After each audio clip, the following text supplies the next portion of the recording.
Oh man, are we streaming already? Oh my gosh. Streaming without even setting the camera up now. What is this? Amateur hour? Holy moly. Goodness gracious. Alright, well we're gonna make it work. You know, every situation, whatever it is, we're just gonna make it work. We don't have any time for it not to make it work. So yeah, today is Monday, March 16th. What a beautiful day. What an amazing day, you know. And we got a good one for you today. Like always, they're always good. We got to make them good, man. We got to make them really good. And that's just the way it's happening. We're going to make them better and better every single day. And what's new with you? How's your week going? Are you stoked with how your week's going thus far? You should be stoked. You should be absolutely, extremely stoked. Yo, DJ, can we get some of that, like, awesome drum and bass? All right. Yeah, I can do that. That's a nice one. Oh. All right, let's see. We are so wide, right? I gotta see what's happening over here. Very cool. Very cool. Wide. Wide, wide, wide, wide open. Wide open and nice. All right, we can work with that. Pretty decent frame, right? Nothing bad with that. Yeah, yeah, that's pretty cool. Yeah, so what are you guys excited about today? And this week, man, the start of a new week.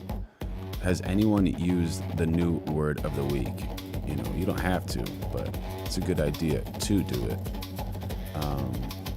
You know, to develop your lexicon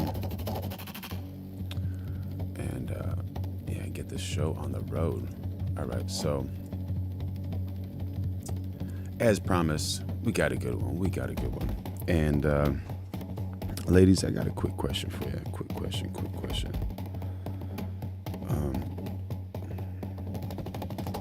Do you want a good man? And more importantly, do you want to keep a good man's once you find him?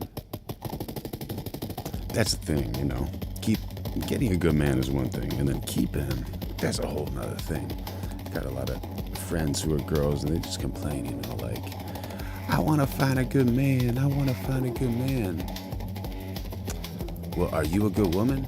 You know, that's one thing to consider. You got to be a good woman. Definitely got to be a good woman. And yeah, today we're gonna give you some cheat codes on how to find a good man and how to keep a good man, because that's super important, you know.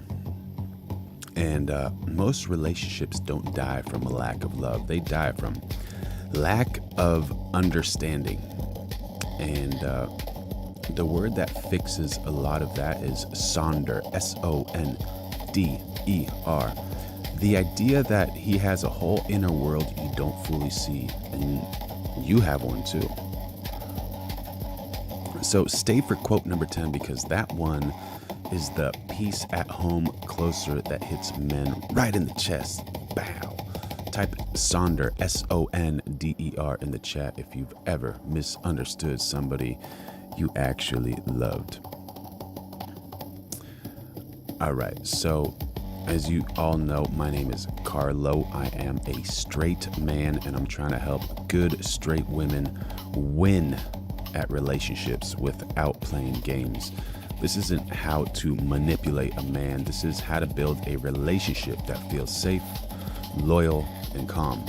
If you respect healthy love, hit the like, subscribe, hit the bell. We go live every single day of 2026, and this channel is about building real life.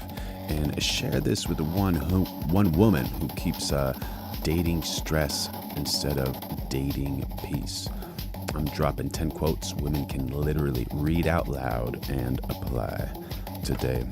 Yo, I'll be droned. How you doing, brother? Thank you for joining in on the chat. Good to see you. Yeah.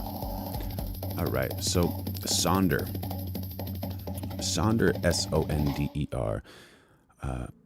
equals he's a whole person, not a role. Not just boyfriend, not just husband, not just provider, not just problem, a whole person like you. And when you combine Sonder with standards, you get a relationship that's warm and strong. All right, 10 quotes. Save your favorite number, comment it at the end. Sonder will save your love. Remember, he's fighting whole wars you can't see, so speak peace before you speak correction. Men hear tone before they hear logic. Now, take that into consideration because the way it is approached has so much to do with it. If she's snapping at you, you already know it's an argument, even if she's saying the right thing. But once they get that logic, they're like, oh, okay, actually, she's being very smart here. So that's a good thing to consider. DJ, let me turn this down a little bit. All right. I like that. That's a good one. Where are we?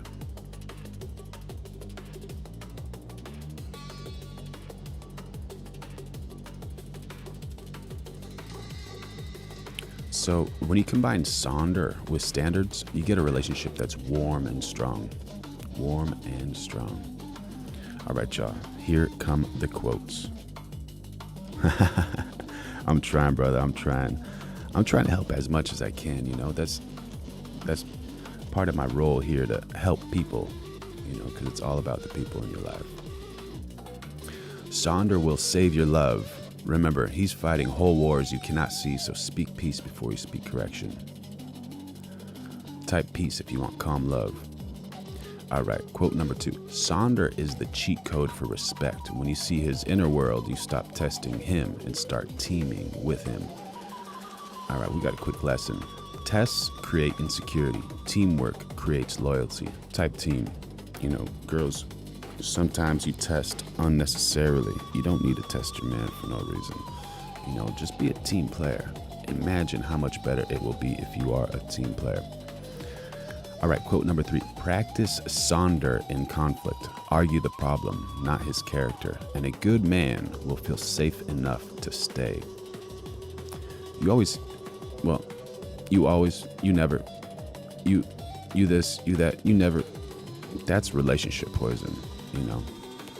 So in the chat, type problem if that resonates with you. All right, quote number 4. Sonder turns loyalty into oxygen. Don't flirt with attention when you already have devotion at home. Attention feels fun. Trust feels like a future. Type loyal in the chat if that resonates with you. Quote number 5. Use Sonder with your standards. Be soft in tone but firm in boundaries, so he knows love is not chaos. Soft doesn't mean weak. Boundaries are romantic. Type standards in the chat. 43 years with my team player. Oh, that's awesome, bro. That is awesome. I'll be drone. Wishing the best for you and your team player. That's perfect, dude. See, that's the type of stuff we wanna. Those are goals everyone wants, you know, to have a team player by your side for 43 years. Just imagine that, dude. That's a score, man. That's like winning the lottery, the jackpot. That's perfect, man. I'm so stoked for you. That makes my heart warm, man. That's awesome, man. I'm so happy for you. Shout out to I'll Be Droned and his teammate, man. That is awesome. Quote number 6. Sonder makes encouragement powerful. Praise his effort in private. Honor him in public and watch him rise. A respected man becomes more responsible. Type honor in the chat if that one resonates with you. Yeah, brother. Thank you, I'll Be Droned, for joining, man. That's awesome. All right, quote number 7. Choose Sonder over sarcasm. A good man does not need a second boss. He needs a partner who believes in him. Sarcasm is a slow leak in the love tank. Type believe if that one resonates with you. Man, that one hits so hard, you know. That's one of those where you're just like, my goodness, that one hits so hard. Let me change this background so I get a little bit of niceness back here. It's always beautiful to see things that you want your future to be like, and it's actually extremely important. Yesterday I went to the beach, man, and there's actually some waves, and there's about 5 people out there, and I was like, man, this is so amazing, so amazing. I wanted to get in the water so bad, and I made it a point. So I'm gonna get in the water at least one time this week, and I'm gonna bring my camera into the water somehow. I got a waterproof thing, and I'm gonna do a live surfing in the water. I just need to find like a way to have like a necklace or something, so whenever I'm surfing, my camera doesn't get lost while I'm doing a live. I don't think anyone's ever done a live in the water. That's gonna be pretty cool. It's gonna take a lot of work, but who cares, whatever. Even if I get like an hour of cool footage, probably won't be able to hear, but you'll be able to get some cool visuals. It'll be cool. All right, quote number 8. Sonder is how you keep a romance alive. Don't just love him, learn him daily like a language. Curiosity beats complacency. Type learn in the chat if that one resonates with you. Girls, study your man. Don't just love him, learn him daily, and if you do that, you have no idea how many rewards you will get. And I'm not just saying material rewards, but these types of like enjoyment rewards where you feed each other, you develop that relationship, and man, just make it amazing. No reason not to, just do it. Don't let your ego stop you from having a good life, because it's you and your teammate. All right, quote number 9. Let Sonder guide your patience. If he's quiet, don't assume he's cold. Ask what weight he is carrying. Silence is sometimes stress, not distance. Type ask in the chat if that one resonates with you. All right, quote number 10. This is the closer. Sonder keeps the home sacred when you treat his heart like it matters. A good man stops looking for peace anywhere else. Peace is not boring. I'll tell you, ladies, peace is not boring. Peace is luxury. Type sacred if you want that kind of home. You girls are, there's someone who's trying to destroy relationships out in the world. I'm not going to say who it is, but I think a lot of us understand who that might be and the reason that is. But there's this whole thing about, oh yeah, have arguments with your man. It's a good idea because it increases all this, all these emotions and all this and blah, blah, blah. And it brings the man closer. No. A man is fighting enough in his life and in his world with his work and his business and whatever. He doesn't need arguments when he gets home. When he gets home, he wants peace. There's nothing that's going to draw a man closer to you except peace. Like if he comes home and he's like, I can just relax, take it easy, and I can feel peaceful, at ease, that man's going to want to come home. He's not going to just want to run away. Yeah, bro, respect is the deal. I'll be droned. You got that 100%. All right, y'all, comment your favorite quote, number 1 to 10. Peace, team, problem, loyal, standards, honored, believe, learn, ask, sacred. And yeah, we're going live every single day of 2026. So make sure you like, subscribe, and turn on those notifications. And Sonder doesn't mean tolerating nonsense. It means seeing a human clearly, then loving with standards. That's how good love stays good. Type Sonder one more time if you're building love on purpose. And when we chose this word Sonder, I've never heard of this word Sonder. So I was wondering, like what I'm gonna do, and I like to try new things, so I just took a jump. Say for instance you're walking through an airport, you suddenly feel a sense of Sonder walking through an airport. Sonder meaning every single person has a story just as complex as yours. Just think about that. Everyone has all these experiences. It's good to think about other people too. It makes a big difference. All right, now we are getting involved into section 2 of the live, where we are reacting to some of these some of these videos. All right, let's bring this frame a little nicer here. What do y'all think? What do y'all think?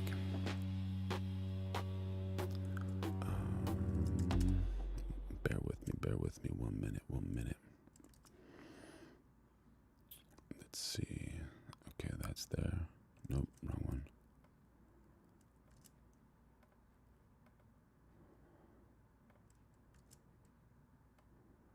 Trying to get a good frame for y'all. One sec, one sec.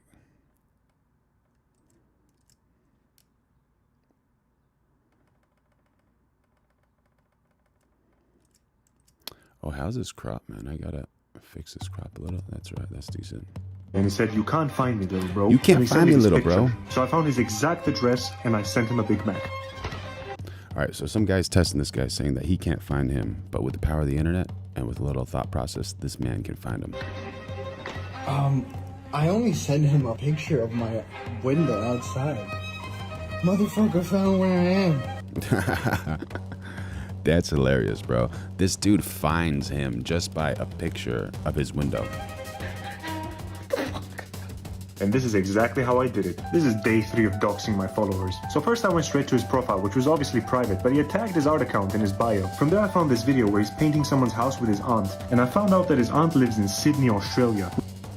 There you go. Which meant that he must also live in Sydney. Now his profile picture was obviously taken in a gym, so I looked at every single gym in Sydney. There's a lot of gyms in Sydney. Until I found this. You can see that this rating matches the one in his profile picture as well as the window at the back. These are all the gyms in that area. Now since his gym is the one in the middle, I assumed that he wasn't going to be in the red zone over here on the left, because otherwise he would just go to one of those gyms instead. So I assumed that he was going to live somewhere in the green area. Now from the picture that he sent me, we can tell that the building in front of him is at least 3 stories tall. Then I went to the super secret website and I wrote a simple code that identifies Super secret website, and he shows the link to it. all the 3+ story buildings in Sydney, and I looked at a bunch of them in the green zone until I found this. Now this building looked very similar to the one in the picture he sent me. Now when I went to the other side of the building, I found something incredible. If you look carefully, you'll notice the exact same shark sticker from the picture on the window of this Wild building, meaning that he took the picture from this exact window. Bon appetit.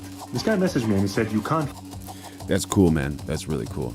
And yeah, that's a little thing to be aware of, just in case. And it's nice what AI is doing. And when I first saw this video, I was like, oh, this might be real. And then I looked at it and I was like, this is AI for sure. So this dude's driving. He's telling dad jokes with his pet hyena. For a dad joke, why don't hyenas like fast food? Because they can't catch it. There it is. Works every time. This is so funny. That hyena laugh is just like so comical, man. That's a great one. That's a great one. Are you ready for a dad joke? Why don't hyenas like fast food? Because they can't catch it. That's funny, man. That's a funny one.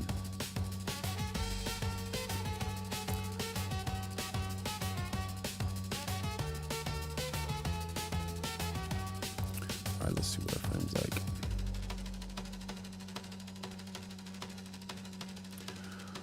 What is happening in politics today, guys? What do you think? Is this a good situation we're in? Not a good situation? Is it going to be fine pretty soon? You sad about it? Happy about it? Don't really care about it? One of those things.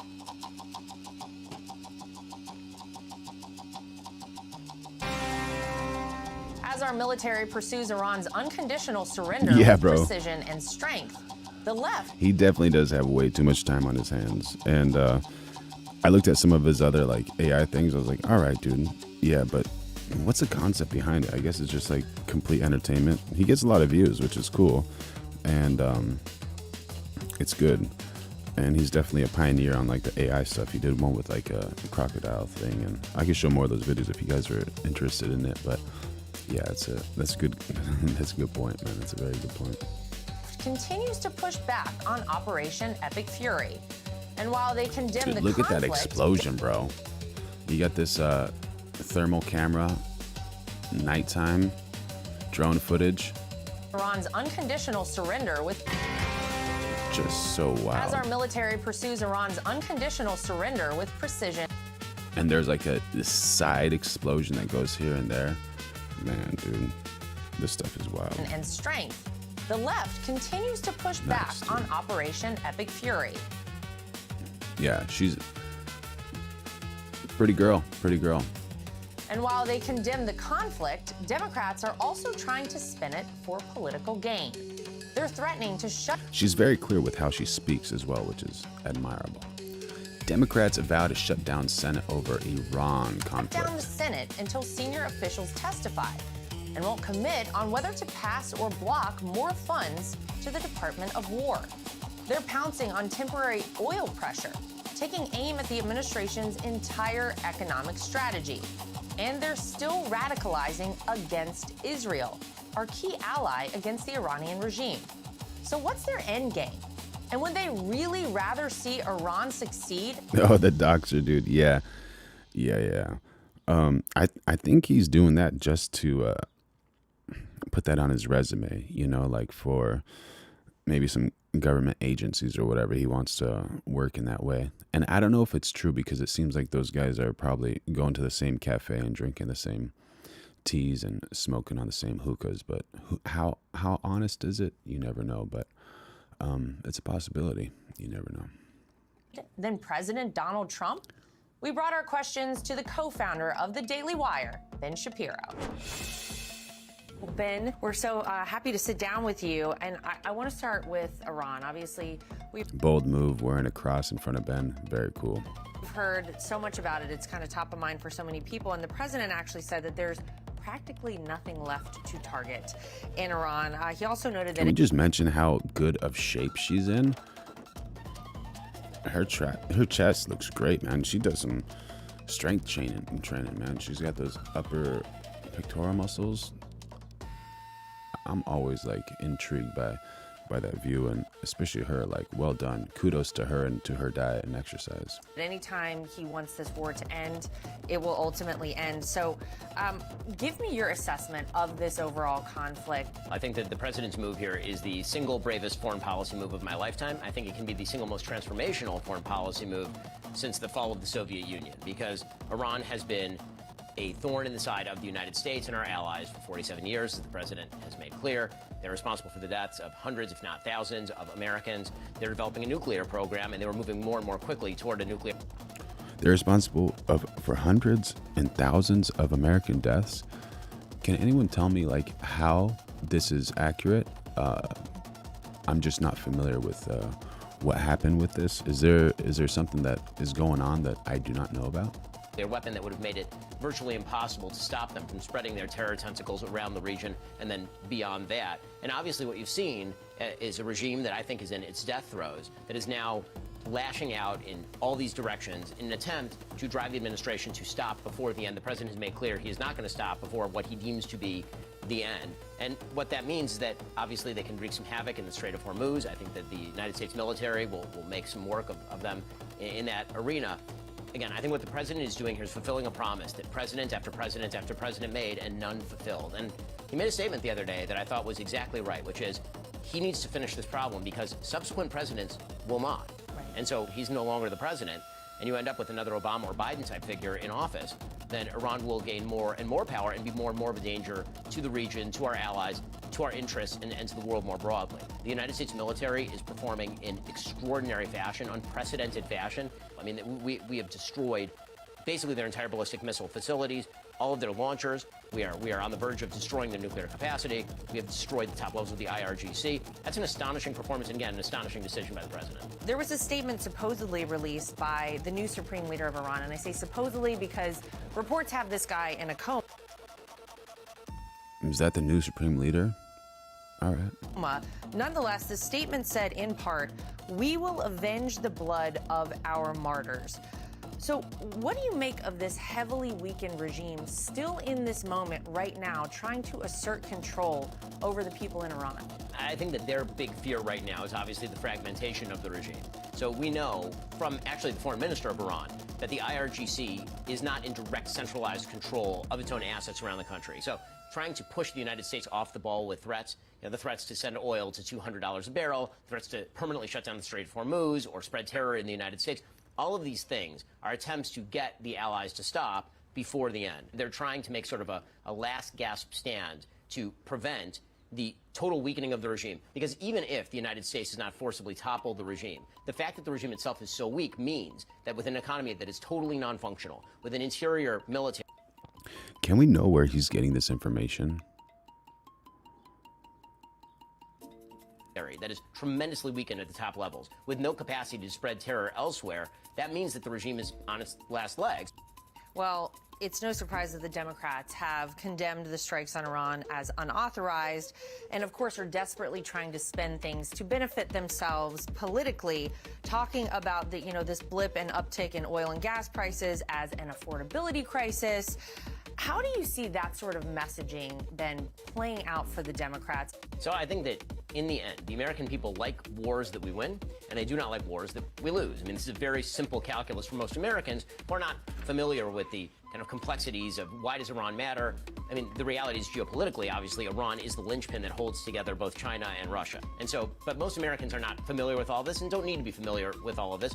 Their view is going to be, if in 2 months the oil prices are back down to normal, which they will be, then by the time we hit the election, I mean, I checked the calendar, we're in March. The election is not next week, it is not a month from now, it is many months from now. And if the inflation continues to be low, and if the economy continues to soar, and by the way, if the Iranian regime were to actually collapse, the price of oil wouldn't just go down, it would plummet, because not only would you have freedom in the Strait of Hormuz again, but you would actually have an Iranian government reintegrated into the world economy.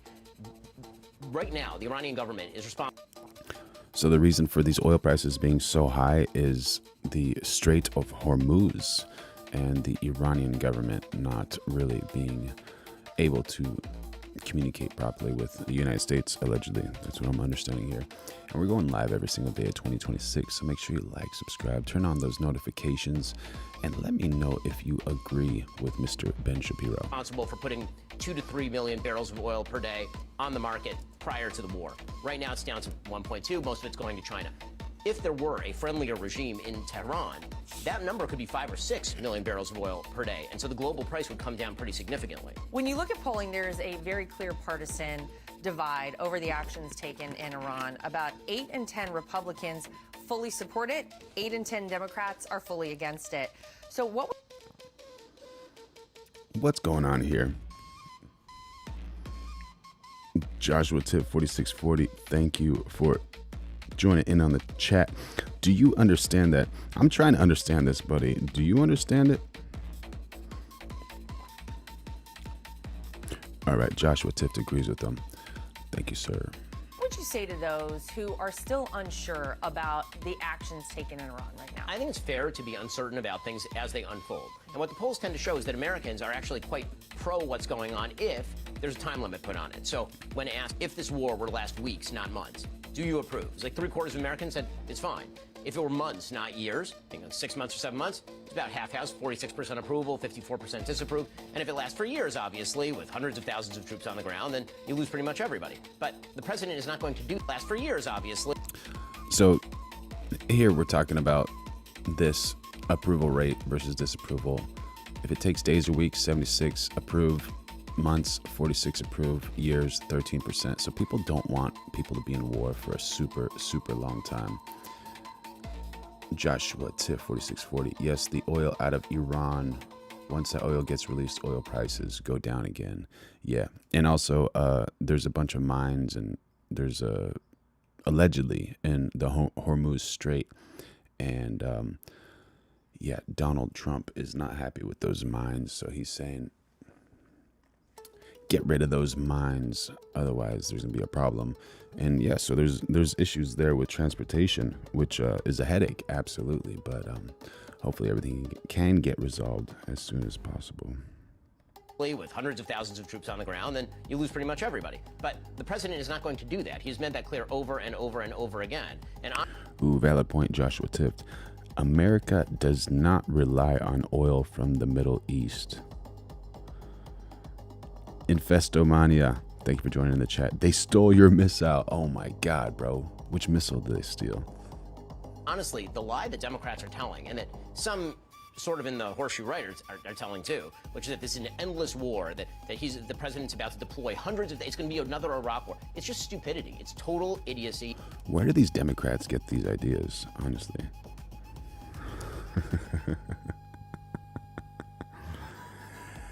Infestomania had a party binger. All right, bro. Goodness gracious, dude. Whoever has Infestomania's missile, make sure you return it to him as soon as possible. Otherwise, you will be publicly humiliated.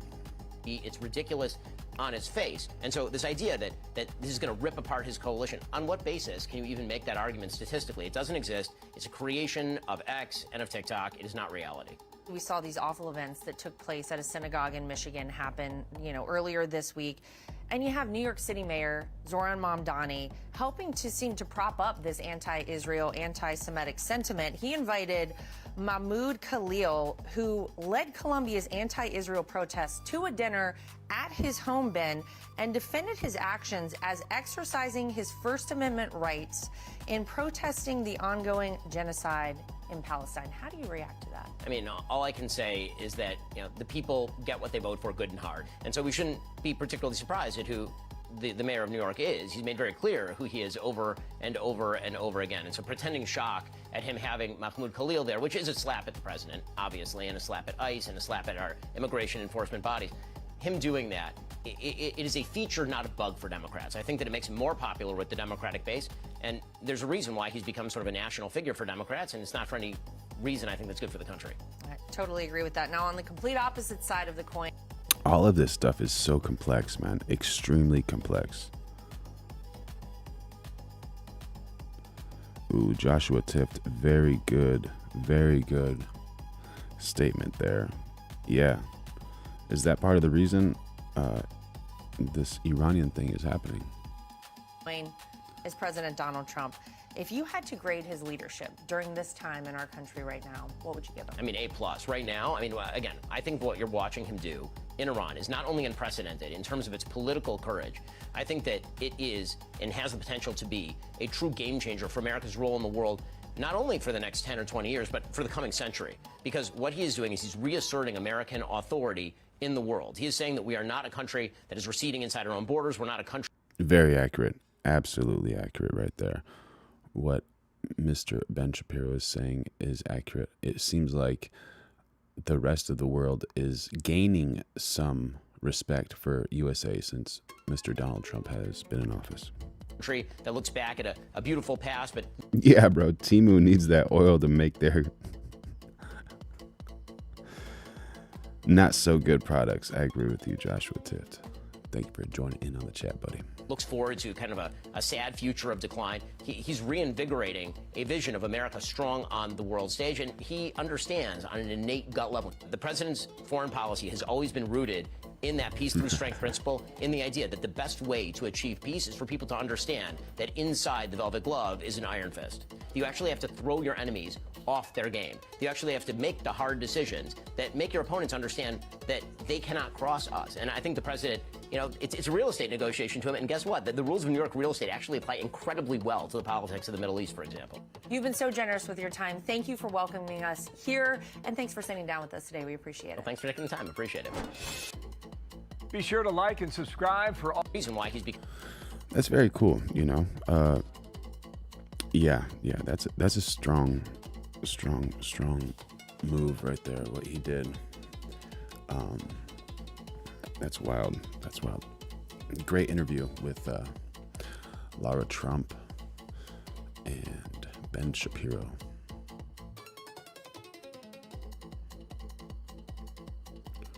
You agree with. All right, let me see what our frame is like here. This is wild. I saw this thing and I was just absolutely stunned. I couldn't believe this. Yeah, Trump has made such a positive impact, honestly. It's unreal. It's weird how some people still dislike Trump after all of the positive things he did with the country. It's so wild to me. With this statement, then stand up and show your support. The first duty of the American government is to protect American citizens, not illegal aliens. Yeah, protect American citizens, not illegal aliens. So we have this whole side standing and this side sitting. This is so wild. Cuba is next. Maybe, you never know. I don't know what the game plan is. He's looking at these people sitting. What a disgrace, right? What's more important, to protect American citizens or to protect illegals?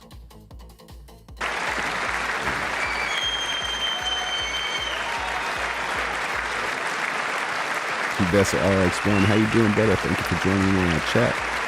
Check out Vessel RX1 if you want to see some awesome FPV content.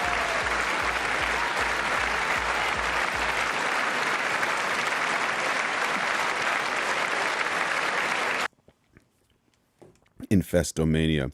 Trump does the hard thing nobody wants to do. Absolutely, bro. 100%. And it's so wild he's not getting the respect he deserves. Look at all these people sitting. And you wonder, like, why are they sitting? They honestly don't believe that in their true selves. I think there's something else going on over here.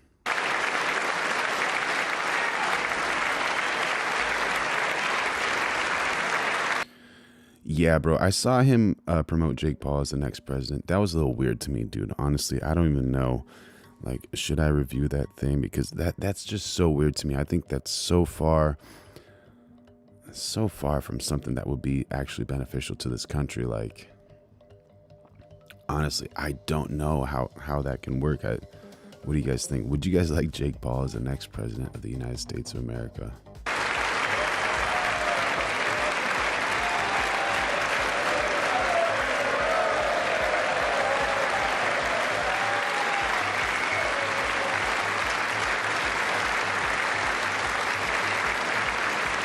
Look at this guy's face, dude. He's just sitting there. The person next to him is standing and clapping, dude. Tension. This is real cinema right here. Joshua tipped. He just made the Republicans' next ad during the midterms right there. 100%, bro. 100%. You got that chubby girl on the right clapping, dude. If she could stand up and clap, all y'all skinny people could stand up and clap. Are those military in the front not clapping and standing?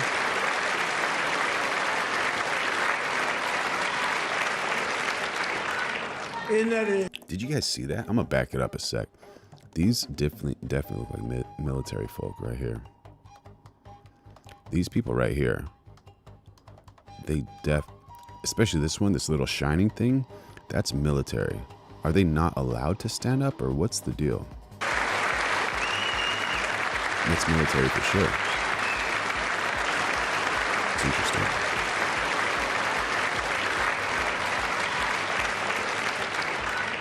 Isn't that a shame? You should be ashamed of yourself. You should be ashamed of yourself. You should be ashamed of yourself. That is why I'm also asking you. Yeah, I wouldn't be surprised if the Democrats' ad is, "We hate America." Okay, military can't clap, military can't choose sides. That makes sense. All right, that makes sense. Yeah, they're there. They're like, hey, we're not involved, bro. We just do our job. Okay, military cannot stand up. They follow their orders. They're disciplined. You know, those are nothing but the heroes there. That's cool. All right, that makes sense. To end deadly sanctuary cities that protect the criminals and enact serious penalties for public officials who... Look at this woman. You want to protect criminals? Yeah, it's all right if you're a criminal, but once a criminal start getting at you, then what? You still want to protect them? All right. Block the removal of criminal aliens, in many cases drug lords, murderers all over our country. This woman is so angry right here, man. Blocking the removal of these people out of our country, and you should be ashamed of yourself. This guy's little thing, it says, release the blank files. When she gets up, release the blank files. That's funny. Ashamed of yourself. Politics ad is, we hate UNIF. You ain't us. This wasn't meant to divide. Honestly, if you're on any side, in my opinion, of anything right now, you're in a fucking trance, doggy. Great point. Great point. You know, great point. I think part of it is people want to divide.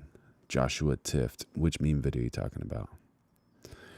And if you fall victim to that division, that's a little weak, you know, because we're all just humans and we're all Americans, and we should kind of stick together as much as we can. Joshua Tift, if you can send me that video, I'd love to see that one. The show goes on, longest play ever. That's true, bro. That is true. The Supreme Court's ruling on tariffs is... Speaking of tariffs, bro, you want to get some drones shipped over here? Guess what? We're paying those tariffs. She looks like E.T. I just wish she would go home. That's so funny, dude. That is so funny. Can I go back to to agree that, with this statement, then stand up and murder. We gotta do a little comparison, dude. We gotta do a little comparison. Let me see this.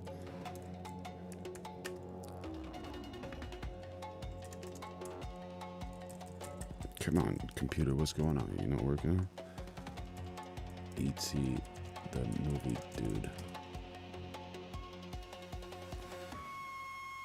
Oh my god, bro,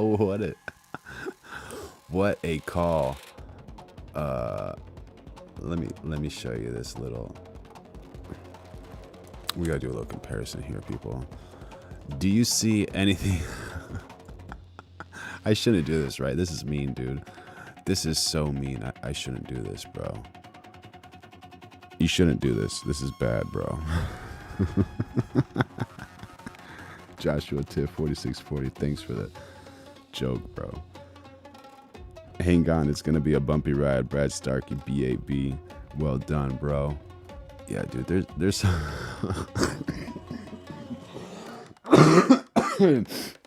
You're gonna make me die of laughter over here, bro. If I die of laughter, I'm cool with it, dude. The Lord is in control, but this is hilarious, dude.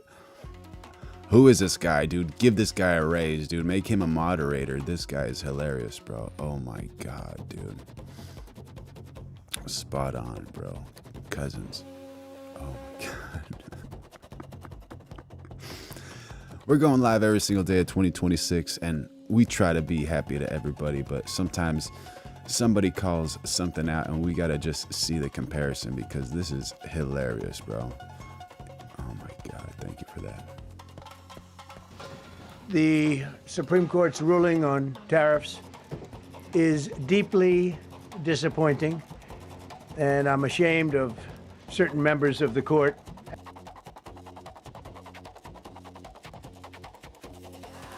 Yeah, the tariffs made a huge impact, especially in the Absolutely FPV world. ashamed for not having the Huge courage to impact. do what's right for our country. I'd like to thank and congratulate Justices Thomas, Alito, and Kavanaugh for their strength and wisdom and love of our country, which is Looks right kinda now more very like proud RFK. of those justices. He defunds them all. When you read the dissenting opinions, there's no way that anyone can argue against them. There's no way. Foreign countries that have been ripping us off for years are ecstatic. They're so happy. And they're dancing in the streets, but they won't be dancing for long, that I can assure you.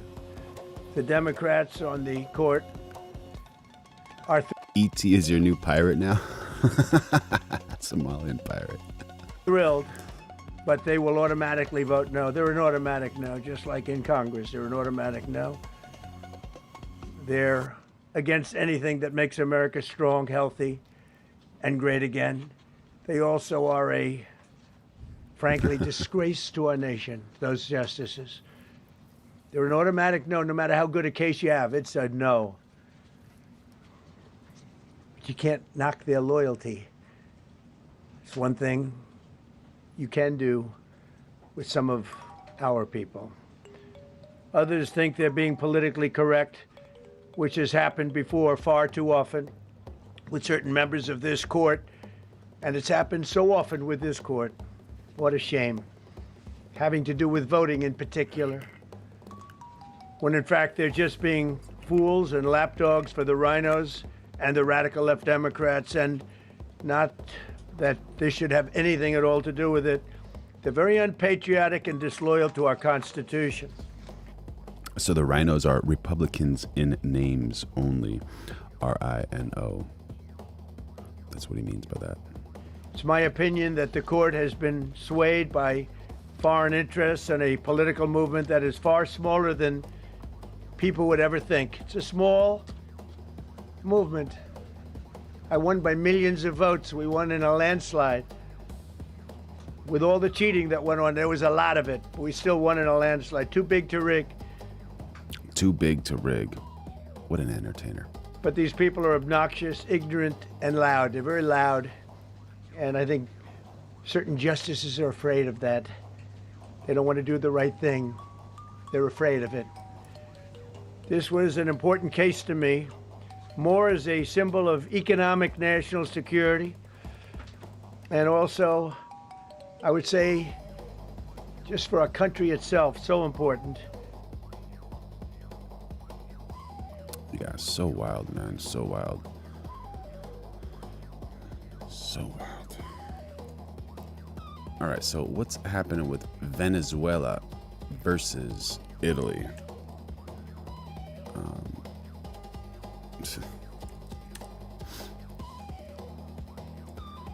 Let's see.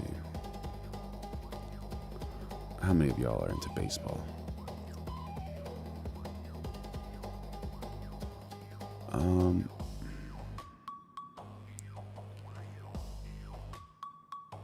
Oh, it's live. It's happening right now. Do Italians even play baseball?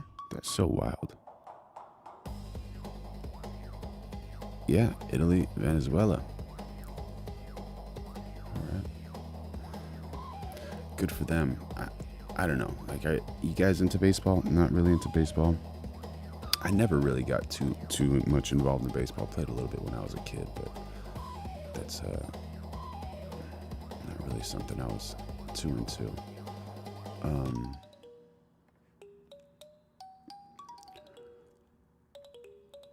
Why is there so much momentum with the Oscars? Just curious about that. Did you guys see that video about the Oscars showing like the origins of it and all that type of stuff?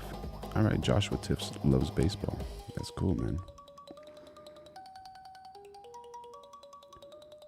Could they get a hitman squad that's more of an Italian sport? That makes sense, bro.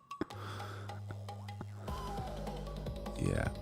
Best end to a losing streak, Paul Thomas Anderson. All right.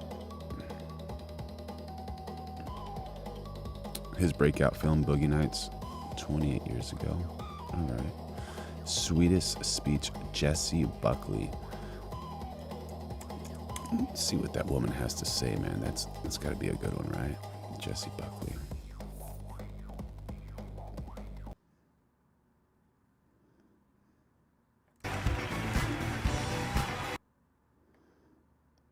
Man, I guess it's a new post because it's still loading, man. I got fascinated.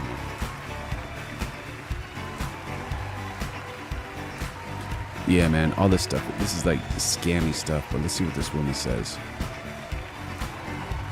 Learn from that. She's like very, very encouraging. That's kind of cool too. You. Friend and date tonight, Emily Watson. All right, dude. Fucking relax with that woman.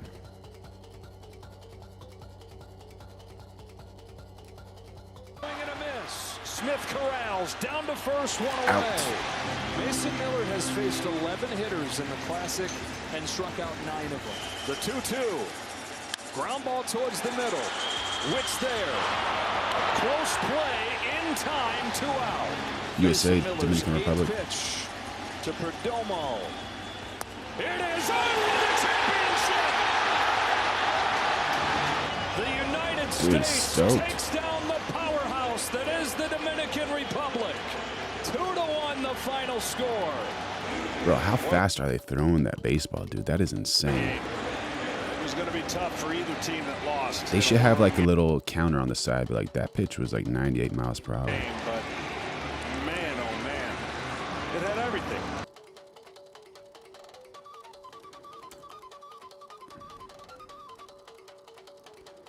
Do they have anything here that shows how fast? Yeah, there it is. 89 miles per hour. I just called 89. Maybe I saw it subconsciously. All right. Did I hit the floor first? And he got the swing and a miss. Smith corrals down to first, one away. Mason Miller has faced 11 hitters in the Classic. Nice, bro. USA is dominating baseball. Love to see that. And struck out 9 of them. The 2-2. Ground ball towards the middle. 102 miles per hour. This guy's throwing with his hand a little circle ball. 102 miles per hour, man.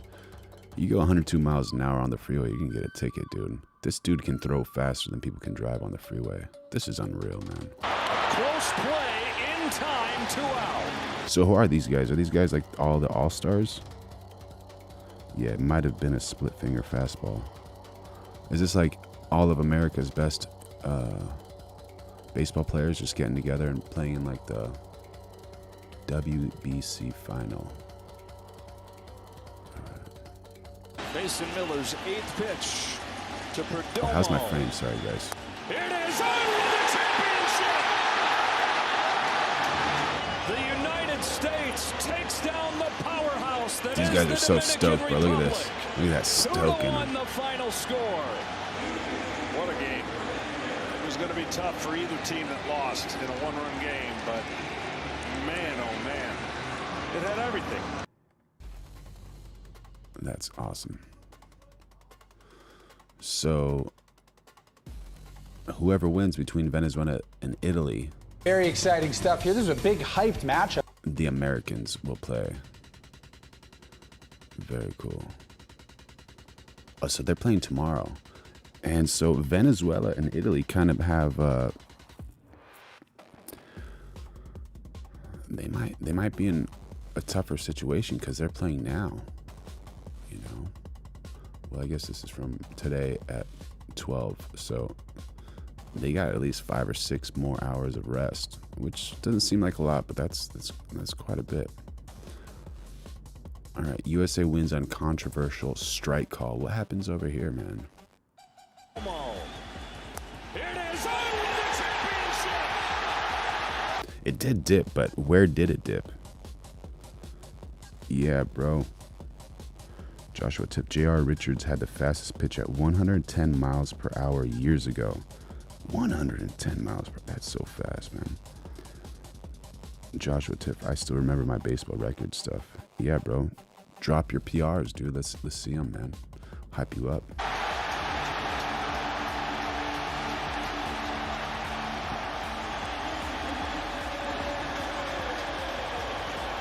So is this actually controversial over here? Let's see. Here it is, on the championship! Here it is, on the championship!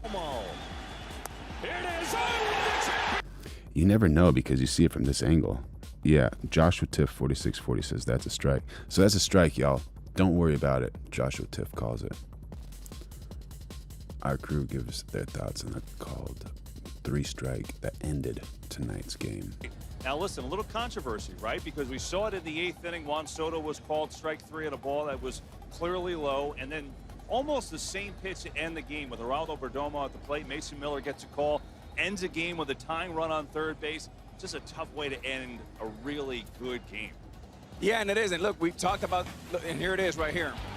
A ball that's about 4 inches down, too close to take. But this is Corey Blazer's hot zone and is down. And sure enough, it lived. It seems like it dipped a little bit after. I think that could be a strike. To his counter report, but you just hate, Poppy, to end a game this big with these type of consequences on a pitch that's not a strike. I gotta tell you, if you call on 101, 102 miles an hour on top of the strike, cannot go down there and call that pitch a strike also. I mean, you're spanning the strike zone against this batter and facing a really good pitcher. Well, you can pretty much guarantee they're going to have the challenge system in place for the next WBC, right? But, hey, look, I mean, you hate to end a game that way, but you give credit to the U.S. They not only pitched well, they hit the 2 home runs. They played great defense, whether it was Aaron with the throw to third base and Bobby Witt. How about the plays he made? He saved a run early on by knocking a ball down as well. So great pitching, great defense. The U.S. deserves to go to the final. What are you guys' thoughts on Derek Jeter? GOAT? Decent? All right, so this is Aaron Judge cannon to end the inning. It dipped, yeah, but it crossed the plate in the strike zone. That's what matters, man. If it crosses the plate in the strike zone, it's a strike. Ton. Juan Soto, Bobby Witt, and then Ketel Marte, who shows off that bat with a base hit to right. Tatis heads for third. Throw from Judge, right there. Oh, that's a big throw, man. Across the whole field. Tatis, thrilling stuff.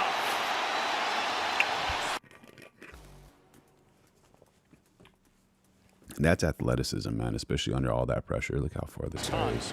Juan Soto, Bobby Witt, and then Ketel Marte, who shows off that bat with a base He's hit way to back right. on the right side of the field. Put over to the left side, to third base. Got him out, dude. Got him out. Julio robbed Aaron Judge. High drive center field. Rodriguez going back. Did he get enough? He did not, because Julio scaled the wall. These guys are getting hyped up, dude. They're getting super hyped. He's not happy.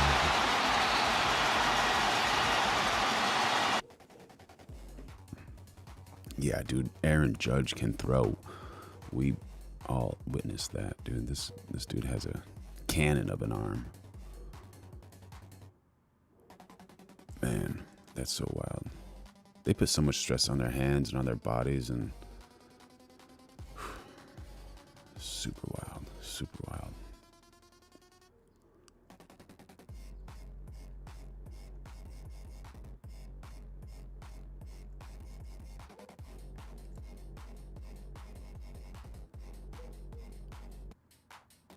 What's going to happen with USA? Are they going to take it all the way?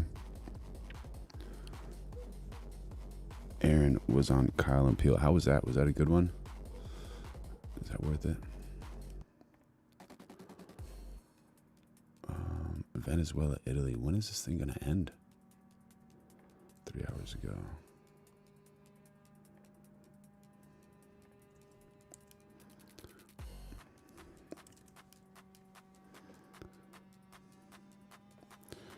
Not a fan of this ESPN website.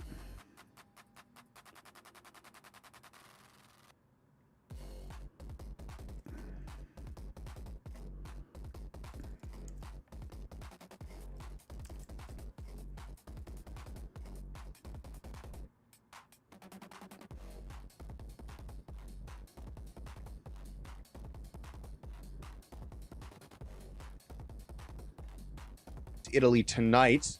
Very interesting pitching matchup. What are the keys to this one? Who do you have?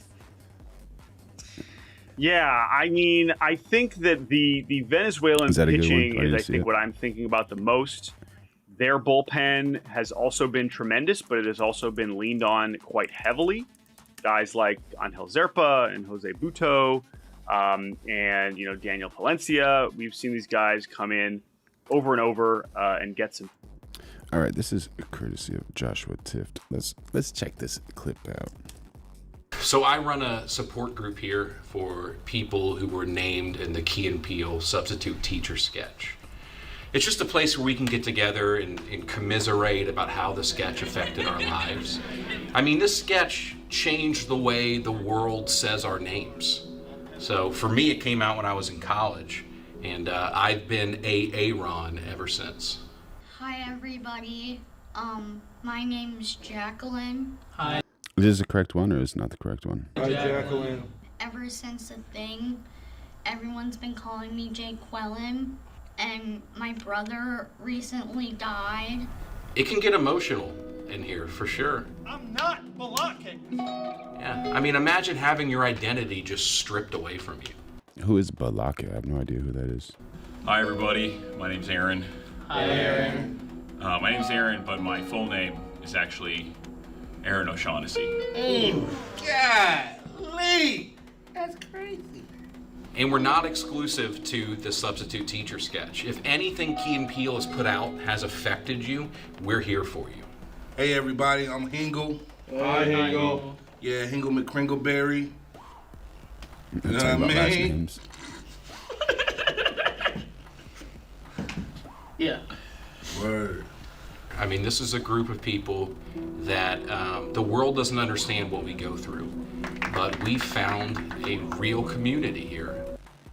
This is probably not the right one. Let me see. Let's see if we can find the right one.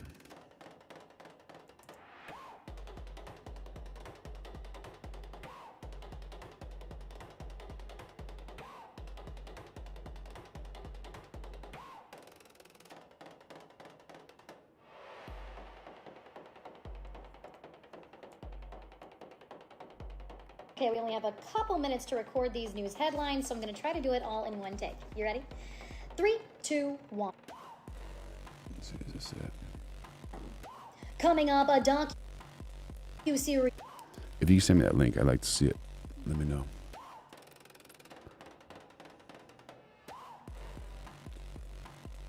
All right, let's see.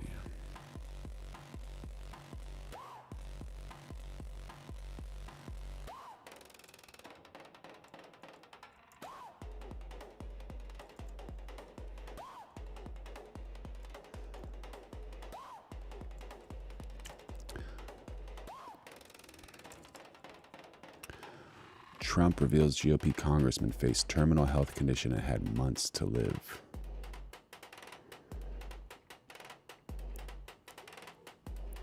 President Donald Trump on Monday revealed that a U.S. congressman had faced a terminal health condition and said he had only months to live before he personally intervened to help the Republican get surgery.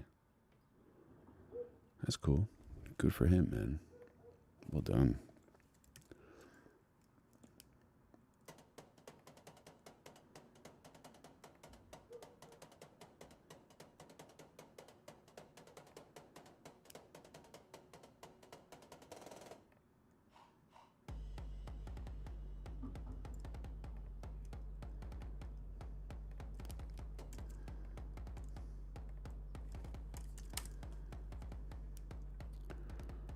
Trump defends Levin.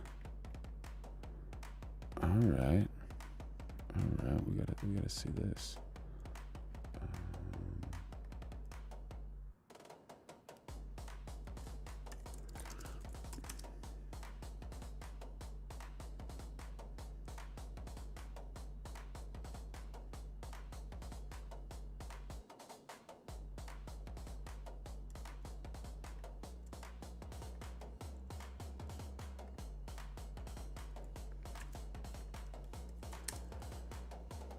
Hey everyone, I'm Megyn Kelly. Welcome to the Megyn Kelly Show. It's still spring break for my kids. Did you get 2 weeks off when you were a kid? I got 1 week.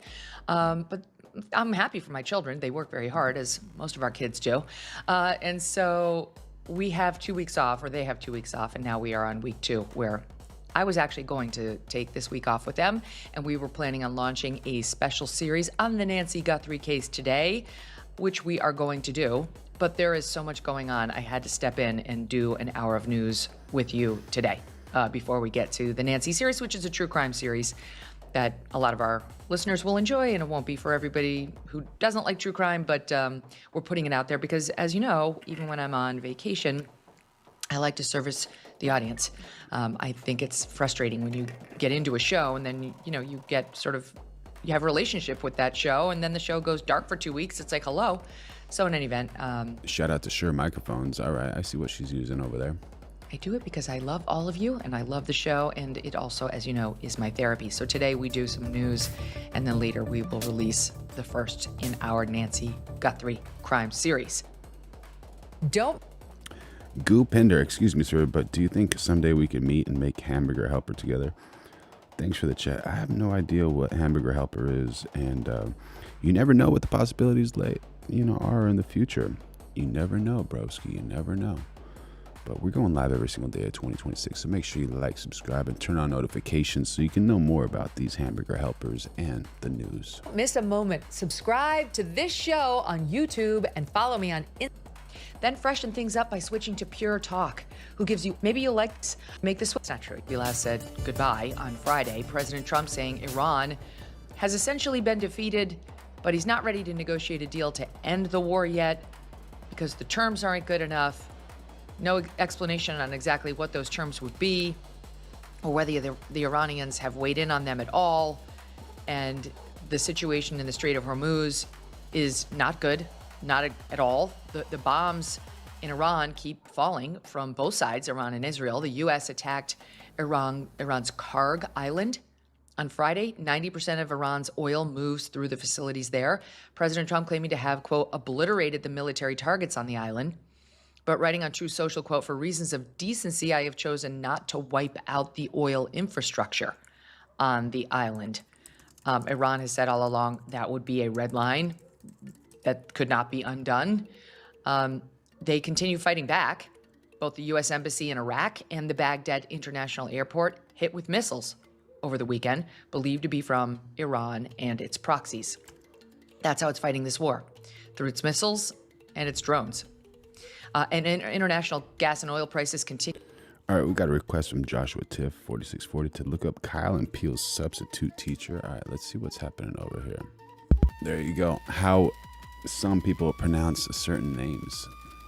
Continue to be a major concern. Iran says the Strait of Hormuz, where about 20% of the world's oil supply passes, is, quote, closed to our enemies. Now, Trump is currently trying to recruit countries to help protect shipping in the Strait, saying it's really not our problem. Like, we didn't create this problem. It's somebody else's problem because we don't really use the oil that passes through there. Well, I mean, we did create the problem. It's true we don't really use the Strait for a bunch of our oil, but we did create the problem. And I think many of these other countries, based on the response we're getting so far, don't understand why we're not doing the Pottery Barn rule here of we broke it, we bought it. Why is it now China's problem when they have nothing to do with this war, at least as of now?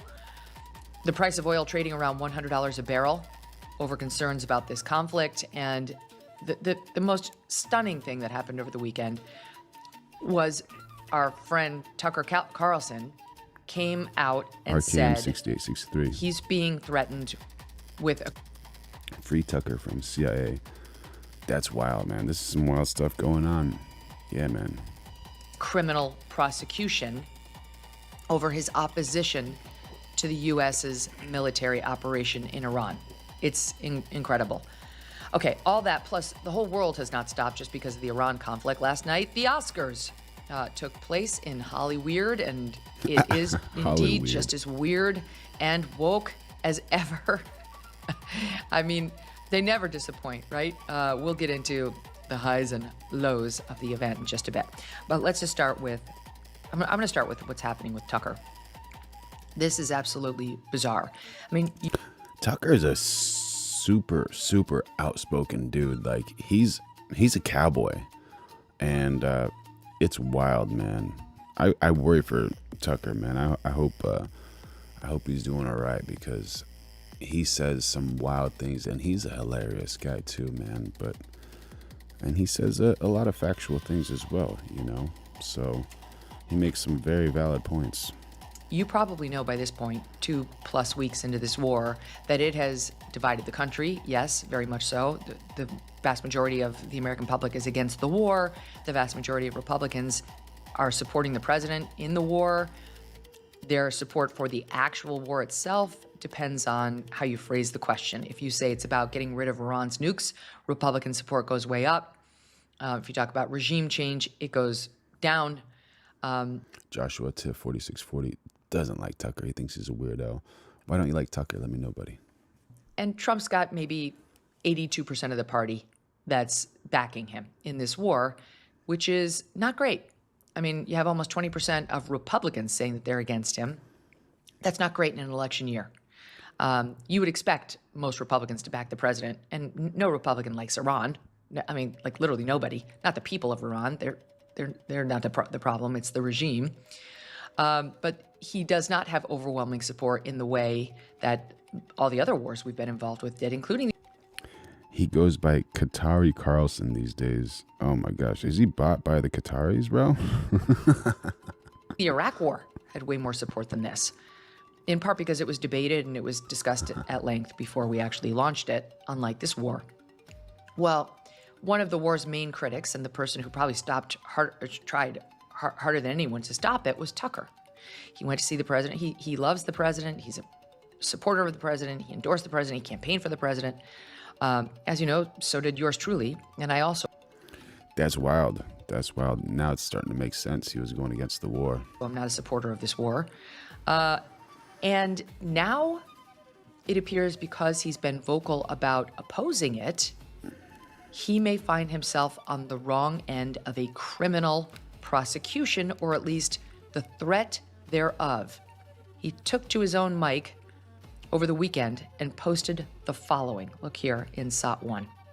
So the other day I found out that the CIA is preparing some kind of criminal referral against me, a crime report, to the Department of Justice on the basis of a supposed crime I committed. What's that crime? Well, talking to people in Iran before the war. They read my texts. So the crime under consideration apparently would be the Foreign Agent Act or something like that. Did not know Tucker Carlson has a new home in Qatar now. That's wild. Like that, acting as an agent of a foreign power. And I don't expect this to go anywhere. It's one, I'm not an agent of a foreign power. Unlike a lot of people commenting on U.S. politics and global affairs, I have only one loyalty, and that's the United States, and have never acted against it. I've also never taken money from any. Is he going to be safe in Qatar if he's loyal to the United States? Anybody. Don't need it, don't want it, and that's provable. And moreover, it's my job to talk to everybody all the time and try and figure out what's happening around the world. That's literally what I do for a living, and I'm not going to stop doing that, nor should I. I have no secrets to divulge. So legally, I think the case is ludicrous, and I doubt it'll even become a case. I'm bringing this up for a couple of reasons, though. One is that countries tend to become... I didn't see Carlson as that type of guy. I didn't know he's FOS, man. Is he completely 100% or partially or about this situation? Is he bot? Is he Instagram influencer style bot?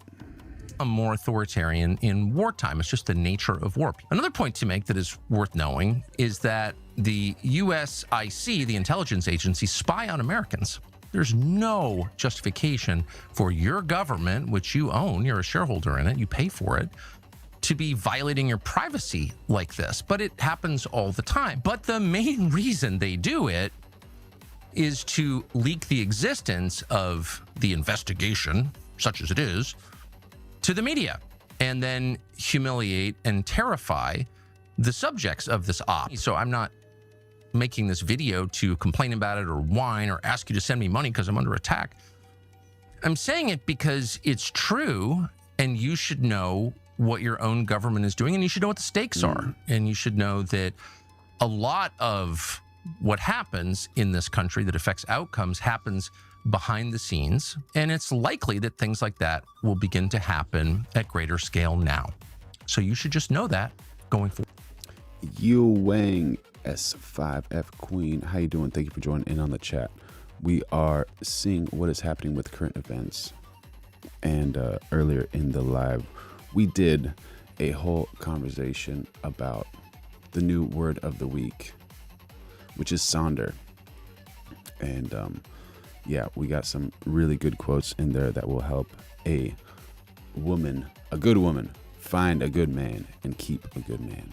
Forward. This is stunning and deeply wrong, and I believe Tucker. Some don't. I do. I believe him completely because he would have zero interest in running out, making himself the center of any story, which he doesn't like to do ever, even when he often is. So is the Mossad inside Qatar, or are they not? How do we find the truth? And knowing him, I detected real concern in his voice there because he's worried about what's happening to our government. Like, why are we behaving like this? Why would we be going after private citizens, a journalist in Tucker's case, for investigating the war? I mean, if Tucker, he says he spoke with sources in Iran prior to the conflict getting launched, that's something you would do if you had sources in Iran. You wanted to find out what was happening. All right, broskies, we're gonna take a few, and we will be right back. So go on and get your sick. What's your name? refreshments. Carlo. Nice to meet you. I'm Sterling. Sterling. All right, where can people find you? On Instagram, Sterling_Walker, and on TikTok, SterlingW17. Awesome, bro. And if I want to get better at soccer, what do I do? Spend as much time as you can with the ball. Enjoy it. Enjoy it. So I think I have a stainless steel gate. Can you help me with that? Because you're into heavy metal and all that type of stuff. Stainless steel? Yeah. What's that? I play nickel. You play? I need some welding, bro. Oh. You're not a welder. No, I'm okay. I see where you're going with this. All right, so what's the name of your band and what do you do over there? Five Finger Death Punch, and I play lead guitar. Lead guitar, there you go. Okay, so where can people follow you? Instagram, Andy James Guitar, or I don't know, Twitter. Oh, you can't call it that now. What is it, X? X.com. Elon Musk, we love you. We love those tunnels, the Boring Company. All right, go follow him. Yeah, buddy. This capsule took several years to arrive at. And is there a recording? Can you record both the back capsule and the front capsule, or is it combined capsule recording, or how does that work? It depends on the mic model. So, oh, got it. Okay. So the 24K is only the one side that is active. The back side is a dummy, but the multi-pattern has both sides active. Yeah. And so these are primarily for vocals and for instruments, not so much for journalism or things of that sort, that nature. Oh, you could definitely use it for film, for radio. Okay. Definitely. Yeah, very nice. For all you builders out there, we got a good one here. This is a fascinating one. This is a tricky situation. This is amateur hour at the Chuckle Hut, and this is top level pro. Let me show you how I did it. You can do a pretty good job with the scribing compass, but if you want that fit that snaps in, you need a contour gauge. There's a lock up Slide here. those into Check all it the out. nooks and crannies. Wham, transfer it onto your baseboard. Cut that out with a scrolling jigsaw blade. Finish it up with a little belt sander or a hand sander. Give it a little bit of a back bevel. This is a trick. That's just absolutely incredible. I love these videos and these little hacks because look at all these imperfections. Like, how long is it going to take you to find that contour? And those little tools are super simple. That's a great looking truck over there, man. What year is it? 68. Oh, beautiful. Thank you. Oh, what type of engine did you put in there? Let's 5.3. Oh, man. What do you get, like 12 miles a gallon? Kind of, yeah. Man, beautiful. Good job. You guys do body work and stuff, or? Yeah. Oh, really? Kind of body shop. Oh, cool. Yeah. You guys do like custom older cars and? No, not really. We just work for the insurance. Oh, okay, okay. Like all the insurance and everything. That's a beauty, man. Thank you. I'm jealous. Have a good day. Cheers, brother. Very cool. And then finally the NU314, which is an Omni microphone. This one has another capsule. Let me get the capsule for you. Okay. This capsule took several years to arrive at, and you can see the unique pattern on the back plate. Yeah, incredible. And this is after at least 150, closer to 200 iterations of this capsule that finally Martin arrived at this version. Amazing. Yeah. And the backside is the same as the front side? Yes. Okay. Very cool. I was wondering why I can't just turn on my camera, capture a video, and have the audio from Tentacle Sync, which is 32-bit low, amazing, rather than just like some average iPhone audio. Love iPhone, we love you guys, but audio is not really there. So how do we do this? I have my time code already rolling, so I can show you here. I have the Tentacle Sync, and we're rolling time code, and it's live. And it's wired to your... Yes, and we're wired here. So what Eula just showed me is I need to go to the App Store, get the Blackmagic camera app. Yeah, Blackmagic Design has just released last October this new app, and it features the option to sync the time code with our devices in the Bluetooth range. For that, it's just required to turn on the Bluetooth option. Okay. Whoa, now I have two angles. Now, 2024, Tentacle Sync. All right, look at that. Amazing. That's incredible. Thank you so much. Now we can import it into the Sync Studio and show how that works. Okay, let's do it. Maybe you can upload when you go to media, you share it. Airdrop? Is that you? We make tributes to the microphone that's defined recording history. You know, we started making a tribute to the U47. This is our 47 microphone. We branched out from there. We do AKG tributes. We do solid state tributes and tube tributes. But this was one of the first ones that we ever did. Very cool. It's battery operated. You get 400 full power flashes on one charge. We also make a dummy battery. Is this the size of the battery right here? Yes, correct. It's kind of like a V-mount size, like a Amazing. V-mount. It's light. It's maybe a pound or not even a pound. Yeah, and this one also is compatible with Godox system as well. This one also has really good color accuracy. If you're in burst mode, it will vary by no more than 200 Kelvin, which is pretty much industry leading in that regard. Awesome. And is it the same type of pouch on the other side? Yeah, it is. Okay. And what's on the back?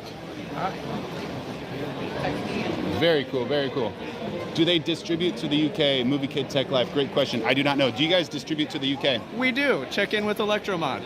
Electromod? Correct. Electromod, M-O-D. Electromod, is that a website? Yeah, they're based out of the UK. Electromod, based out of the UK. Check out that website if you are interested. Very cool. Yeah, life's weird, man. So when you're talking about Chimaev going to the White House, you know, he's best friends with like a fucking warlord dictator that murders people. So yeah, it wouldn't surprise me with this administration puts a fucking terrorist on the White House card. I guess the perfect person to fight him would be me, right? The last real fucking American in the UFC. How good is Sean Strickland at marketing? He's creating all that friction, all that drama. Honestly, I know you guys might have a different opinion, but please tell me, is Sean Strickland better than Conor McGregor at selling a fight? Please tell me. It's battery operated. You get 400 full power flashes on one charge. We also make a dummy battery. Is this the size of the battery right here? Yes, correct. It's kind of like a V-mount size, like a Amazing. V-mount. It's light. It's maybe a pound or not even a pound. Yeah, and this one also is compatible with Godox system as well. This one also has really good color accuracy. If you're in burst mode, it will vary by no more than 200 Kelvin, which is pretty much industry leading in that regard. These ones also all will work on the Godox system if you put them in compatibility mode. High-speed sync, is that 1/8,000 seconds? Correct. It does 300,000 flashes in a life cycle, 300,000 full power flashes. Do you have the off-camera flashes? Is this the off-camera flash as well? That's on camera. Yeah, so it's like a kind of a retro style. Yeah, so you have your shoe right there. There you go, for all the artsy folks in New York and LA. Yeah. Love it. Yeah, and then these are some speed lights. Those are some of our new flashes. The Z3S, that one has 3 modeling lights. It's 100 watts. These ones also all will work on the Godox system if you put them in compatibility mode. High-speed sync. You put your teleprompter app on the second screen, or you can bring up your chat, read your chat, and respond directly to your followers, just looking them right in the eye. How much does this cost? That one is $229. It's currently 30% off. That's an amazing deal. $200. All you content creators who want to have amazing words in front of your eyes while looking at the camera, this might be the thing for you. So the phone or camera can go here. And then what would this monitor here be for? So you wouldn't want this in a real life situation, because otherwise your eyes would be darting over to it. How do you say it? Is it newer or newer? Newer. Newer. Yeah. This is the trigger that we were talking about. Let's see if it's powered on. There we go. Oh, beautiful screen. Yeah, it kind of looks like an Apple Watch. Yeah. You have your menu, you have all your settings. Yeah, it's a really nice little touchscreen thing that, you know, you get more information than you would out of a traditional trigger. Absolutely. Yeah, so we make them for Sony, Canon, Nikon, and Fuji so far. And we're planning on releasing them for Panasonic soon. Amazing. These are our iPhone and Android cases. They work for iPhone 16 and 17 Pro and Pro Max, Samsung S24 and S25 Ultra. With the cases, it gives you a 17mm thread so that you can attach any of these lenses to it. They also include an adapter so you can use Moment brand lenses. And they also include a 67mm filter adapter so you can put a filter over all your lenses. So there's all different kinds up here, and also our probe lenses that attach to a phone as well. All you skateboarders, you got an 8mm fisheye lens right there. Look at that. All right. Yeah, 105 macro, blue streak anamorphic. We got a couple macro lenses right here, and that's a 12mm, I believe, 12 or 14mm. Amazing, amazing. And what's special about this is those actual handles tilt and they rotate. How far do they go? 90 each way? You can go the entire way around, and this one also has a Bluetooth shutter release in it. Amazing. The other really new products that we have here are our home lighting. We're doing a whole line of home lighting. It all has, you can do AI prompts to create scenes. All the lights are fully customizable. So we have a whole variety of floor lamps, LED lit speaker stands. These are permanent lights that are IPX6 rated, so you can have them outside on your house. Mappable curtains, a variety of home light strips, etc. Light strips, lamps. So we're gonna have a whole line of home lighting. Come to neewer.com for some amazing technology. Do you guys have any audio solutions? We do. We are coming out with a microphone that will have AI noise reduction, so it'll automatically detect and adjust the noise reduction for the sound around you, and it will also have AI levels, so you can pick how, if you wanted to control pops, control highs, control lows, and so it'll have that integrated in it. That's probably coming out around Q2. So with the microphone, is that a 3.5 millimeter jack or is it XLR? It'll be a lab system, so you'll have a case, transmitter receivers. We're gonna have a 2 transmitter and a 4 transmitter set. They'll each have 3.5 millimeter jacks in them, so it'll be a versatile set for anything you need. So this will be ideal for live streaming. You'll have. Yeah, definitely. Will it have onboard recording as well? Yes. 32-bit float? Yes. And when is that going to be available? I'm guessing probably around April. If we're lucky, we'll have it for NAB to show off there. In your opinion, does being a Hollywood legacy kid help more than it hurts? I want honest takes, honestly. Does it help? That coach said, yes, I do. And yes, I control the weather. It was dramatic, but in a good way. Weddings are one of the few times you're allowed to go full cinematic. You're basically saying, we're not sharing this date with the world, we're claiming it. Some people would say that's romantic. Others would say that's high stakes. Kind of hard to forget the anniversary date when it is on Valentine's Day. Look at the flames. Hopefully they're in a protected environment with a fire hydrant. But what are you going to do with lava in a Stanley cup? Come on. Interesting how it changes color. It's going over after the handle. Oh, there's a fire hazard. The handle just took off. If you want to fly better, watch Infinity Loops. Yeah, they ain't gonna, my team ain't gonna let me do that. You gotta, we charge for that. FPV, bro. We charge for that, though. Okay, all right. Cheers, brothers. Look at those little... It's flickering like a small firework. The heat. Lava versus metal. The flames. Look at the flames. Hopefully they're in a protected environment with fire hydrant. But what are you going to do with lava in a Stanley cup? Come on. Interesting how it changes color. It's going over after the handle. Oh, there's a fire hazard. The handle just took off. Yeah, that's wild. That's a wild one. Who would have thought, if someone said, hey, who's going to win? Lava versus a Stanley Cup. What are you going to say? But very cool visuals. Very, very cool visuals. Lava versus a Stanley Cup. What are you going to say? Lava versus Stanley Cup. This is a cool one, everybody. Let's hear it. So they're pouring in molten lava into this Stanley Cup. Are you kidding me, dude? Look at those little... It's flickering like a small firework. The heat. What separates them from compulsive Audis? Can you tell me about that? I'm sorry? What separates you guys from compulsive Audis? Our tuning philosophy is different. We actually tune towards a Harman curve. They tune towards a Harman curve. Thank you, Movie Kid Tech Life. Love the questions. Light up the comment section. Sorry. And then? They're holsters by an artist by the name of... Yeah, it's definitely competition.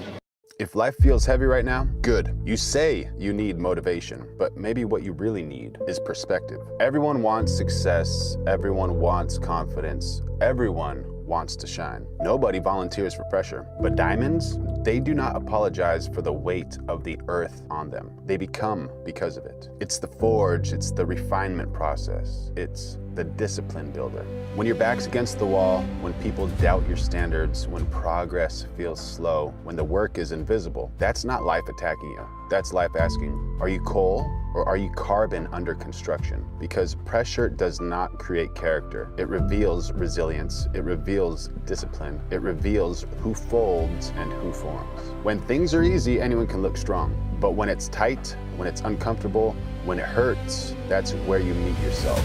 That's where identity is formed. And here's the shift. You don't need motivation. You need a decision that this pressure is not crushing you. It's shaping you. It's strengthening you. It's preparing you for weight most people cannot carry. If this resonates, if you're building something in your life, subscribe right now. Not for hype, for growth. Turn on notifications because this channel is about discipline, resilience, and becoming rare. You don't break under pressure, you crystallize. And one day, when people see you shining, they won't see the adversity. They won't see the years of pressure. They'll just see the brilliance. But you will know what it took. So breathe, stand tall, let the pressure do its work. This is gonna save you time, money, and it can get you free upgrades in hotels. And these bastards are charging you so much money for a hotel. You don't want to pay for a hotel to sleep with bed bugs. Come on, this is like a super valuable traveling hack. Seriously, always do this, right, when you check into a hotel on the mattress, because this is absolutely disgusting. And this is a 5-star hotel as well. A 5-star hotel, and there's bed bugs. His creativity going between the legs. This is the elbow pass. So he pretends to pass it to his right, passes it to the left. He hits the back of his elbow. Watch this. Bam. Bam. And he looks the opposite way. Just so much deception. So great.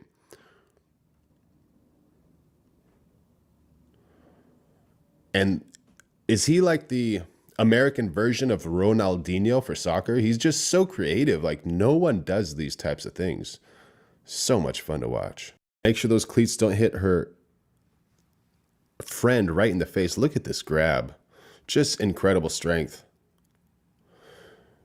And just hoping her shoulder won't give out there. Oh my God, so dangerous.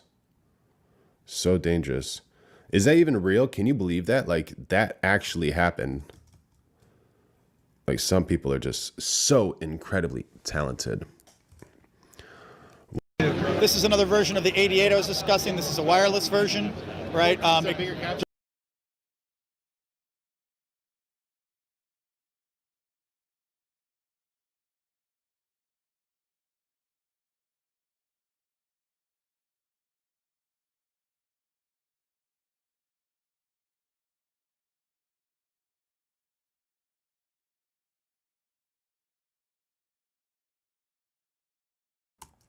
All right, y'all, we are back in effect. Let's see what our friend Megan Kelly has to say. Oh, you guys are lighting it up in the chat. Happening on the ground All there. right. I mean, Yashar Ali, who's a great journalist online, is constantly updating us on what the reaction is inside Iran, what people are saying.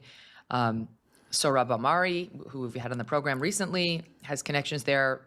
Tucker apparently does too. Why, as a journalist, would you not call your sources to say, what are you guys hearing? What's the reaction? What do the people want? How do you think we're seeing all these opinion pieces and news updates in the New York Times and the Washington Post and the Wall Street Journal? They call sources in Iran, in Israel, in Lebanon, in all these places, and then they report on what they're saying. So I'm like, in order to violate the Foreign Agent Registration Act, you have to be acting on behalf of a foreign principal. You have to actually be Very like true, doing very their true. bidding in an actual relationship, not just like, you know, the way, whatever, I don't know, the way somebody over here, a pundit who's super pro-Israel, would just be out there saying, I love Israel and I'm in favor of this war. That's fine. You're allowed to do that. Same way people can say, I can't stand what Israel's doing and I'm against this war. You have to prove that like Tucker, on behalf of a foreign government, on behalf of Iran, like went in and met with President Trump without telling him. And there are other elements beyond that, which they're not going to. And by the way, and the notion that he was paid for this too is so absurd. People completely underestimate Tucker Carlson's wealth. I'm not going to get into it more than that, but let me just suffice it to say that he comes from many generations of very successful people. That's fine. That's good for Tucker. I mean, most of us would have loved to have been born into that kind of a situation. And then on top of it, he's made his own fortune. He does not need money from Iran to betray his country. So is that what people are thinking, that he's been accepting money from Iran to betray the United States of America? That is so wild. That is so wild. But we got this clip, and It seems pretty interesting, so we're going to jump back on that Megyn Kelly one, but let's see what's actually happening here.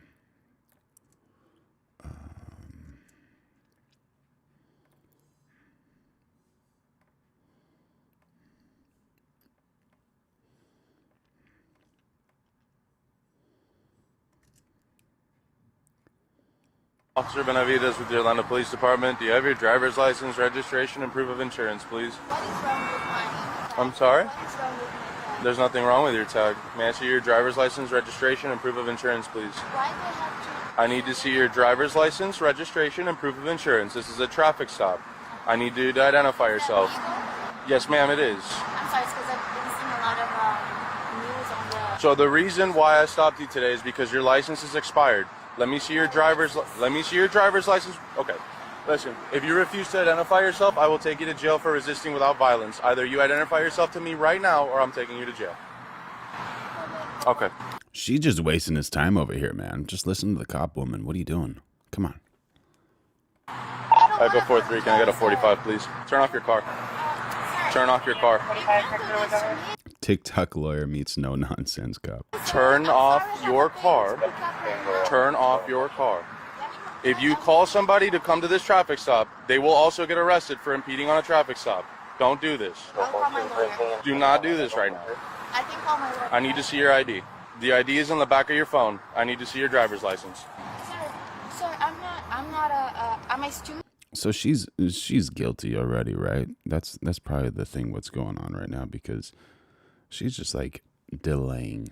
I don't care if you're a student. I need to see your driver's license, please.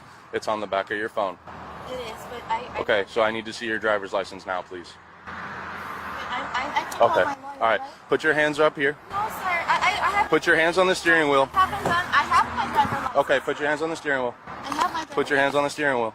I'm going to do everything for you. Hands on the steering wheel. I haven't done anything. This is the 5th time I tell you now. But you have. This is the 5th time I tell you. Put your hands on your steering wheel or you're going to get dragged out of the car. We can do this a simple way. Okay. She's just not listening. What an idiot. Just follow directions. All right. No, sir. Please don't touch me. Do not do this. I'm just scared. I'm sorry. I got you. Step out of the car. I'm just scared. Step out of the car. Step out of the car.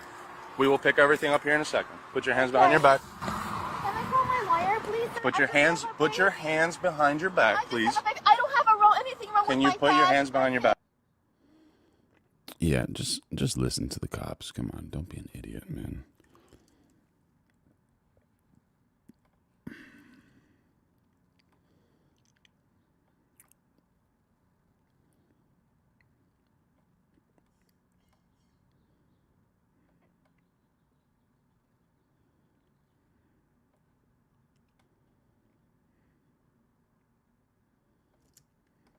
The reason he is talking about this war so much is because he loves his country and he doesn't favor war, and he never has.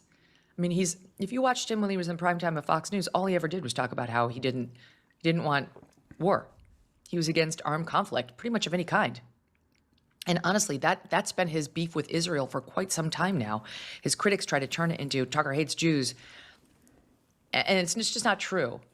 And can I just say, like, for the record, as you know, I've been extremely, extremely supportive of American Jewish people, especially over the past couple of years since 10/7, and will continue to be. I love them, and I have many, many dear friends who are American Jews who are going through a lot right now with these retaliatory terror attacks that we're dealing with, and I have nothing but empathy for them. But all along, we've been told it's okay to criticize Israel. You know, like, let's not conflate that with anti-Semitism. And I thought that was a very fair point.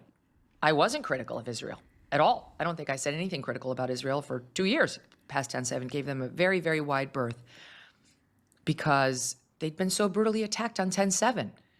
And, you know, I kept asking myself, what would the United States be doing if this happened to us, which it kind of did. But now that even I've started speaking out a bit more on Israel, I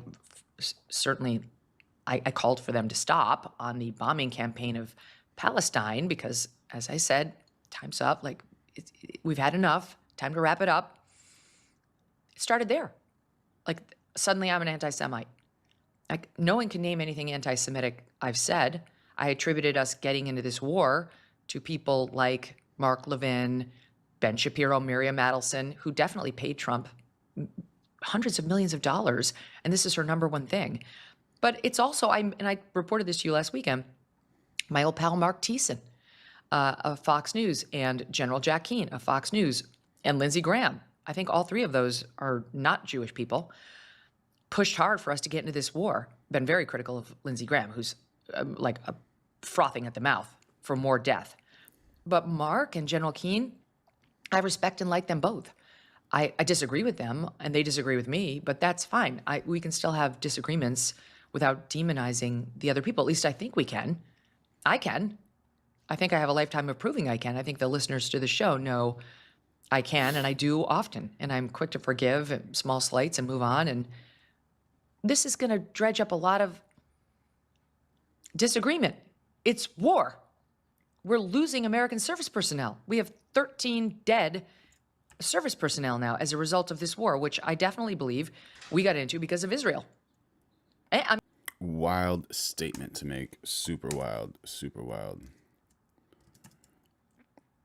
And just to keep you guys updated with this situation here, do y'all remember this girl? All right, so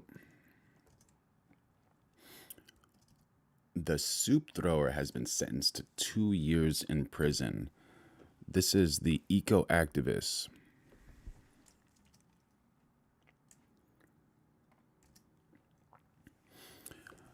This is the eco-activist who has been sentenced to 2 years in prison for throwing soup over a $90 million Van Gogh painting.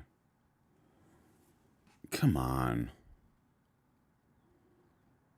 What in the world? Just imagine that. You know, some people in the comments, they're hilarious, bro. They're like, she could have at least chosen a Warhol. You know, Warhol has that soup painting one. That one's hilarious, bro. Oh my God. Yeah. Andy is giggling in his grave right now. The price people pay for his pop art. Oh my gosh.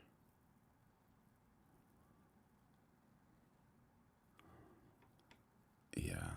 Well, don't do that stuff. You're not too wise to be doing those things. Not too wise at all.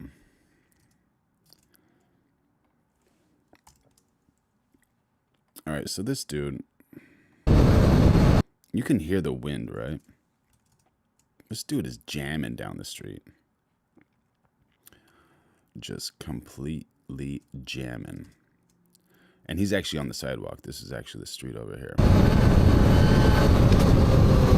Down there at 39, 37.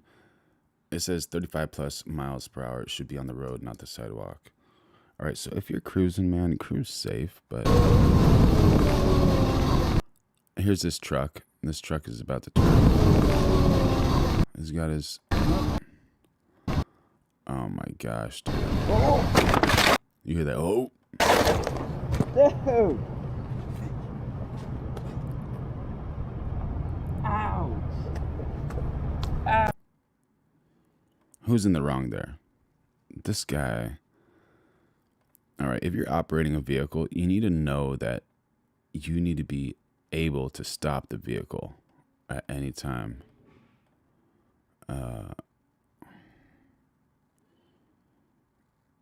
Yeah, I think in this situation, this dude on this electric bicycle should be much safer. You know, it just...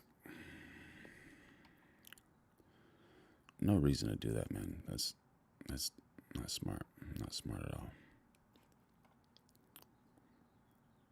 I mean, obviously, and Trump, of course. You know, Ben Shapiro was out there saying, I'm a coward because I won't call out Trump on this. I've been calling out Trump. That's why Trump attacked me and Tucker just as soon as I said I was against the war. I don't know if you saw, I don't bring my personal drama onto the show that often, but he came out and said, I'm not MAGA, and that Tucker's not MAGA. And he's right, I'm not MAGA, I've never been MAGA. As you know, I've described myself as MAGA adjacent, that I speak fluent MAGA. I understand what's important to MAGA, but I'm an independent and I'm a journalist first. And I don't really get sucked into partisan labels. I don't want anyone's jersey on my front. I really don't. So whatever, by Trump standards, it was kind of a mild pushback. He's basically saying, I don't appreciate that you're not supporting me in this, but I'm not going to come for you personally. Okay, it's fine. So in any event, but it is obviously Trump's call ultimately. That doesn't mean Israel didn't spend the past year trying to goad him into it successfully. Netanyahu at the White House 7 times and so on. And you heard what Marco Rubio said is the reason we did it now. It was because of Israel. Okay, so back to Tucker. He's, you can take my own opposition to this war and times it by 100, and that's where Tucker is, because he's just devoted his life to fighting exactly this kind of thing. And he's very, very foreign policy focused. This show does it. It's kind of, I would treat it like sports. If it crosses over into mainstream news, we cover foreign policy, but it's not like a favorite of the show, as you of all people know, the people who listen to the show. But Tucker's been really out there, the pointy end of the spear. And I've listened to his shows, and he's not afraid to say, it's Trump's decision. He's not trying to run cover for Trump, but he's also not talking about Trump the way Trump's main critics on the left who hate this war are. And I believe him that it's because he says he loves the president and, he's disappointed in him.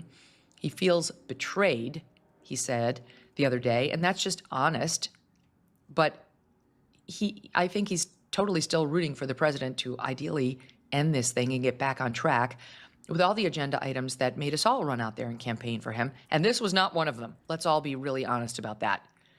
No one thought Trump was promising a war in the Middle East. He said exactly the opposite. So now Tucker comes out and says, and trust me when I tell you he's got very good sources inside the government, that he's been told the CIA has referred a criminal investigation to the DOJ about him, about allegedly Tucker speaking to people inside of Iran in the days prior to Trump launching the attack, which led the left to go into some bizarre tizzy of a frenzied meltdown over the weekend, saying, oh, Trump, when he had Tucker to the White House, was working an op. He knew Tucker was a double agent, and he was giving him false information so that Tucker would go back to his, I guess, Iranian handlers, give them bad info about us not getting ready to attack them so that they'd put their guard down and Trump could drop the bombs, like Trump could send in the military. This is so crazy. Now, Axios comes out, Mark Caputo, and says, okay, none of that is true. And he also says it's not true that the CIA is investigating Tucker or has referred Tucker for criminal investigation at the DOJ. Mark Caputo making clear there was no op. It was a friendly meeting between Trump and Tucker. They disagreed. Trump heard him out, parted friends. And by the way, as you know, he had Tucker back to the White House a couple more times where they talked about it at length and more. The same as Charlie tried to talk Trump out of bombing Iran back in June. The president will listen to his critics, then he'll make his decision, and then the critics will say what they're going to say. Like me, like Tucker, like Charlie did. We're not president.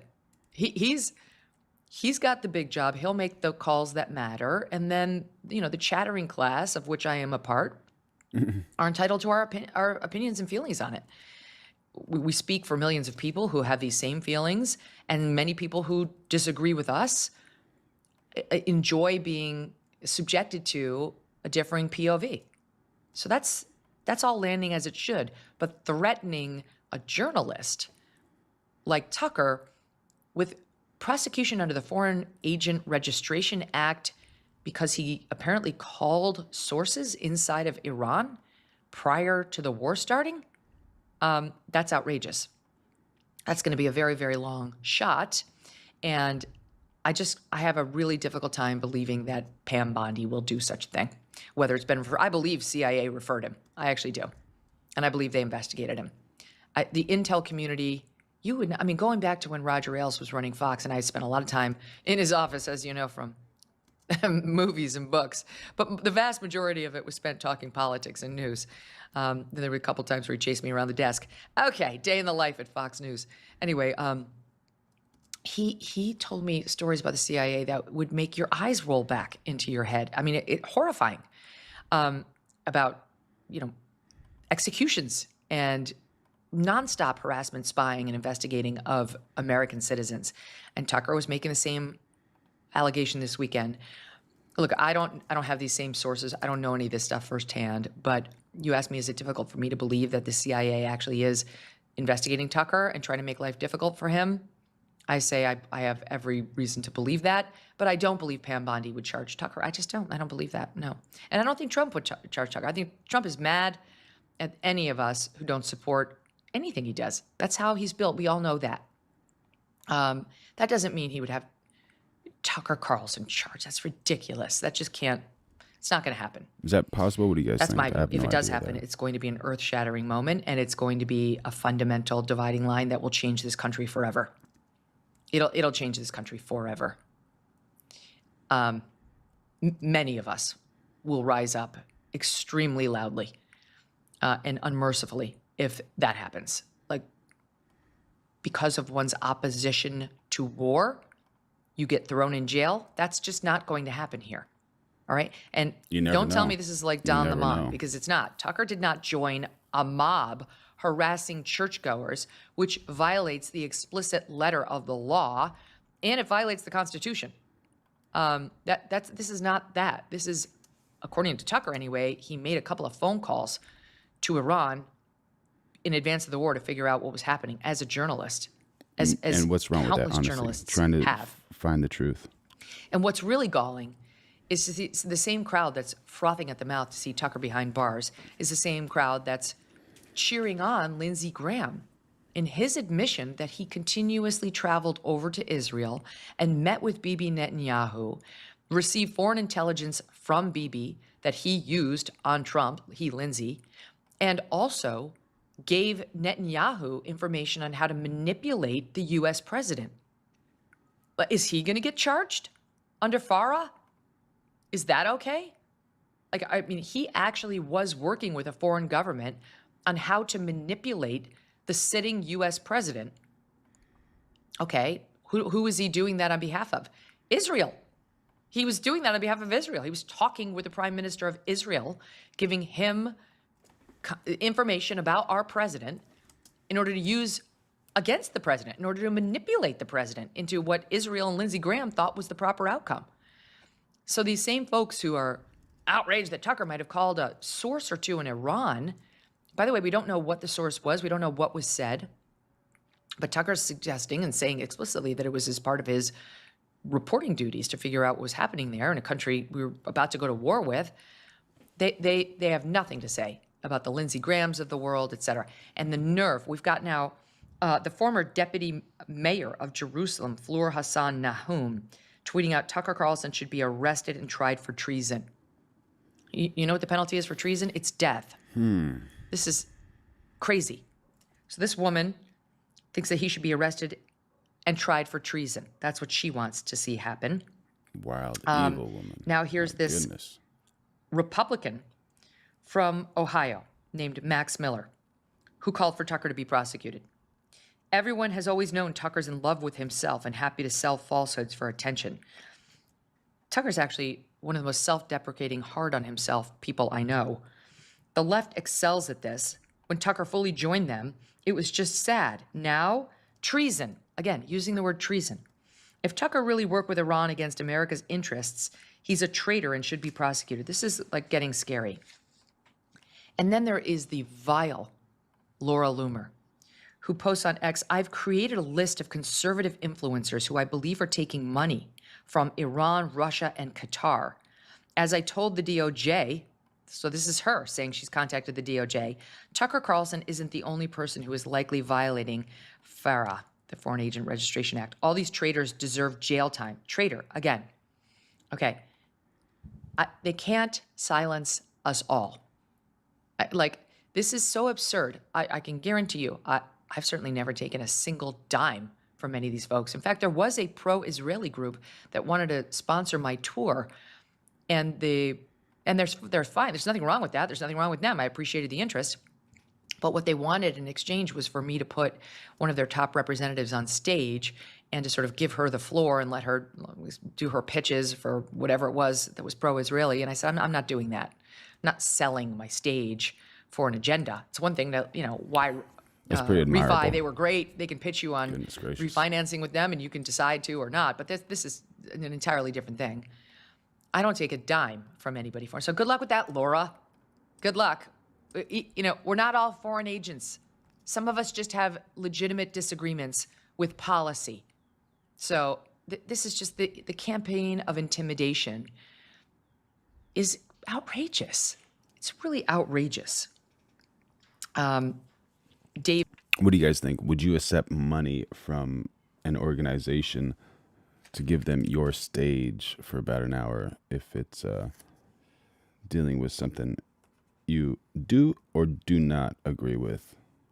That's a questionable move, but that's very admirable that Megyn Kelly was like, no, thank you. I don't need that in my life. Steve Smith, who's been very critical of Trump and of this war, he posted the following on X. Obviously, this administration has already destroyed the coalition that won Trump the popular vote in every swing state in 2024. But imagine, and I don't think this will happen, he wrote, that they put up 0 deep state arrests, that they covered up the Epstein scandal, and launched a war for Israel against Iran, and then prosecuted Tucker Carlson for trying to get Trump to keep his campaign promises. If you wanted to destroy this country, this would be the best course of action. He's not wrong. He's not wrong. But, I mean, truly, imagine that no one goes down for the entire Epstein controversy or the deep state stuff that we spent most of the summer talking about. Yeah, is anyone gonna get in trouble because of that? You know, the charges against Tish James have not been refiled. James Comey, he gets away with it. John Brennan, he gets away with it. Barack Obama gets away with it.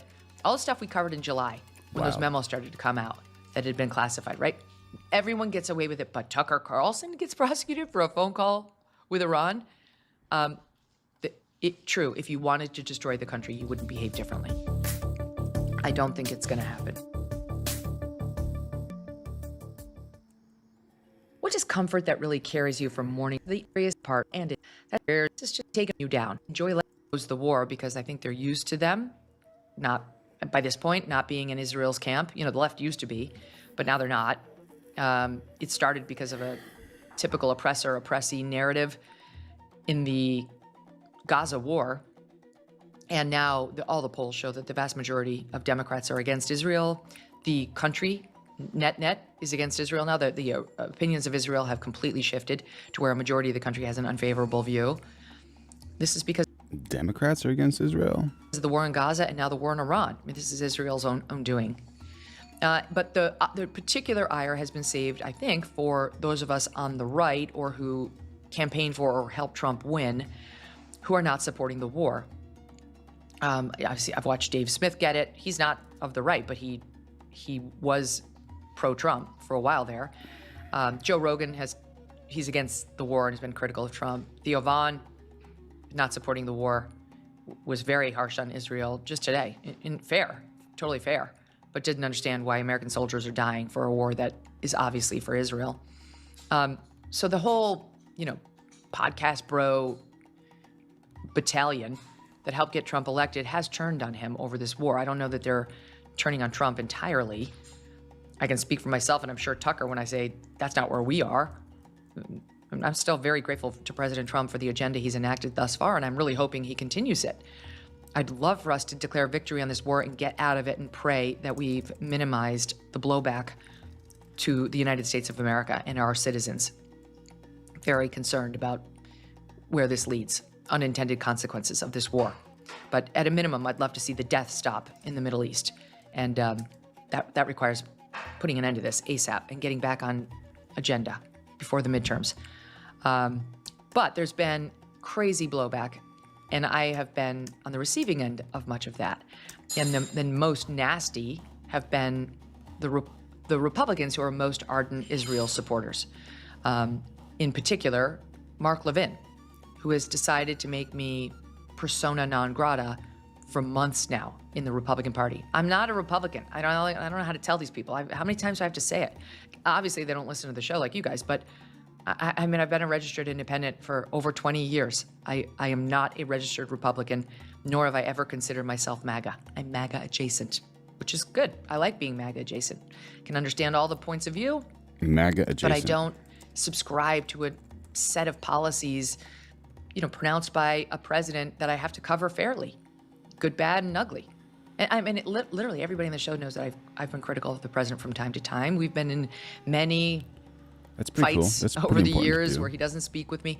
That's Trump. I don't hold it against him. It's, he's temperamental, and I don't love that stuff. It's not what I put on the list of good things in terms of my own relationship with President Trump, but net, I don't think it's a bad thing about him. He's a fighter.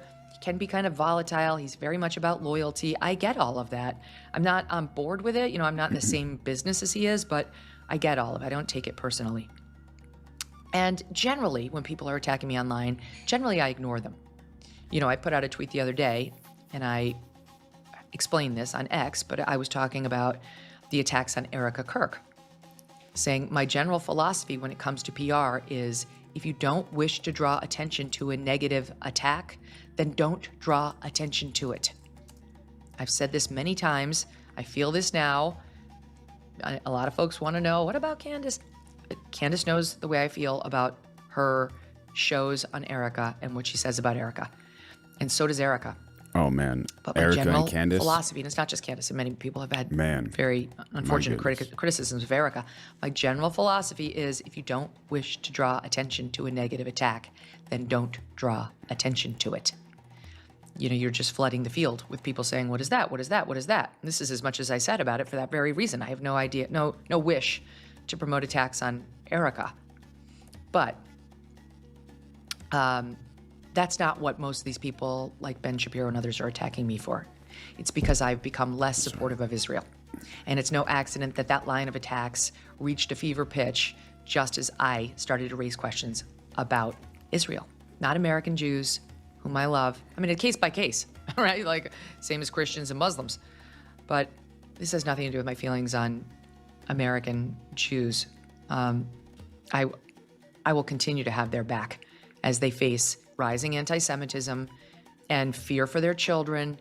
What's wrong? Is it not okay for her to have an opinion? What's going on with this? And fear as like a loathing for Israel goes up, that a loathing for them might go up, which we have to fight against. But that doesn't mean I won't defend myself when under attack by somebody who might be a prominent American Jewish person, and that's Mark Levin. So since October of this year, he has been coming for me relentlessly. I mean, relentlessly, in the most vile and disgusting personal terms possible. I mean, this is like a 70-year-old man. He's in his mid to late 60s or 70. Senior citizen with the show on Fox News on the weekend. He never made it in the prime time. You spend 5 minutes watching his show, you'll see why. He was not primetime material. We used to laugh at him behind the scenes at Fox because he's constantly red in the face and spitting mad and angry. That's his shtick. Okay, there's like some very small audience for that. I mean, very, very small. But that's not my problem. It's Fox's and Levin's. Well, once again, he was at it over the weekend. And they don't always get, under my radar, but this one did. And I finally had it. And I went back and looked. Mark Levin has tweeted about me at least 111 times just over the past few months. 111. In total, I've said something about him like a handful, 5 or 6 times. I've risen up here or there to say, would you stop? He loves you, girl. In the beginning, I said, please stop. You're going to get someone killed. I was talking about Tucker because he was so nasty. My God. I was calling him an anti-Semite, neo-Nazi. Me too. Grifter, neo-Nazi. Like, I'm a neo-Nazi. Okay, Mark, sure. And it was very close in time to when Charlie was assassinated. I begged him, just please stop. Stop. But his only issue is Israel. So if you're not pro-war on Israel's behalf, or if you asked any questions about Israel and Charlie's feelings about it, you were a neo-Nazi that needed to be destroyed. So most of the time I have ignored those 111 personal attacks on me. But let me just tell you, he's called me the queen of the clan, Grandma Groiper, which is a comment on my age. Not there yet, but I'm looking forward to one day becoming a grandma. Queen of the clan? What's he trying to say about that? Is that a cool thing to say? And what are your thoughts on these people who have a microphone in front of them saying these outrageous things, you know, just to inspire hate. Come on, y'all.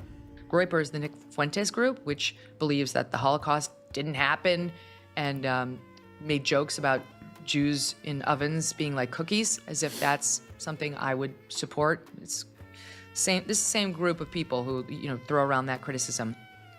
That took a mild comment I made about Nick Fuentes and why people are attracted to him, why he's gaining purchase with some by saying he's an effective communicator, and eliminated all the parts where I said, obviously, we are not talking about his comments on race or Jews or women or none of that could ever be excused, which I made clear. But my critics took that other piece of the clip and circulated it like I was part of his Groyper unit. I mean, it's just so dark what's happening. And I don't bring all of this on the show because it's like, I just want to do the news for you. I don't think you want to get caught up in my own or anybody else's Twitter drama. So I try to be very mindful of that and respectful of you and your time. I bring it up now only because it's getting to a fever pitch here with the threatened prosecution now of Tucker Carlson and the president now weighing in on the Mark Levin feud with yours truly, which I'm about to get to. So yeah, I'm a Klan member, I'm a neo-Nazi, I'm a grifter, I'm an anti-Semite. I've been reading here, I'm quoting from Mark Levin.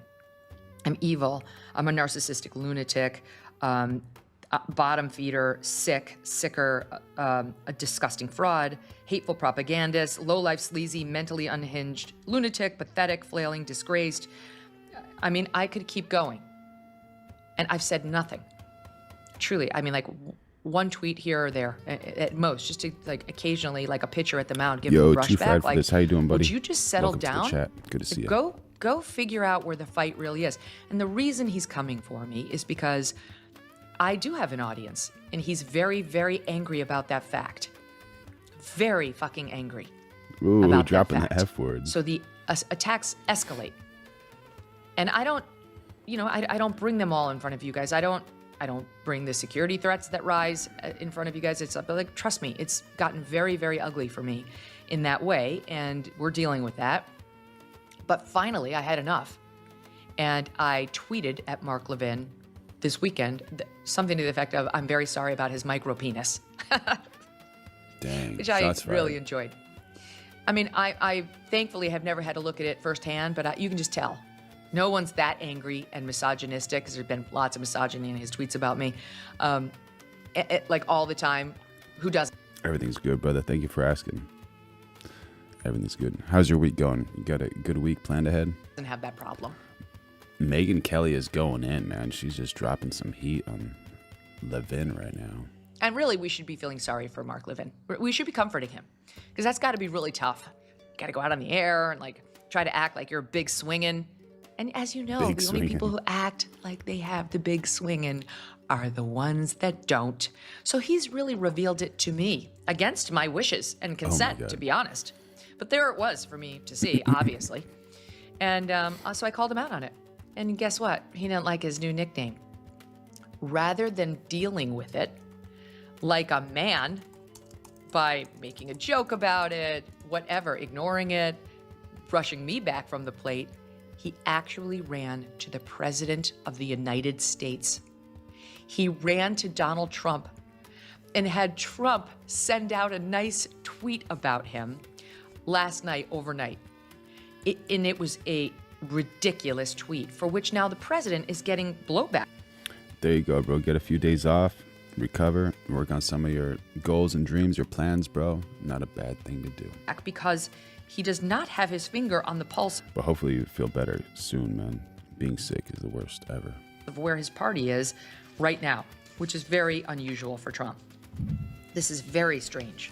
The tweet, and it's very strange that Mark Levin couldn't fight his own battle. But you know what's a little weird though? Megyn Kelly is actually married to Douglas Brunt, a novelist and former CEO, and they've been married since March 1st of 2008. And if she's married, I think she should just keep like another man's penis out of her mouth, metaphorically and physically.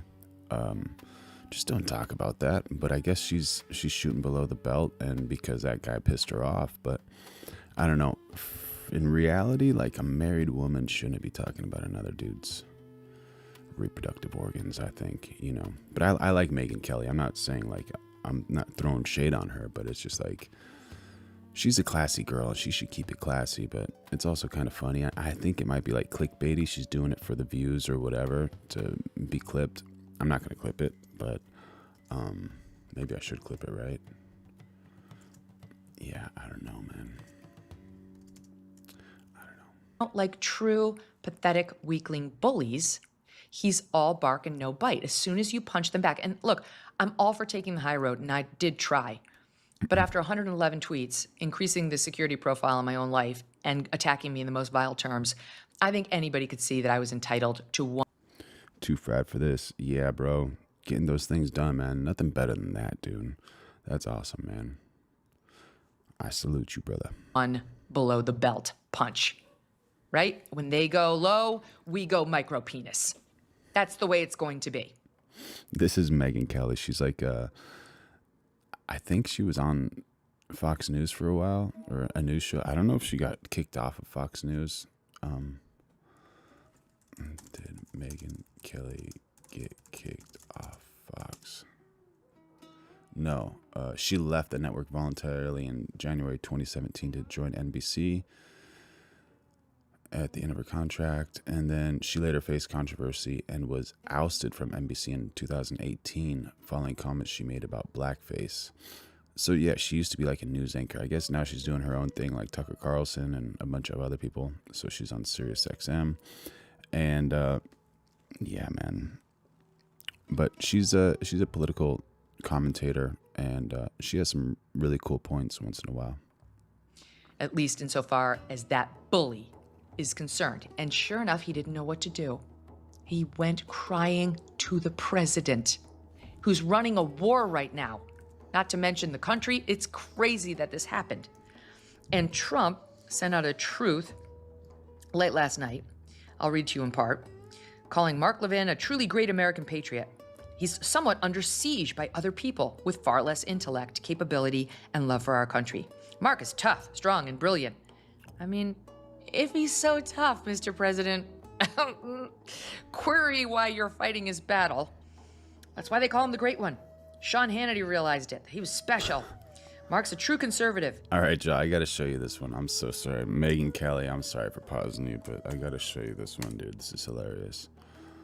What happened to it? Oh, my gosh. Here you are. What's my frame like?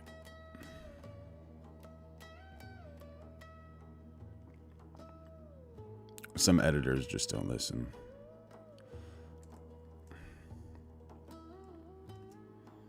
All right, so it says, can you remove the hand that's over my, in the middle? Thanks. So I think they're talking about this one. And here's the edited photo. Some people don't care, man. Some people don't care. All right. James, I love this photo myself in Paris, but could you please remove that long metal thing? Thanks, Anya. And I think they're talking about this thing. So he just removes the Eiffel Tower just for her, dude. Hilarious, bro. Hilarious. James, I love your work. I love this picture, but my stupid self couldn't hold the one the right way. Could you fix it? 1-7. So she he put the 7 before the 1 and he gave her some years, dude. That's hilarious. Added a tree back there.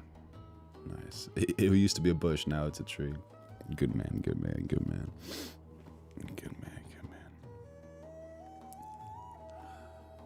Could you make this more interesting? Oh my god, dude. Toto. Yeah, bro, add a bull. That'll make it more interesting. Oh my god, dude. That's like worst case scenario in the world. Oh my god. Let me leave it on this frame for a sec. Let me check something.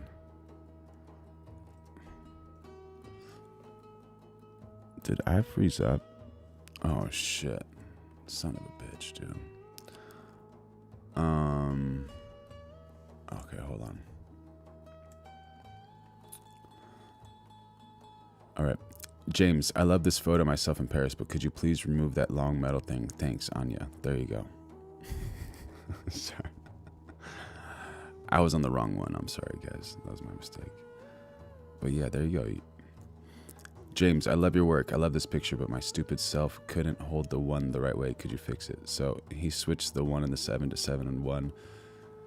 Turned her into an old lady, added this to a tree and from a bush.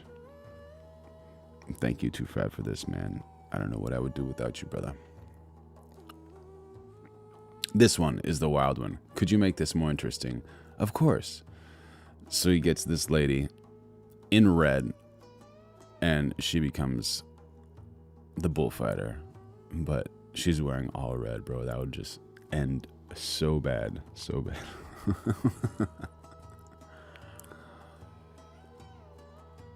James, will you make me look like a bad boy? The police are on their way. No sunglasses, no fanny pack, no tattoos, no mustache.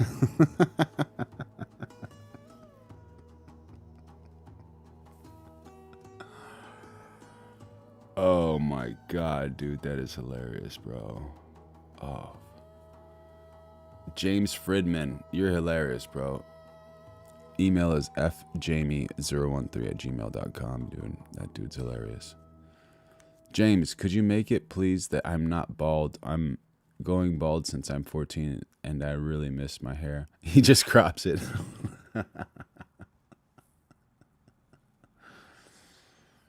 Oh, man. Quick way to edit it, dude. Quick way to edit it, dude. That is hilarious, dude. Oh, my God, dude. All right, let's see. James, I love this photo of me and my girlfriend, but I'm worried about sending it to my family. Could you make it a bit less revealing, please? Of course.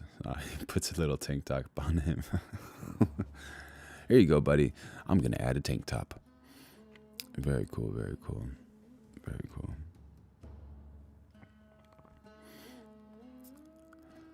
Jamie, my wife and I took a selfie with a friend, but she looks naked in the picture. I was wondering if you could help fix it. Fixed. Yeah, dude, just add a shirt on the woman.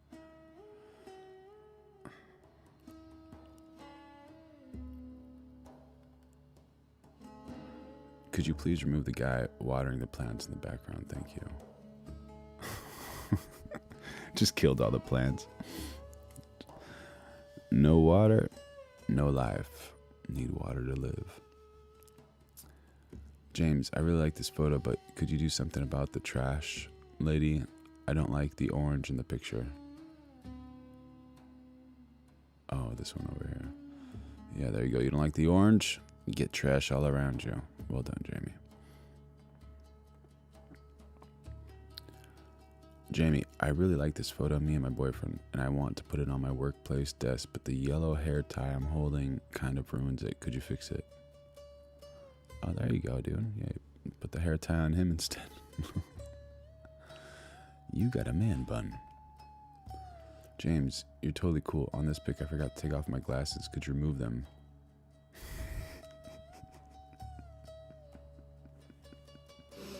So creative, bro. So creative. So creative. This guy is hilarious, bro. I haven't seen one this funny, like the taking off the glasses, everything blurry. I was just like, yeah, bro. That one's solid, dude. So solid.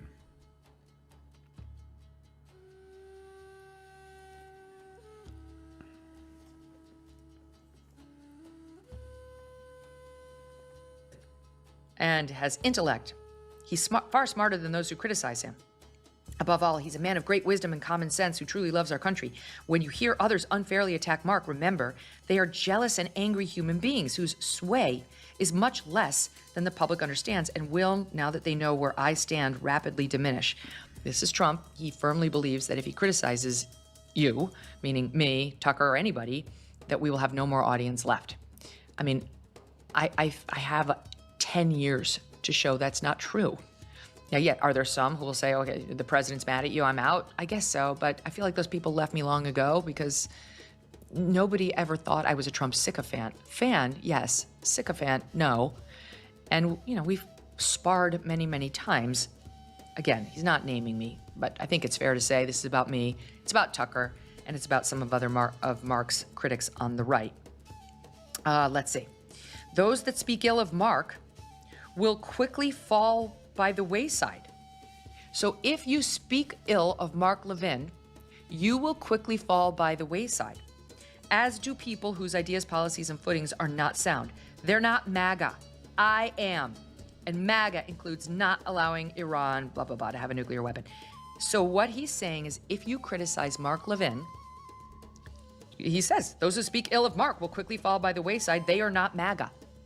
So you cannot be part of the MAGA movement if you speak ill of Mark Levin. That's where we are. That doesn't hurt me at all. I've not been part of the MAGA movement. Again, I will stay MAGA adjacent, which is where I am happily. But he is going to further destroy his own coalition if he continues with this.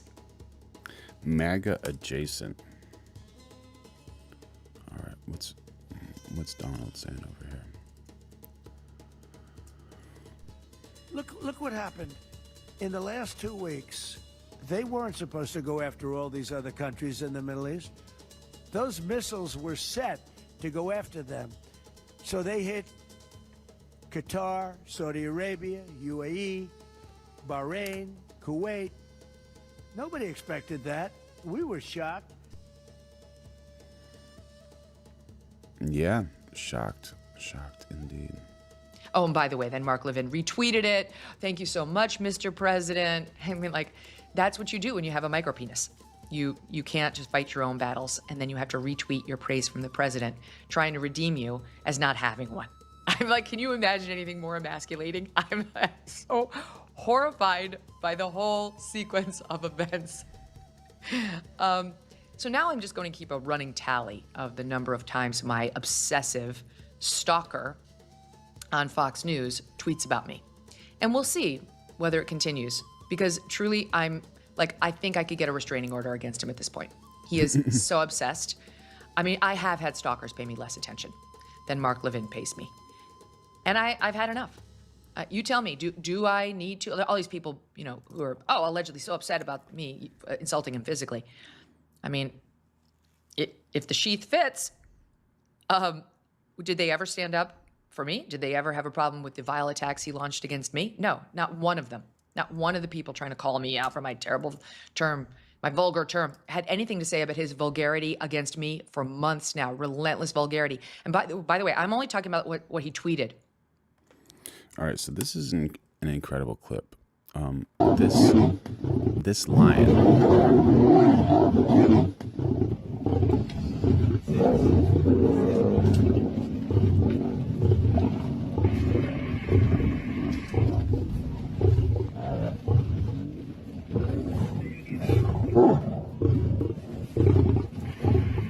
This lion's just ensuring that all the cubs are going to be fed.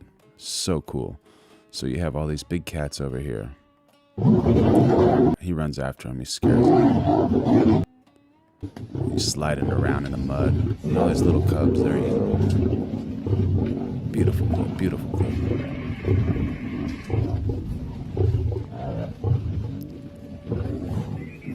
This one's creeping up. He sees it, runs away.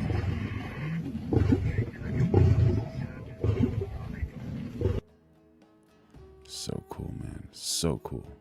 Love those big cats. He's devoted many, many shows to me and Tucker, Dave Smith, and others. Many. I get mentioned all the time in the most vile terms possible and to millions of people. And I've said nothing. And none of the people calling me out for my one tweet, which was, as they say, below the belt, had a thing to say. So I reject them entirely. In fact, it's been an interesting thought experiment to see where people might go, right? You are the picture of decorum. You don't believe in that kind of rhetoric, do you? Where is your tweet calling out Mark Levin? I'll wait. So I think to me there's a lesson here, and it's not be vulgar. I don't enjoy that. I mean, obviously, occasionally I can be vulgar just like anybody else. I'm half Irish. It's that eventually you do have to punch your bully in the face just to be able to look at yourself in the mirror, just for self-respect, never mind whether it works. I would submit to the jury it's worked because he went running to a stronger man for protection. Oh my God. The fecklessness of it, the weakling that he has turned out to be. And obviously, by the way, it looks like Trump's Truth was drafted by Levin. It doesn't have Trump's normal spelling errors that he does, usually for effect, I think. Clearly it was drafted by Levin, and Levin's post thanking the president is equally long. All right, so this is an example of what Levin did not do. Let me see what's my frame like over here.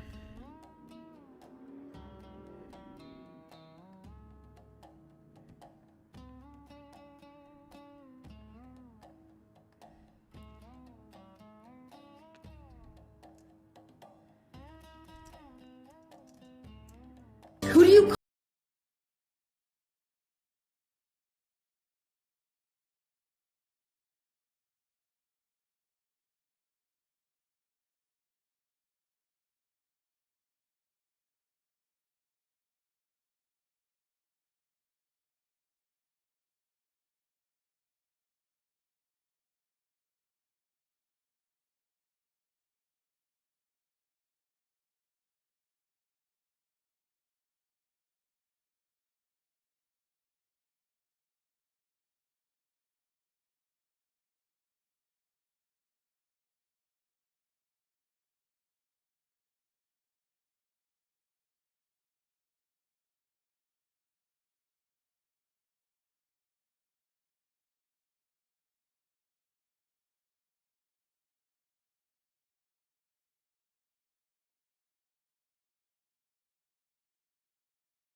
I was a man.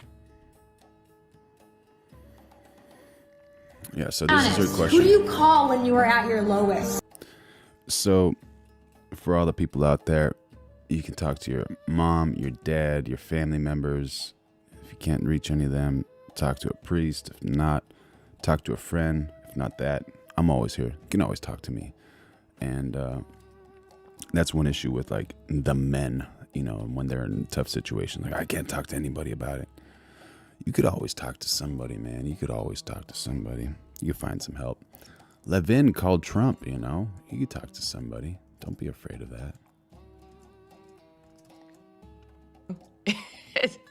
It's the only thing about him that is. Okay, so that's enough about that. That's the drama. It's everywhere, so I felt the need to tell you about it. My Twitter dust-ups, whether they're with the president or anybody else, are not interesting news, but the thing about Tucker is, and we do need to watch that, this cannot become that country where criticism of a president's wartime decisions land you behind bars or under, lengthy investigations by the DOJ. Something that's not even arguably illegal. Okay, let's spend a little time on the Oscars, okay? Because they were ridiculous, starting with Jimmy Kimmel, who had to... Groundhog Grant, how is this constructive? As your feed says, this is ridiculous hypocrisy.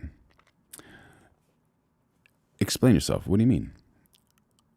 Is this not constructive? What I just said about if anyone ever needs help, they can always talk to somebody. If you're in a tough situation, I'm here to talk to. Oh, are you talking about the first part of the feed where we're talking about Sonder? Let me give you an example of the first part of the feed, my buddy. So we had about 10 quotes. And this is for the good women of the earth to find a good man. And quote number 4 was, Sonder turns loyalty into oxygen. Don't flirt with attention when you already have devotion at home. Attention feels fun. Trust feels like a future. Type loyal in the chat if that one resonates.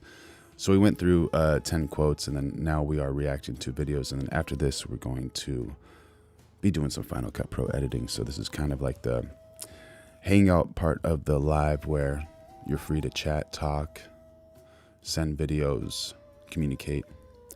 And then we're going to get into some Final Cut Pro editing, which is also very beneficial for creators. And if you have any questions while I'm editing, you're more than happy to type them in the chat. But Very happy to have you here, Groundhog Grant 72. Am I showing AI trickery, bro? I don't know what you're trying to say with that.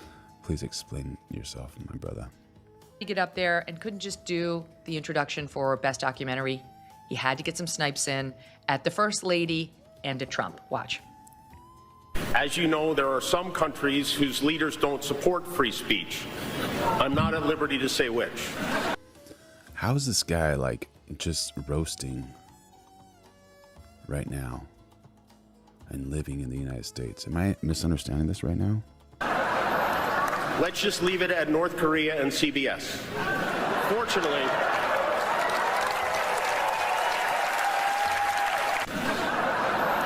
and to Trump. Watch. as you know, there are some countries whose leaders don't support free speech. There are some countries whose leaders do not support free speech. I'm not at liberty to say which. He's not at liberty to say at which. So he's basically saying in the United States, you cannot have freedom of speech.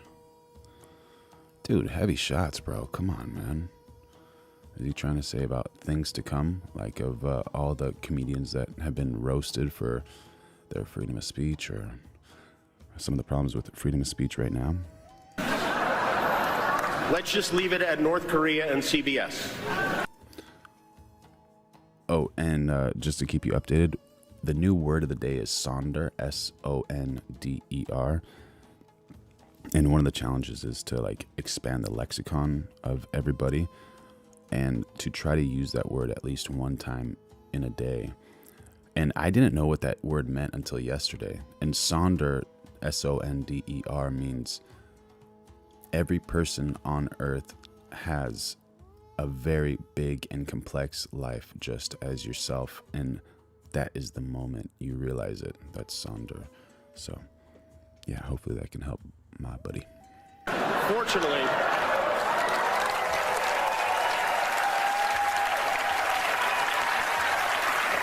Fortunately for all of us, there is an international community of filmmakers dedicated to telling the truth, oftentimes at great risk to make Telling the truth, often at great times risk. Let's see how he's going to finish this sentence. films that teach us, that call out injustice, that inspire us to take action.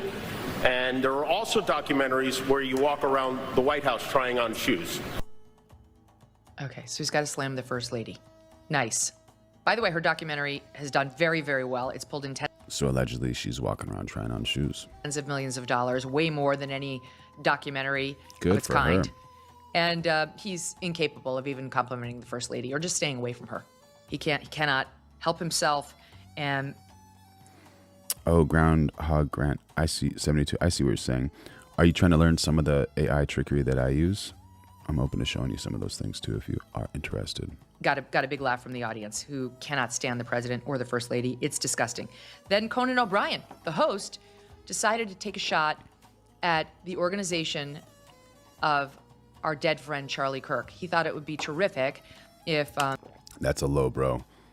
Low below.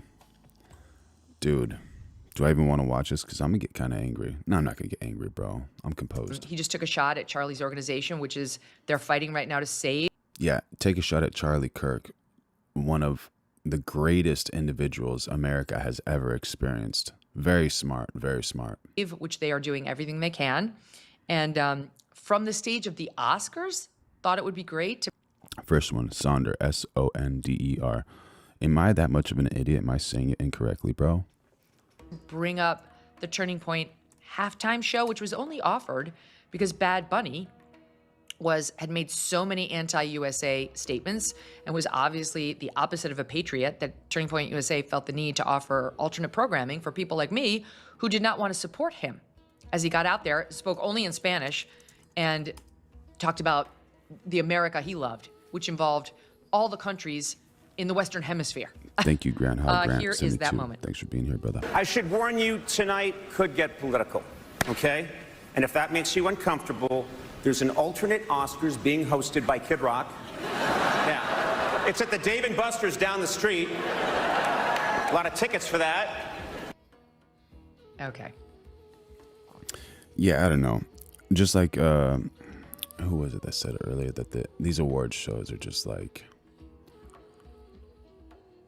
they're not worth it. They're not worth like the coverage. I think I would agree with that, because I'm just like, man, I've had enough of it, and it's honestly not too entertaining to me.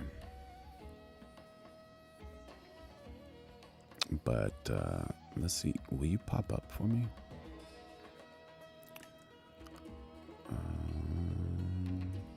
Let's see. I'm trying to pull this stream up, or this application. There you go. All right, so when I was at Abbot Kinney yesterday, met up with an amazing artist, and this artist was just so cool. Like she did a piece that costed her $20. So it costed her $20. How much did she sell it for? She sold that piece for like $80,000. When she told me that, I was like, oh my God, you're a genius. This is wild. And I completely admire you. So here she is. So I have no idea what's happening as it's happening. And so what she does for fun, she goes out on the street and she draws pictures of cats, dogs, and people. And yeah, it's just completely wild to me. So these are like the two elements. I have this music element that I keep, and I have this like subscribe thing up here that I keep. And then I take everything else that I don't use, like all these old clips that I deleted because I needed space, and I take them out. And then usually what I like to first do is grab this piece here, and then can you guys see my right side? You can see it enough, right? Not enough. So on the right side, I grab this clip, and it has spatial conform, and so usually it tries to fit the frame, but I take that off, and so when it doesn't have it on, it's 1 pixel to 1 pixel, which gives you more clarity, I guess, what you can say. And then I'll just zoom out here. I'll hold Command minus to zoom out, and then here I'll grab this anchor, and I'll just kind of like make it something like that, you know, and see where the majority of my frame will be. All right, yeah, it's decent, whatever. So these are like the Oakley Meta glasses. Let's see.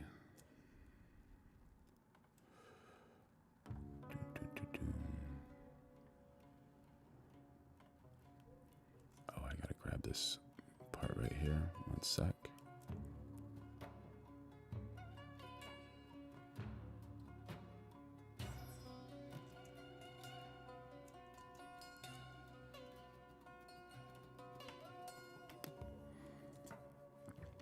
We're gonna see where this is. Oh, here it is. Boom, that one. And then we gotta grab the next one. I guess. I see.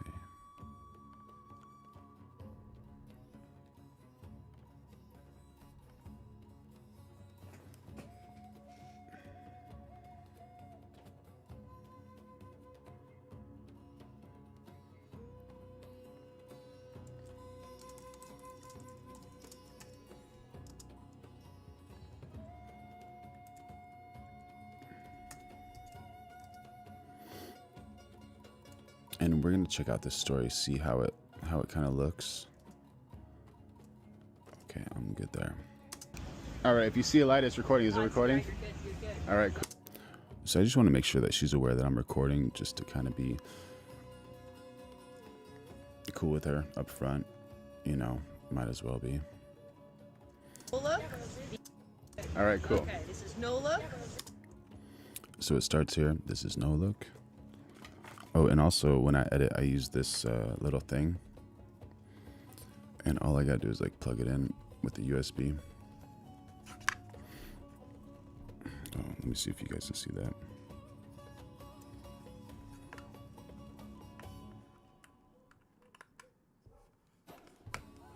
Bam, plugged in. And then now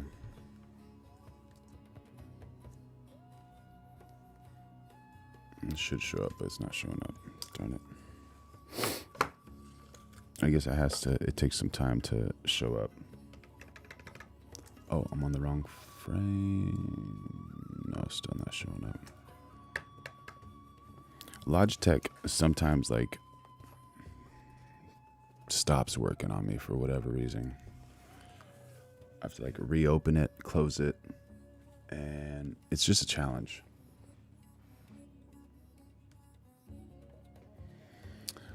But whatever. Maybe I'll try opening and closing it again, but it might work here. Close, open. Okay, let's see. Yo, Bad Blue Obama, how you doing, brother? Thank you for joining in on the chat, dude. I'm good, dude. I'm hot right now, dude. Warm temperature-wise. And I'm trying to get this thing to work, so I'm gonna quit Final Cut Pro. Just do Apple Q and then restart Final Cut Pro. No, that's compressor.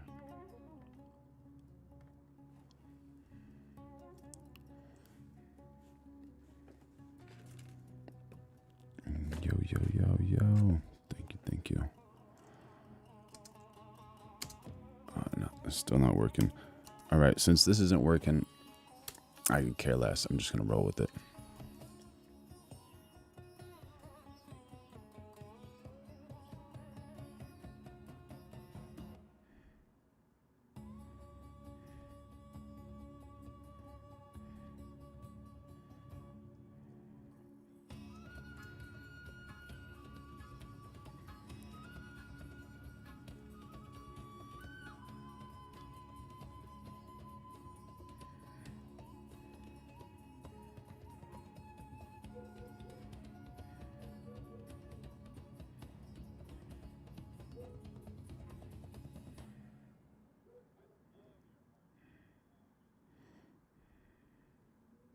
She's a cool chick, man. Like, when you meet her in person, she's so awesome.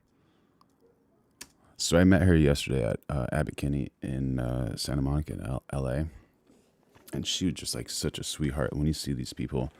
And she's so talented, man. So talented. And I like this natural movement of the clip.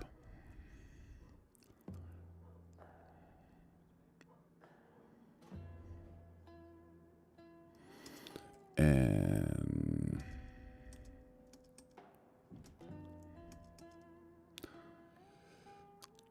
yeah, I'm gonna probably cut it there because this is a cool clip.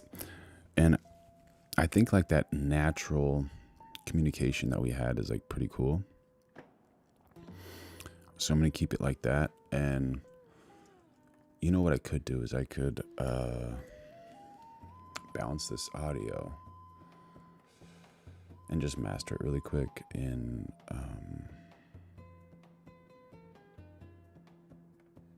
Logic.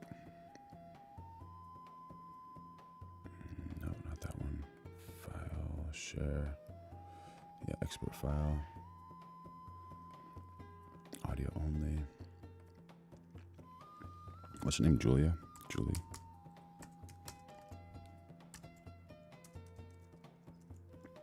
Okay. Dude, she makes these art pieces, which is so sick. Let me go to her website, bro. It's wild. No look art.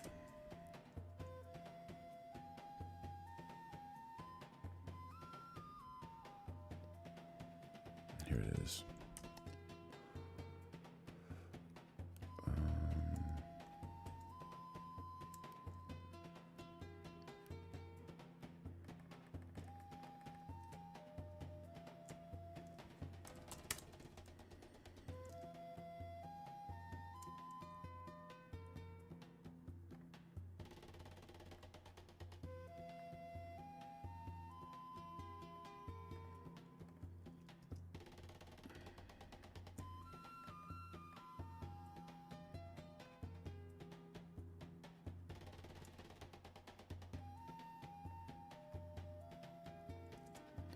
So this is her website, No Look Art. And she draws like these small ones for like 25 or large ones for 50. And so she draws the whole picture. Like she only looks at the camera that has the picture. She doesn't look at the paper and draw. So she's just drawing like this. And it's, these pieces are just like so cool, man. So, so cool.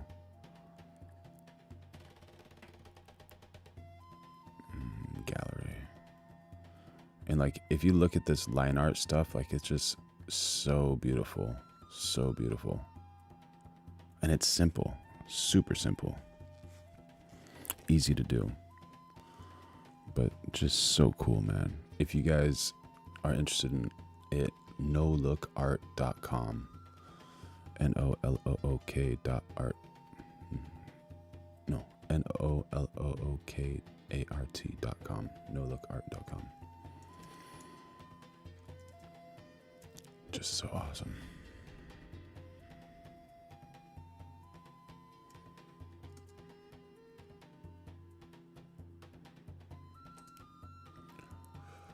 All right, I gotta jump into Logic really quick.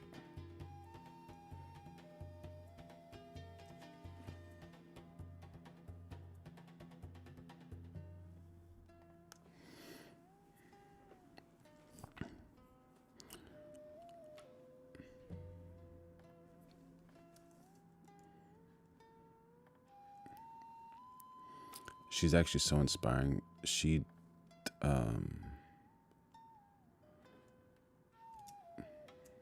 on.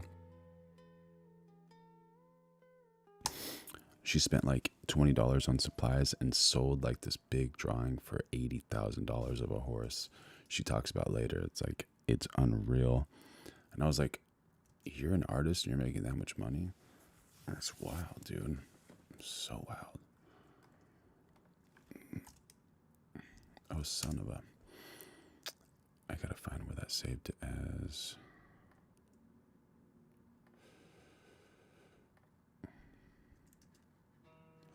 Oh, Julia.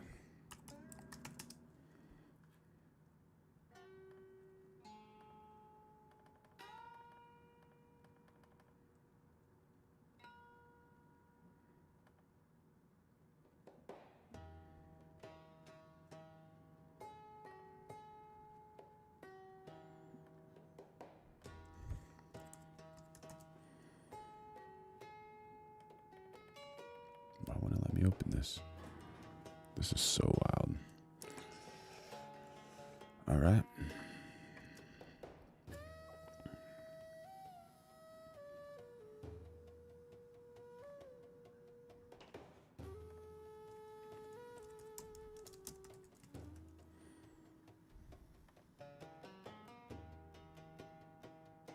It's under downloads. There you are. Okay, I found it.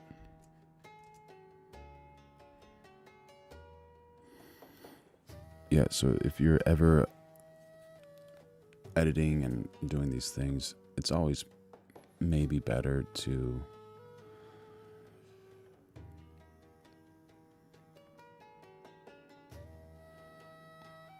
master your audio if you can, if you have time.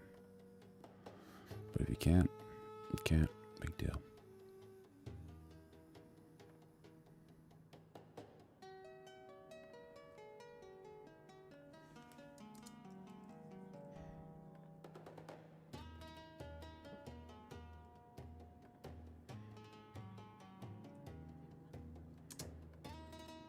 All right, good enough. Let's bounce it.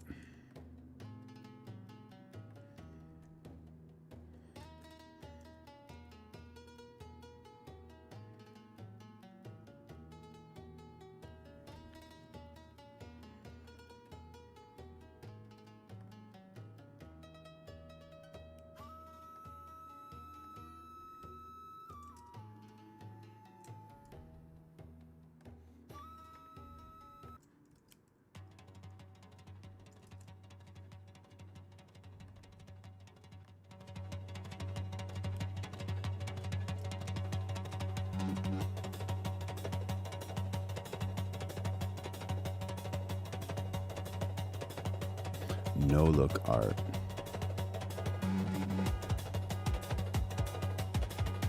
We'll keep this logic open because we're going to use it later.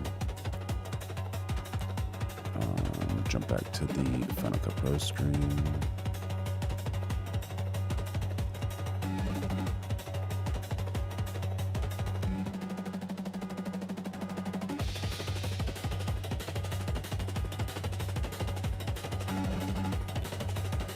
And we will import media.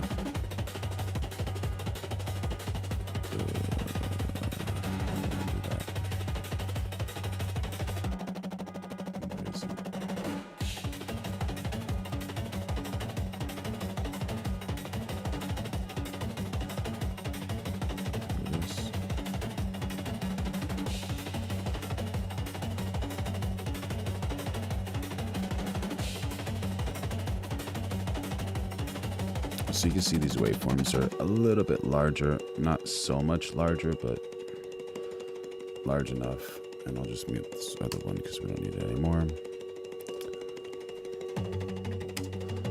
And so since I have more footage here, I can grab this and I can just create keyframes of where I want the position, rotation, all those types of things. So I push up, start from the start. Let's lock them here.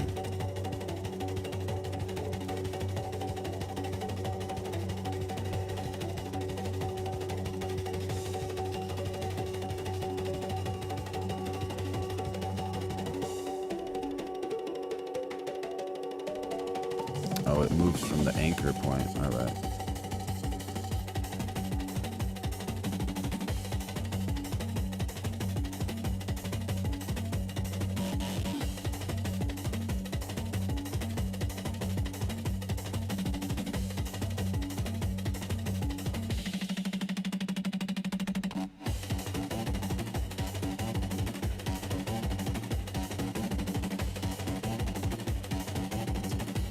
Now I just wonder, is it gonna like move weirdly when I move? Okay, so that's decent. I think maybe the anchor part might make a difference while I'm zooming and not zooming. So from this part, you can start zooming in a little bit.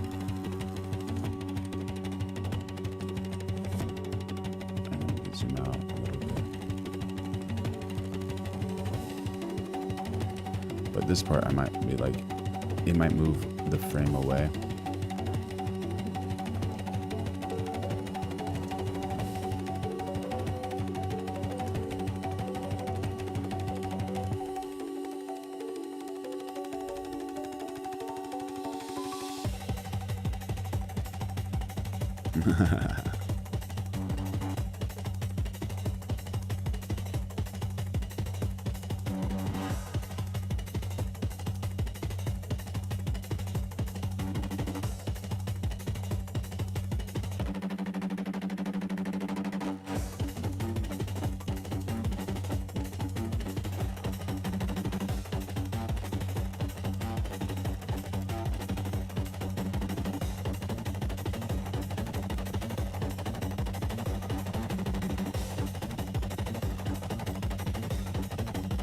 Try to zoom in here.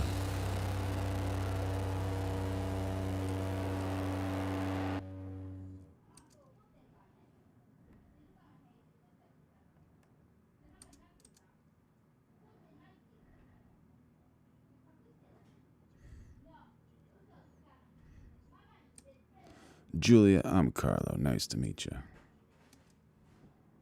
Really cool chick.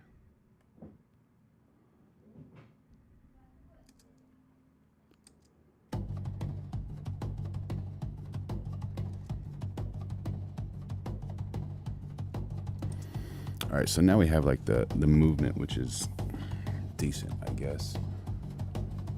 I don't know why this part. Oh, because I cropped the last part, right? That's what's happening.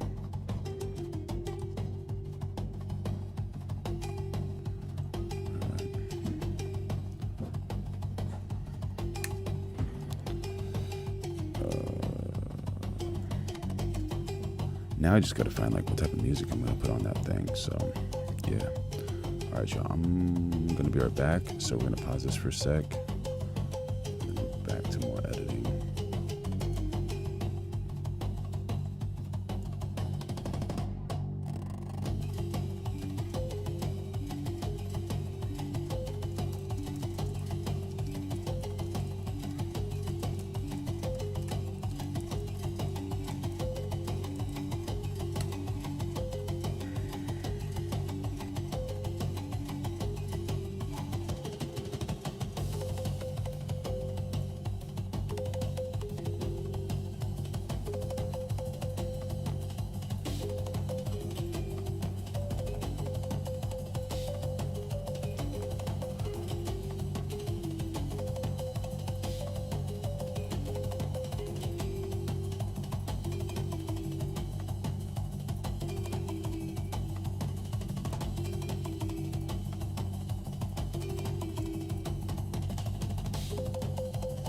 Direct to phone. It's got the 2 capsules. It's Bluetooth, right? Goes into the phone. Sure, proprietary codec. Great for outdoors. It's great for outdoors. I hear you. Totally. And then we got the KSM4 over here, which is our. To be honest with the viewers, because if I try to like sell them on something, they'd be like, "Dude, you jerk! You told me this is good." Everybody I wants easy wireless because it's so easy until you have dropouts. They want it. I know. It's hard. Like These environments are very taxing. If TikTok trends had a motto, it would be somewhere between bravery and really poor life choices. And it's a place where you can't like get out of security. Like that's the super dull. So the exit strategy, non-existent. Like what's he gonna do? Grab a rope from a helicopter and just take off? And what actually happens? What are the consequences? The lifetime ban. It's very real. Everyone in the chat, like, subscribe, turn on notifications. Let's hear what you have to say. Everything is welcome. The philosophical observer would say, he didn't run onto the field. He ran into the consequences portion of the program. The security guards were not chasing him. They were escorting him into adulthood. So it's part streaking and part advertisement. So what happens here is he paid about $41,000 for a Super Bowl advertisement, but he also might have something on his record. I think it's a misdemeanor, but he gets that advertising. I guess there has to be questions and answers here, right? It has to be like there's a question, there's an answer. Like we have to set it up in a certain way. The calm, surgical. You know what I admire? The confidence. The logic, missing. The exit strategy, non-existent. The lifetime ban, very real. So this is the calm surgical roast. 88,000 fans, billion-dollar broadcast, halftime legends, and somewhere in the background, a man in sneakers thinking, this is my origin story. It wasn't. It was his LinkedIn explanation. Did you see that? He pulled up a gun. He pulled up something. Here, let me just do let me go back a little bit. Good dude. One guy jumped out of the back seat. One guy jumped out of the front passenger seat. He's pointing a gun right there at the driver. Points a gun. This guy probably has a gun in his hand. We don't know. It looks like he fired something. And you can see what size shoe he's got. Fight or flight, dude. These guys are idiots, dude.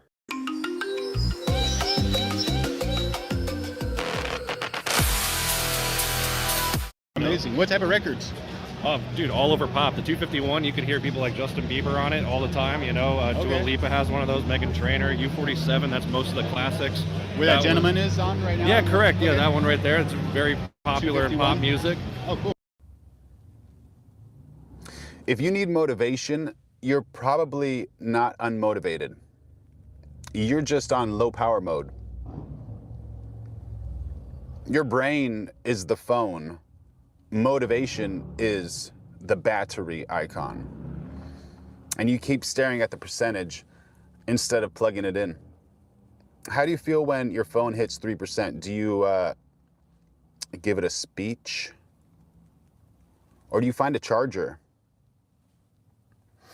It's funny, when you are low, you demand inspiration. But when your phone is low, you demand a cable.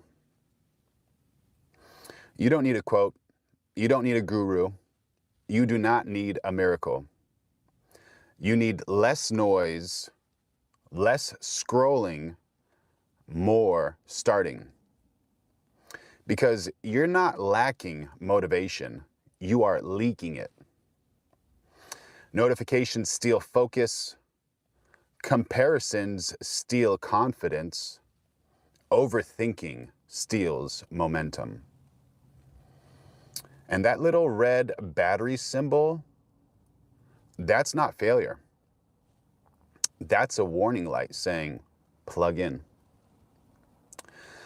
So here's the charger. One tiny action right now. 2 minutes, no debate. Can you move for 2 minutes without waiting to feel like it? Just move. Motivation is not the charger. Motivation is the percentage that rises after you plug it in. Plug in, then move. And if you're still watching this, your battery is not dead. You are already charging.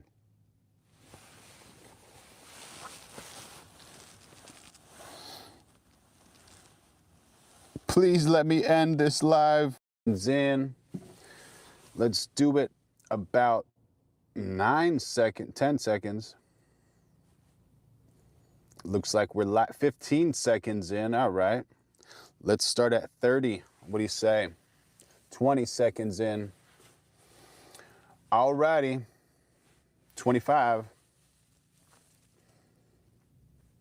And 30. We're ready. Let's do this. Catherine O'Hara didn't suddenly become legendary. We just finally caught up. For years, people called her funny. That word did not come close. She wasn't loud, she wasn't flashy, she was exact. She played characters holding it together by pretending they already had. Other actors chase laughs. Catherine let silence finish the joke. Her comedy ages like wine because it's made from experience.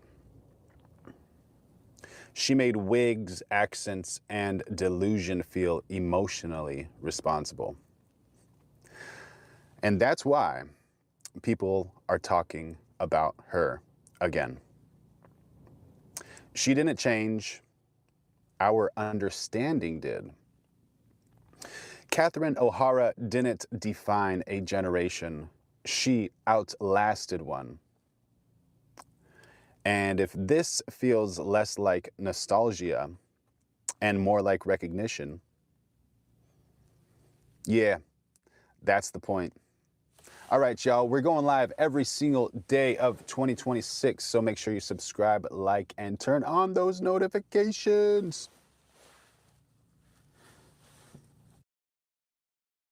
You have over here the U47, that's the Frank Sinatra mic, so that's what that was used on. Oh, amazing. Okay. Oh, absolutely. Very cool. You know, and then the C12, oh gosh, way too many records that thing's been used on. And then right here we have sort of our mid-level condensers, which are a little bit easier to afford as opposed to $10,000 and up. Yeah. We have here the copper mic, which is the TF29, TF39, depending on the version you get. TF47 right here, which is based on the U47 right here for a little under $2 grand. And the TF51 based on our 251, which is around $2,000. You can do all this in post-production, and this really helps engineers a lot because the time with the talent is the time that really costs most of the money, and so you have the options to do such things afterwards, and this helps a lot. And absolutely. What's so special about this one?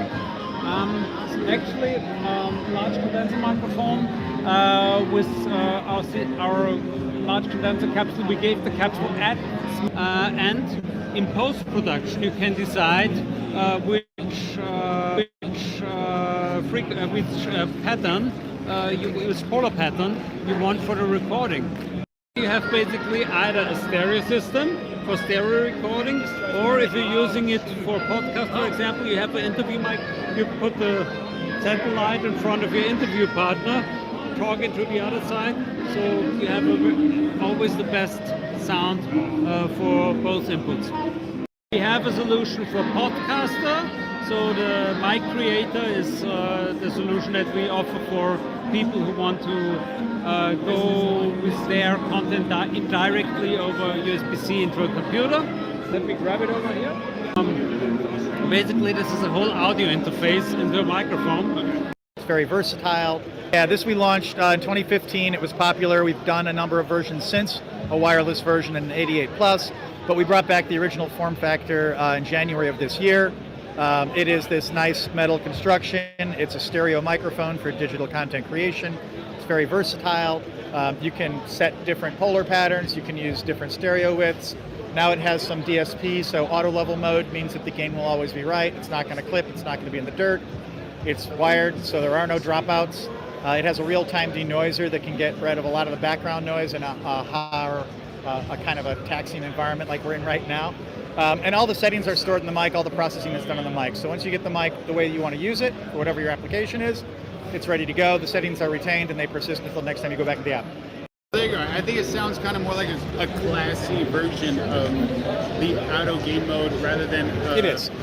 It's our version of auto game mode. A very mean, kind of just abrupt drop and stop, and someone that doesn't have patience. It's kind of, it's a patient. It's a patient auto level mode. Yes, it is patient. Very cool. Nice roll off or something like that. Yeah. Very cool. Awesome. And if people want to know more about these microphones, where do they go? Shure.com. Shure.com. SHURE.com. All right. Thank you, Chip. Thing, because that's, we communicate with our hands and with our body. That's like body language and stuff, but we also communicate with audio, and audio just, you paint pictures with your words and people can really understand what you're trying to portray when you're communicating properly. So if you have a video clip and you have 8K, you know, like just top of the line Blackmagic camera, cinema camera quality, but you have like very shallow audio or very weak audio, the story just doesn't work. But if you have like an iPhone 5 with sound devices, audio intake with world-class audio, that's the biggest strain on your phone is going to be RF, right? When you turn, we recommend you go into airplane mode when you're doing our stuff, right? So if you don't, you know, you may need this because you're live streaming, right? But like, if you don't need a feature, turn it off. That's going to be way more of a power draw than our microphone is. The microphone is under 100 milliamps. And you guys wonder the reason all those audio techs use Shure all the time. You know, they're just so reliable. They say you can throw an SM7B off of a 6-story building and then record drums, guitar, and some vocals on the same microphone. It's just, those things last for such a long time. Very durable, yeah. Very nice. So 32-bit float for me is like, it solves problems in post when I didn't get gain right the first time. Yeah. The point about auto level mode is we don't want you to have to do that in post. Yeah. So auto level mode is never going to clip, it's never going to be in the dirt. You don't need 32 bits because we're going to get the gain right. Set it and forget it. Yep. Auto level mode is really, it just is one less cognitive load. Auto level mode is basically our version of AGC, okay, so or auto gain control. Auto level mode. I'm sorry to play the devil's advocate. Yeah, please. But they say there's like this AI robotic type of situation that happens with auto level mode. Is that happening here, or is it? Yeah, I mean, AGC can be subjected to what they call pumping or whooshing artifacts. If it's trying to reach its gain target too quickly, it'll go from like zoop, zoop, right? And then you'll hear those artifacts. Maybe back to your question about like different applications, it's like this is almost all in manufacturing when you're talking about arms, but when you put a mobile base, legs, something like that on it, then it unlocks anything that needs physical interaction. So, I mean, kind of just styling it back to physical AI is for any sort of physical work. But maybe not advice like this, but we're using Isaac Sim, NVIDIA product, or NVIDIA library, and we're using something called Cosmos. Cosmos, what we're doing is taking this data we've collected, changing lighting, changing textures, so that you can provide it, instead of this one demonstration, you can provide it 100 of them with different textures, different lighting. and give those 100 different episodes, 100 different sets of data to train the model. That way, that robot operating in that space is more robust against different lighting conditions. It just is more reliable that way. It's amazing. So the main application here is when you're training a robot policy, you need data of demonstrations, like how does a robot actually pick up that, put it in a bin, for example. And you could do this in the real world with a platform like that, where you can operate 2 arms, or you could do it driving something in simulation, collect that data, throw it into a robot training policy. But you know, it's kind of hard to pick that thing up without some sort of feedback. So what this hopes to solve is to enable better teleoperation in simulation. Let me grip it and see. Real feedback. But in this case, you have a lot better fidelity in how you collect this data. It's amazing. It's kind of hard to pick that thing up without some sort of feedback. So what this hopes to solve is to enable better teleoperation in simulation. So you're not just squeezing. So you're not just, I think I'm there. Yeah. Let me grip it and see. Real feedback. You end up having to throw away that trajectory. You have to throw away that recording. But in this case, you have a lot better fidelity in how you collect this data. It's amazing. What other applications would this be good for outside of manufacturing? I would say what we're looking at is manipulation, right? So we're looking at currently an arm picking something up, putting it down. Where you see a lot of teleoperation is actually in autonomous driving and locomotion. As far as shorts, so if you want to kind of go viral, as they say, or become very successful with your shorts, one thing that people do is they kind of lead with a concern or a problem or an issue, and then they don't give that solution until the very end of that video. And so what does that do? That actually holds your viewership a little bit longer and will help you get monetized on YouTube if that is one of the things that you're trying to do. So yeah, that's a beautiful color, beautiful woodwork. Oh, that's a Burton. Very cool, very cool. What do you think? Amazing, beautiful, yeah, very nice. So we built that with the actual core of the snowboard. Oh, you did? Yeah. This actual guitar? Yep. So we used all the same woods and materials and design patterns. Very cool, very cool. Yep. Hey everybody. How you doing? What's your name? Adam. Adam, I'm Carlo. Nice to meet you, bro. Nice to meet you too. All right, so this is actually brilliant. So the top portion of this is... So the core of the guitar is the way Burton assembles their core of the snowboard. And we designed a rosette in the middle to look like a rosette of an acoustic. Okay. We used the same wood and material to make this. Amazing. And this shows what the actual core of the guitar is, of the snowboard, sorry. So we used that actual wood from Burton supplied us to make this guitar. I love it. And where are you guys located? Burlington, Vermont. Burlington, Vermont. Okay. And the name of your company? Circle Strings. Circle Strings. There you go. Come check out Circle Strings tomorrow at NAMA 2020.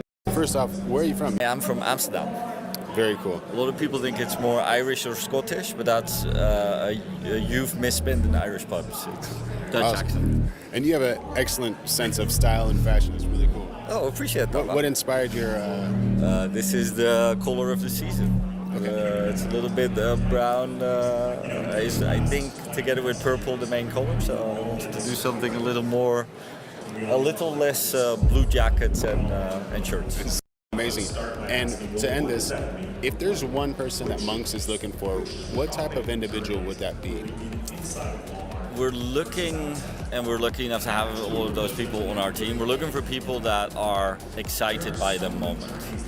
I think if you would describe what's now possible 5 years ago to anybody in our industry, people would go, that's amazing, give it all to me right now. And now that we have it, you see that there's actually quite a lot of anxiety around it. And there's pushback and there's worry.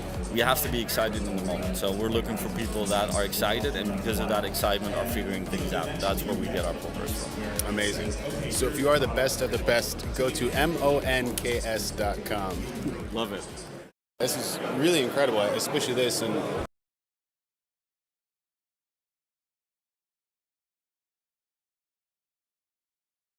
when you're getting this haptic feedback from this controller.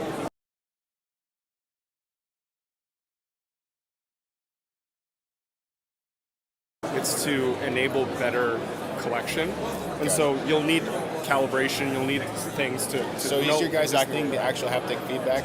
No, this is I work for NVIDIA, so Okay. we built this platform, right? Okay. We built these software tools. Got it. Happily is a product used to collect data. So as you can notice, like we are NVIDIA. We make software libraries and we sell GPUs. We are enabled by our partner ecosystem to do the end user application. So in this case, it's data collection. In that case, it's delivery of food. There's all sorts of things. Right? This is a device from a company called Happily. Okay. They provide a teleoperated remote control, basically. So I'm controlling the 6-axis arm with this controller. It's got 2 buttons. One is to track my path, so I hold this button down, I can move it around. This button down here is for the gripper motion, so you can see it activate just barely, right? And so with this demo, I can grab this steering wheel, but the main benefit of this device is actually haptic feedback. So if you want to give this a try, it's a relative motion control, so you grab this and you can drag it. Okay. Right, and then when you just get it here, it's again from its current position. You drive it down. So to get like a real sense of the haptic feedback, I would just try to drive this thing into the table. Okay. What is missing now as far as AI and the human element? Is there something that just needs to be solved? I mean, I think there is the models, and especially if you look at some of the releases over the last 2 months, you can feel the progress, and it's happening in lots of different places, reasoning, image, video, and so forth. But it all still feels a little disconnected. It can feel a little clunky. I think we're finding out that intelligence in a box doesn't have that much impact on the real world yet. So it's how do you take that intelligence, how do you make it part of your infrastructure, which then becomes change management conversations and organizational design conversations. And that's sort of the complexity of the real world. So my feeling is the technology is good enough, or will be good enough in a very short time frame. It's how do you adopt and adapt is the challenge. I gotta ask a stupid question. Artificial intelligence. Yes. How did they get the name artificial? I think it's a sci-fi concept, right? It feels like something that somebody made up 40, 50 years ago, I think. Because if you play soccer and you play soccer on an artificial field, that's plastic grass rather than like grass. Yeah. So I don't know. Is there ever going to be a name change? Well, they had this AI have a branding issue, and this might be one of the issues. Everybody sort of talks about AI and then AGI, artificial general intelligence, or artificial superintelligence. I think we have to be thankful that there seems to be an unlock of available intelligence that we can use as humans or as organizations. Artificial, I think, is strange because it's been trained on humanity's knowledge and humanity's sort of reasoning and humanity's input. So maybe we're underselling it a little by calling it artificial. We'll see. Amazing.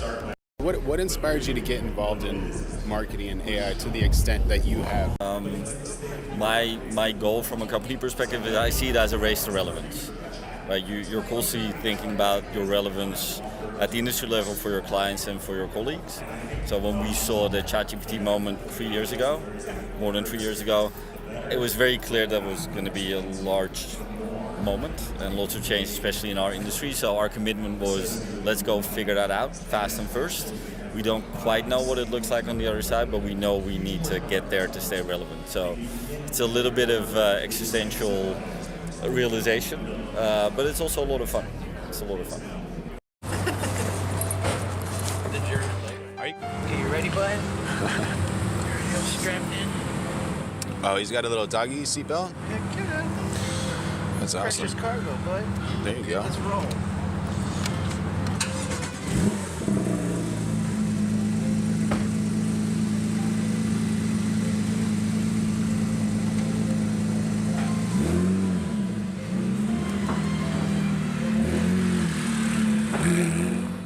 I'd like to do what other people don't, basically get down them really low right? Because no one takes pictures from this angle. So you're an amazing photographer. Can I ask you some questions? What do you look for whenever you're taking a photo? I look for different angles, composition.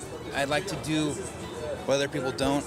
Basically, get down them really low, right? Because no one takes pictures from this angle. Everybody's used to iPhone pictures, kind of waist high. So some of the looks that I think I achieve is pretty unique in a way because you're not really looking down, up at cars. So kind of get different angles. That's very cool. And what are you shooting on? Nikon Z9. I really love it. I had a Z7 before. I still have it. And it's kind of like my backup camera, but this one fits my hand really well. It's a little bit heavier, but it's just more comfortable for all-day shooting.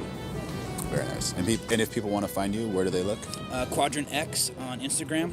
QUADRANTX. Back out. Time to get some repairs. Even timeless beauties need care. Did you go up there with Andreas? Speaking of Andreas, the man himself. Yeah.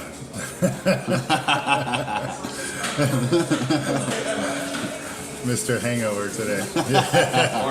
The locked door turns this into silent comedy. That door just enforced emotional boundaries. No yelling, no confrontation, just access denied. This is the difference between revenge and resolution. And this is the button. He didn't argue.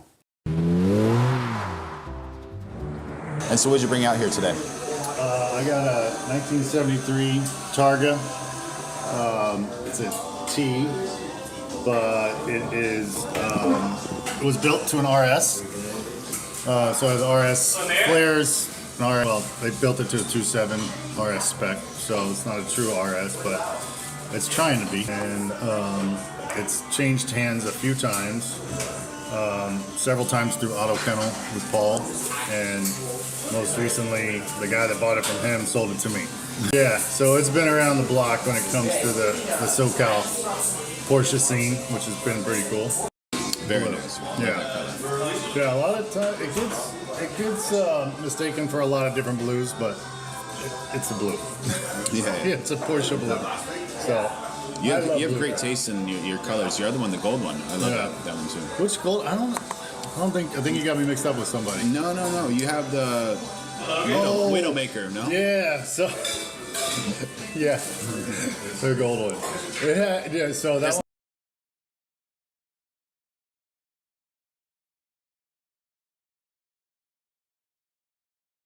Now you can hear me. All right, sounds good. Good things. Checking 1, 2. Checking chicken. How do I make clips? Super fast clips. That's a good challenge. So what I'm gonna do now is I'm gonna find a clip of a friend. And one thing that's really cool, like if you can do it, is hype up your friends. You know, it's really, really a cool thing to do. Might as well, because they're your friends, right? Let me show you this person. This person deserves a little bit of hype. All right, here we are. Let me show you something that I was like, when I saw this video, I was like, this is unreal. This is just so wild. Let me try to get the frame in this thing.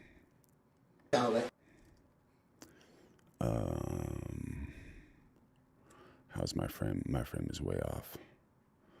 All right, let's fix this thing. All right, so I'm just gonna make a quick clip.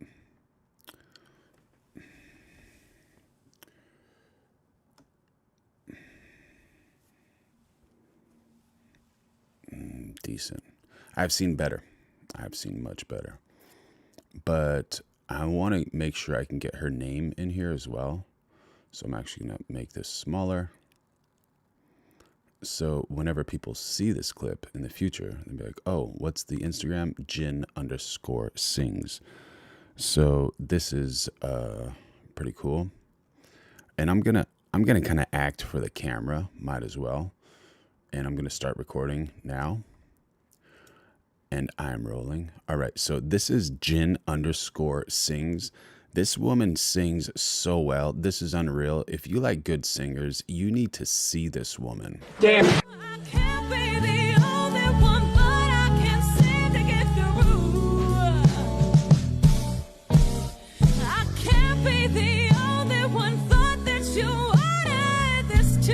She's singing on an SM7B. Unreal. No auto-tune. Baby, I'm begging you. I'm begging you.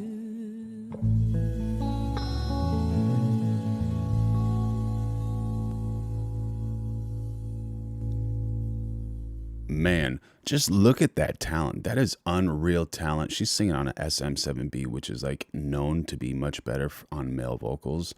And she just sounds so good. Go check her out. Jin_sings. GINN_sings. Man, brilliant voice. Brilliant voice. Goodness gracious. All right, so I recorded that and I stopped it. And so what I can do now is I can just go to this clip, find it, however I can find it, wherever it is. Now I'm going to search for the clip. Probably, when was this one built? Today? No, this one? Yeah, so here's the clip. And OBS saves it as an MKV. So you go back to OBS, you go File, Remux Recordings, find where that recording is, and then just drop it in on the left side where it says OBS recording to target file, remux it. Recording remuxed. Okay, good. So now we have the MP4. We go back into Final Cut. I'll show you guys where the Final Cut is. Here's our Final Cut screen. All right. And then let's just duplicate this project. Zoom out, take everything. Okay, we want to keep this subscribe thing there just to throw it on the bottom side or wherever we're going to keep it. Has it worked lately? No, but will it? Maybe. You never know. All right, so this is a clip that we just recorded. Throw that there someplace. Grab everything else. Delete it. All right, and then, so here's the clip that we just recorded. Let's see, we're going to make this a little bit bigger for y'all. Okay, so let's see.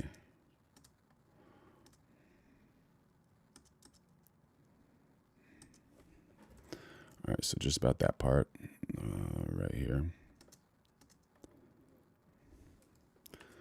Cut the first part out.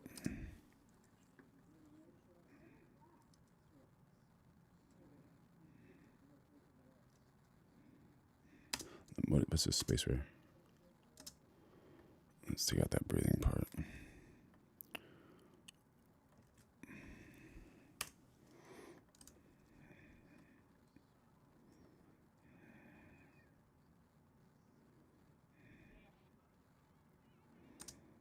And take out this like part here.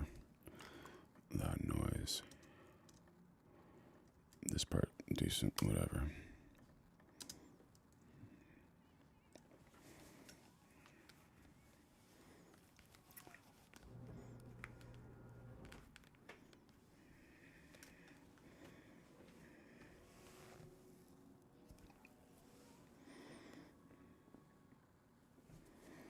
And let me just double confirm that that's what she's singing on, because I'll look like an idiot.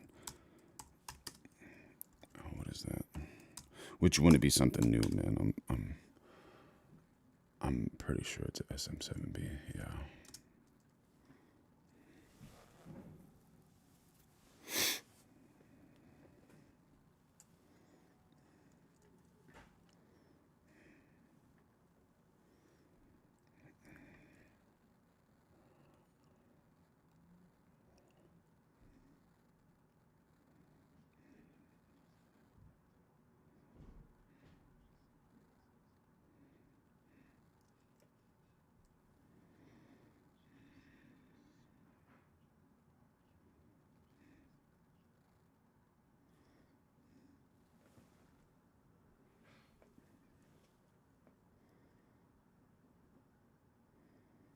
cool. So that's the clip, whatever. Where?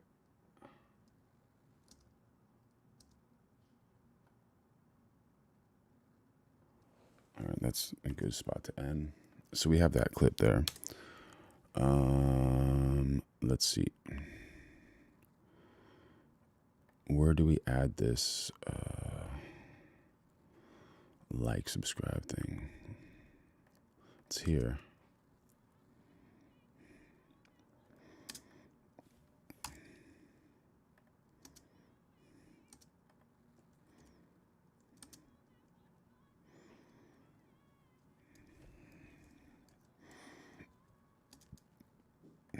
Maybe I'll put it like,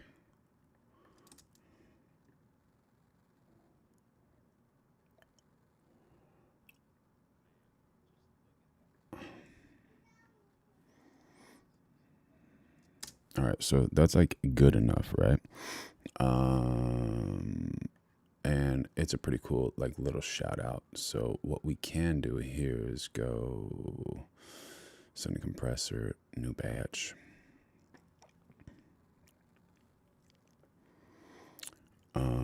I have my presets already set, so I'll just choose the preset, start the batch.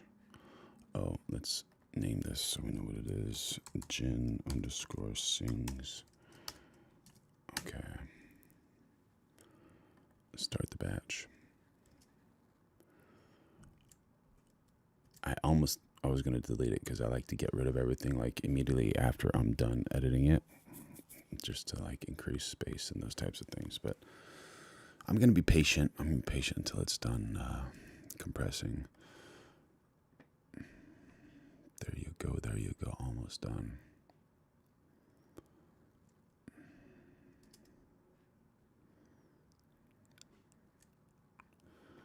And that's also a cool thing. Like if you're a creator, just shout out other creators for no reason at all. You know, like she didn't ask me to shout her out. She's just a sweetheart, cool person. All right, so that clip's done. Now I can grab this. How do I? It's this project. Delete this project. That's done. And I get back to my drawing lady. And then so what I will do here is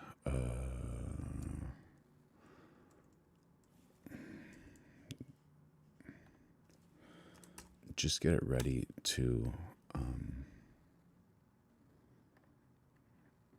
oh, what do I need to do? I need to upload it here. So there's like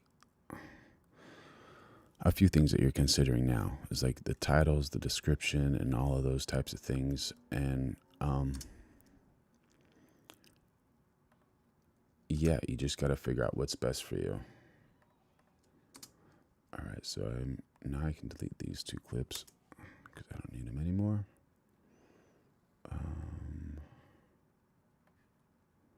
Put it here. Wait until it's done uploading. And another thing, I've been looking at my captions, and I find that my captions are a little bit too large. So let me see if I can just change the size of the captions. I'll do that later. Whatever. Maybe I can do it here.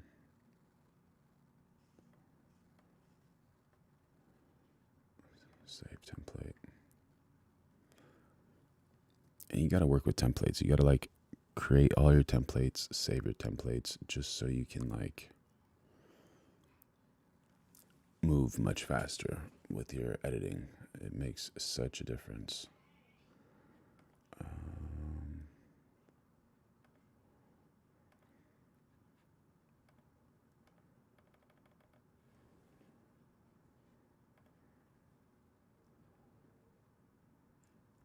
Okay, that didn't work.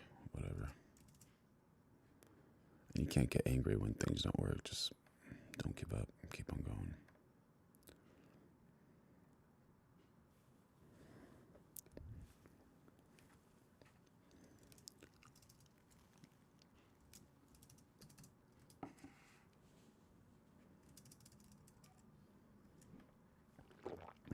right, so we're not gonna do anything here.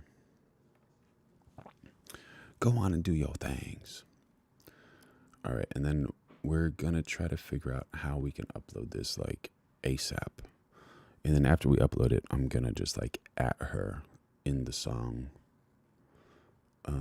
on the Instagram. And we're gonna see how she reacts. And that's kind of a cool thing, I guess. But while that's loading, we got this one going, which seems pretty good already. I think what I could do,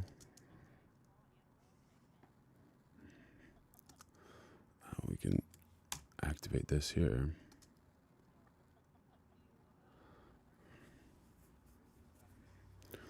All right, so that's a good spot to put it. I think I should get like a little screen cap of like what her actual Instagram at is, so like the viewers know how to get to her Instagram ASAP. So I'm gonna go to her Instagram. Let's all go to her Instagram. Why not, right? So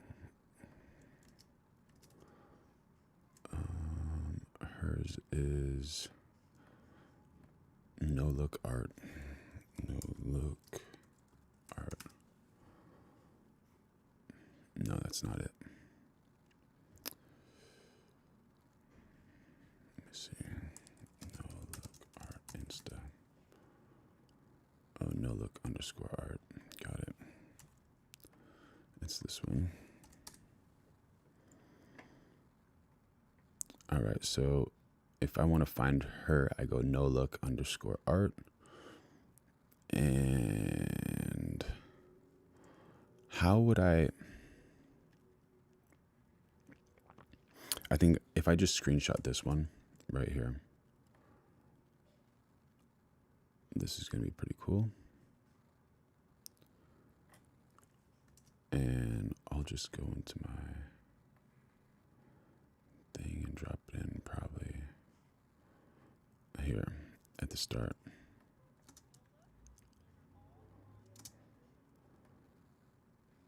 And maybe at the top, because I think there's a lot of space there.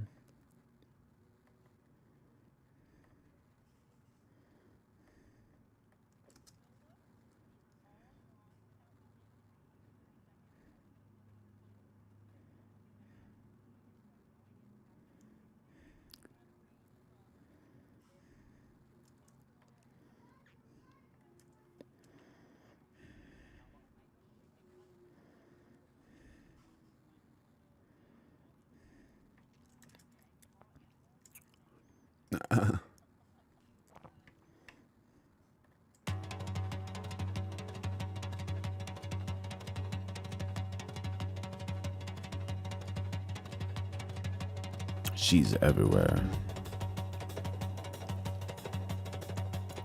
Oh, you guys are not seeing this, what I'm seeing. My bad, my bad.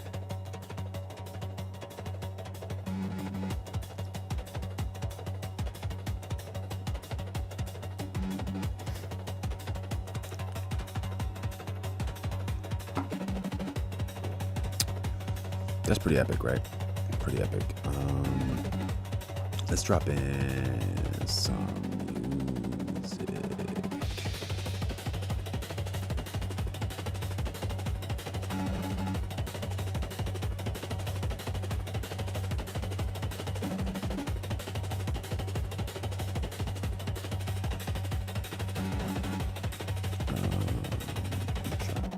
Drop it in. Oh, you son of a bitch.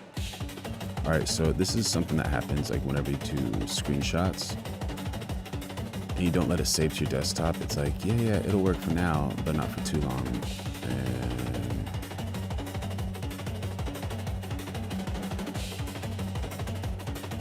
we're gonna fix that. No worries, no worries. So basically, I gotta go back to this Instagram of hers. And where'd you go? Take another screenshot. But this time I'm not going to grab it from like the quick selection. I'm going to let it save on my desktop, and then from there I am going to load it in. It takes a little extra time, but whatever. Worth it, right? So this is Jen_sings. This woman sings so. This is wild. This is super wild. Now, I have no idea why. Son of a bitch. Bad audio here.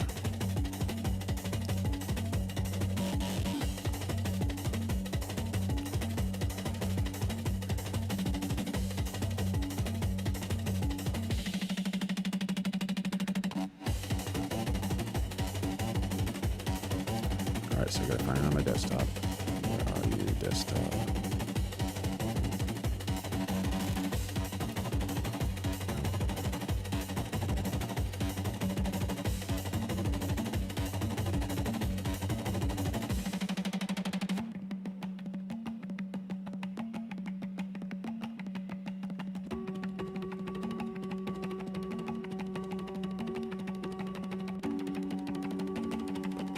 Alright, so that's where it is. Now all I gotta do is grab this, drop it exactly where that is. Replace.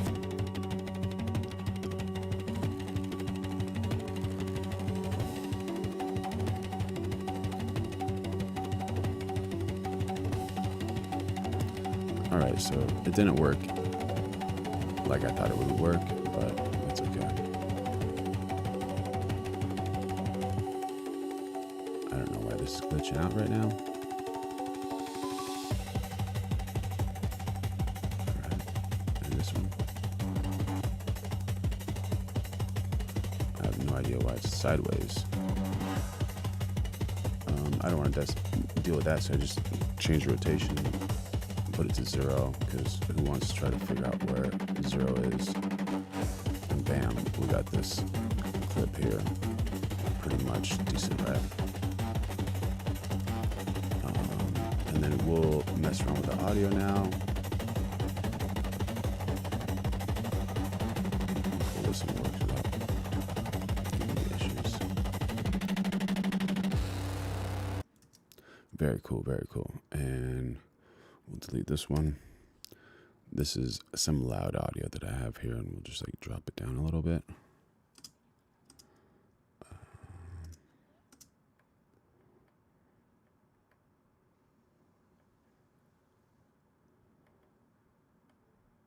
So we want to make sure that we can hear her speak.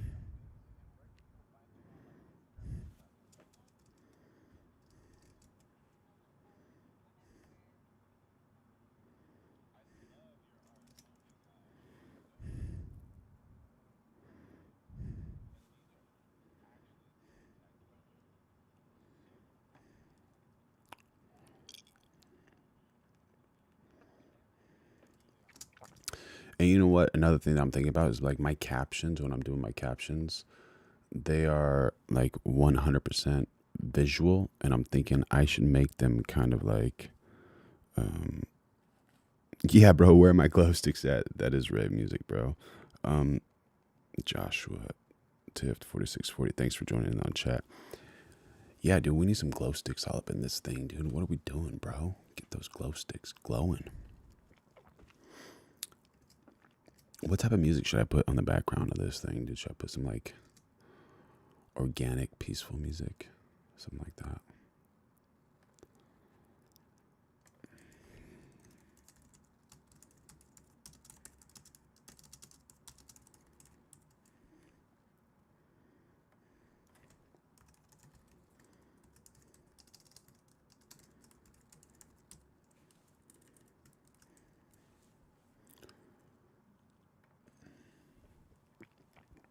Well done, Joshua Tift. Sorry, dude. Whenever I'm like grinding in the grind, I don't really like hear or see the chats as much. It's one of my. I gotta have like a chat thing like right here in my face, dude, so I can. Anytime a chat thing pops up, I hear it. That would be ideal.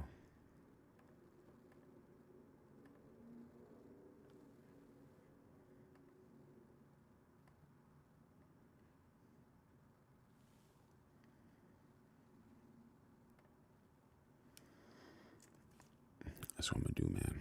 I'm gonna try to get back on the chats ASAP. All right, so let's go see how that other one is doing.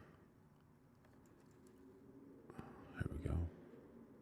So this is Jin_sings. This woman sings so well. This is unreal. If you Why is it doing that, dude? What the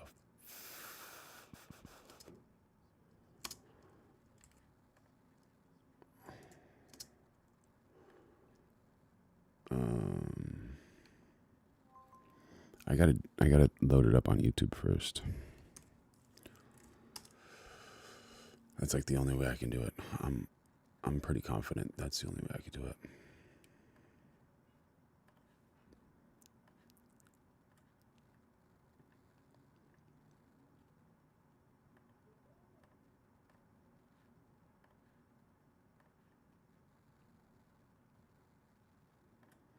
All right, they got to check the content to make sure it's all right first. Oh, man.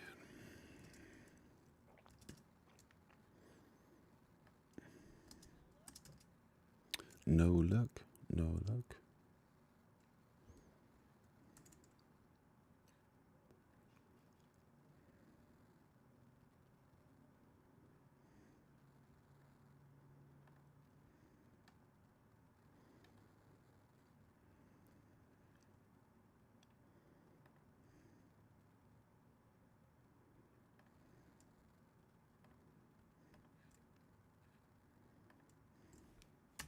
I gotta email these people that the audio is super bad. And excuse me for 1 sec. I gotta just do this.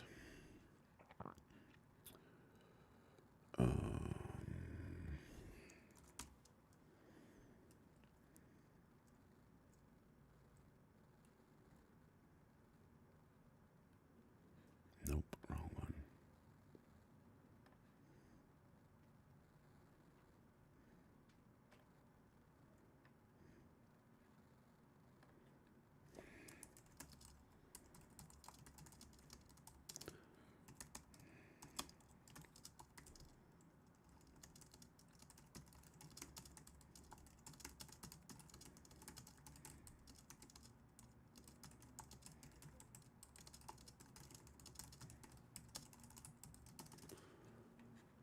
Okay, guys, the audio's bad, and can you tell me why?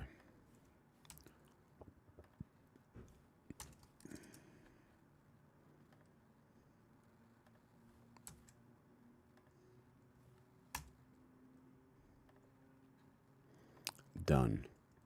Get it done quickly. Whatever you gotta do, just do it quickly. That's the most important thing, honestly. Oh, Amber sent me an email. All right, very cool. Gotta look at that.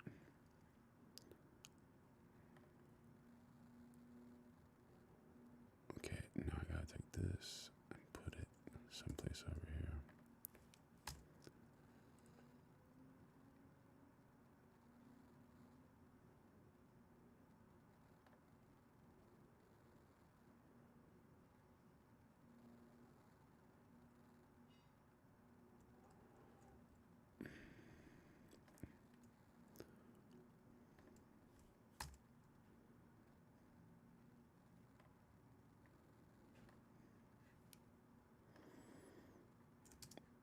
All right, let's see. How is this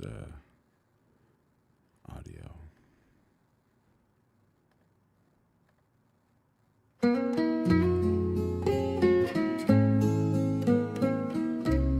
Is that one better for no look art?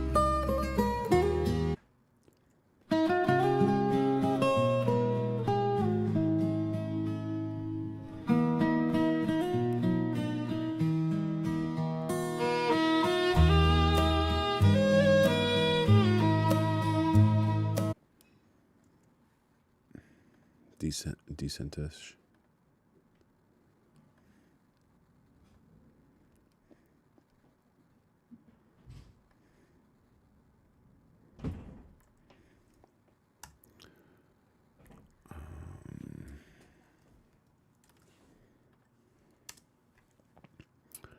All right, we're gonna have to turn down no matter what, right?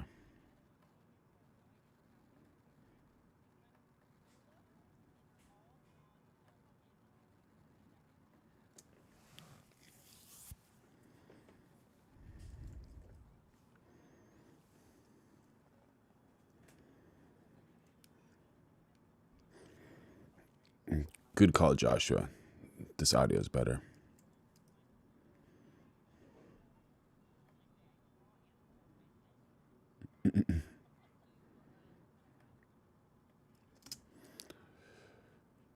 All right. That's good. That's good. So we'll compress this one just because she's an awesome chick. And go to our settings.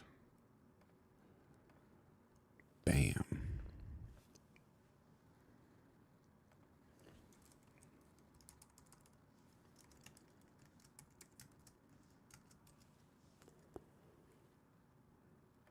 Start that batch. Let's see.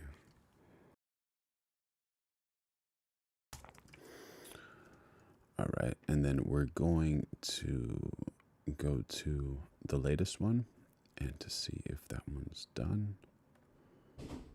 99%. All right.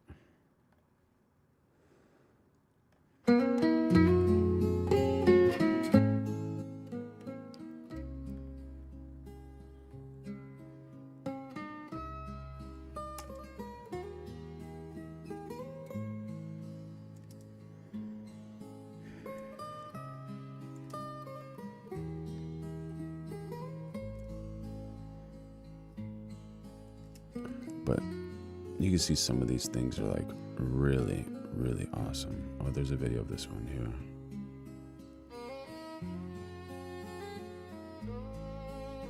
So cool. Like, I don't know. What do you guys think about these drawings over here, man?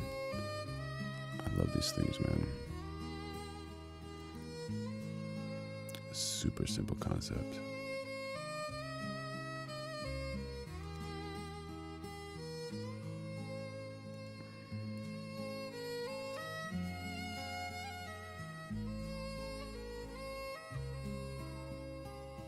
This one's actually pretty cool too, man.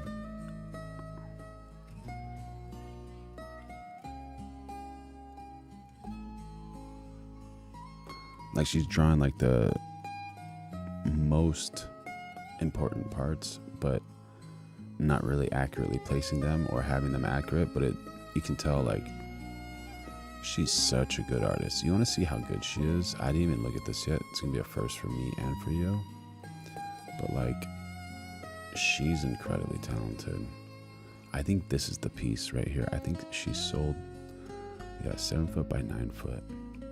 I don't want to out her with how much she sold it, but she sold it for a lot of money, dude. And it cost her like $20 to make. So, yeah.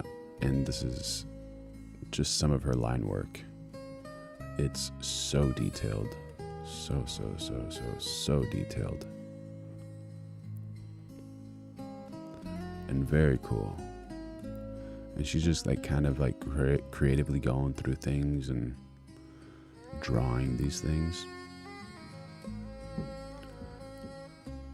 There's like a beautiful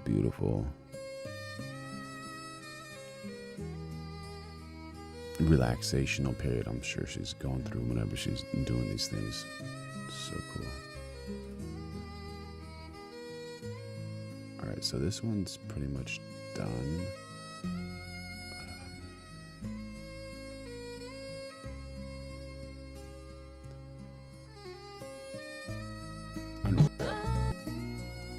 Which is like known to be much better on male vocals. I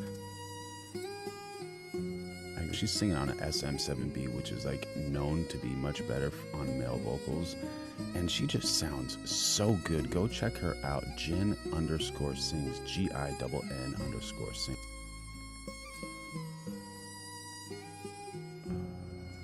Font, captions.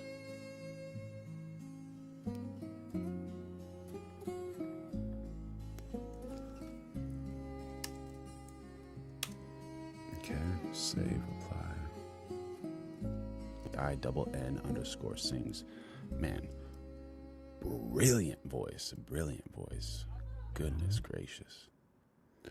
All right, so that's good. This short. And so, all right, it's saving now. It's gonna take a little bit of time to save. But let's see what else we can do. All right, how's this compressor thing? All right, that one's done too. So we're gonna create, upload, select files.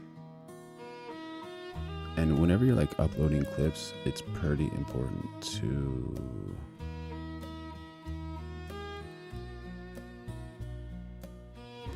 add captions if you can. And the captions allow people to watch the video silently, which is a good thing because it could be like in a train station or wherever. This one I can publish anyway. Alright. See if it's working.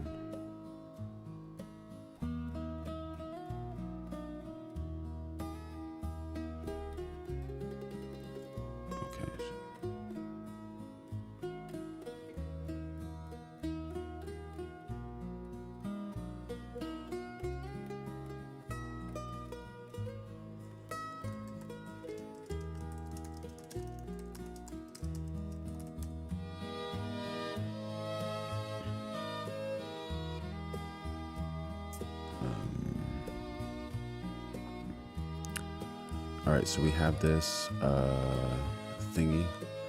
So I'm just gonna, this is Jin You son of a. That better not be it, dude, because it edited it again.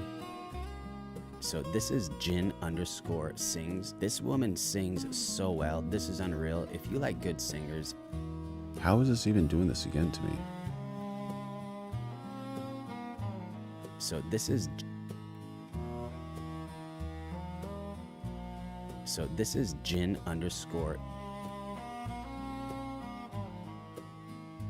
So this is. So this is Jin_.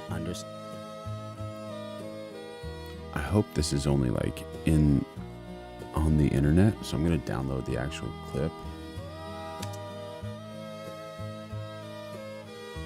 All right, so it's only doing it like when I'm previewing it, which is a relief, I guess, but yeah, let's just throw it up there and see what happens.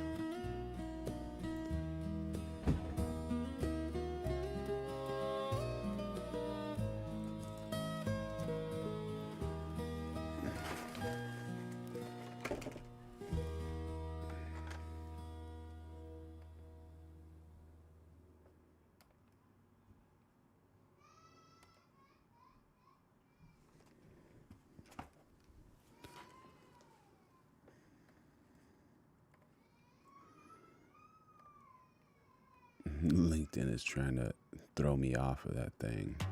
All right. 1, 2, 3, 4, 5, 6.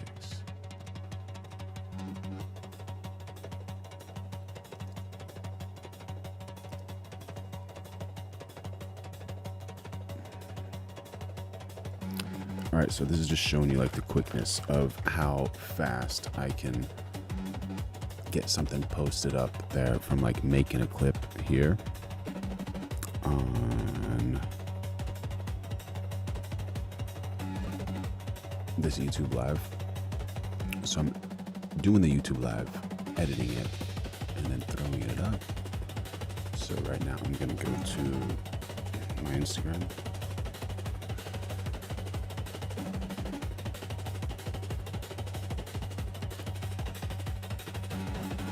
Oh, what I should do is, okay, go to my home. What is my thing? Alright, show you my home.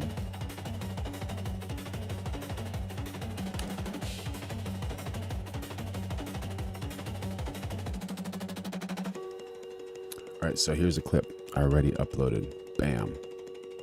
So let's see if we can pause it here. So would that take like 20 minutes or whatever? Woman sings so well. This is unreal. If you like good singers, you... Alright, so I'm going to edit this and I'm going to tag her on it. At Jen_sings. Did it get her? Yeah, this one. You need to see this woman. Can't be the only one, but I can't seem to get through.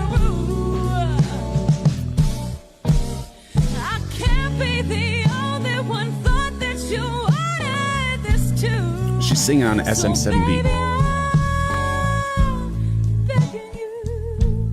Unreal. No auto-tune. Baby, I'm begging you.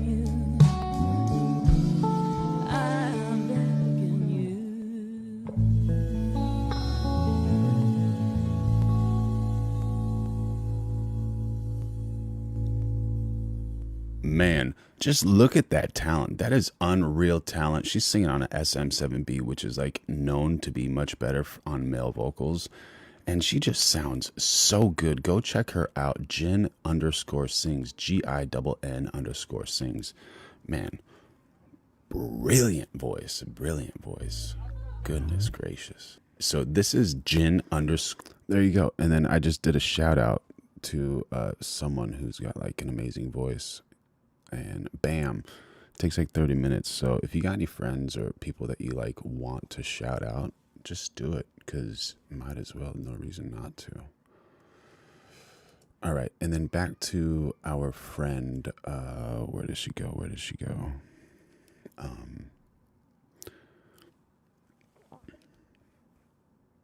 Sonder. You never know what people are going through until,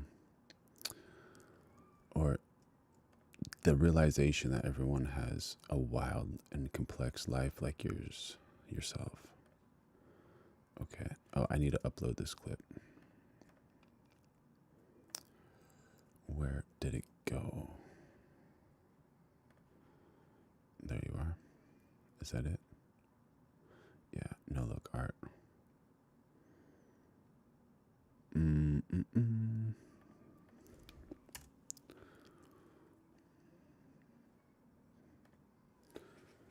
Don't clip it.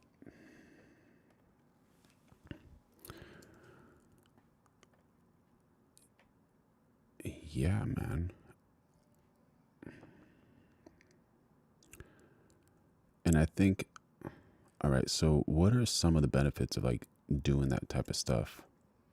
Well, you shout out somebody, they shout you out, and then whoever likes like her type of voice is going to like add her and get more good stuff. And then whoever likes my type of content creation from her can like check out some more of my type of content creation, I'm guessing, right? So I think that's going to be like something I'm going to do like with artists that I like, is just like shed some good light on them, because no reason not to. And this girl that does these drawings, she's so sweet, she's so cool, and like look at the incredible like penwomanship, not penmanship, but penwomanship she has. So cool, man, so cool. And yeah, so she kind of starts with like a thinner pen, then goes thicker, but look at all these like intricate designs she has over here. It's so cool.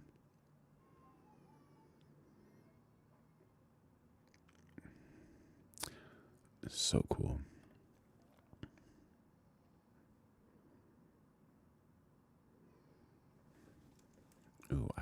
question. All right. Relationships deepen when people understand Sonder. Love grows when two people live with Sonder. Respect begins with Sonder.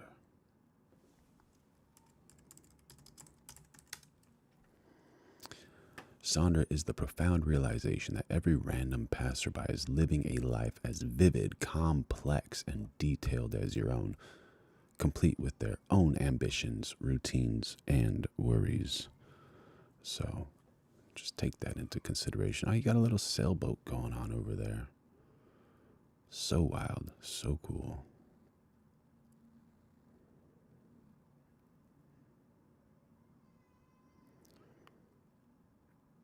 This is a really cool process, and that's fun. This like time-lapse stuff, it really shows like how these things are created. You know, start one by one, doing things.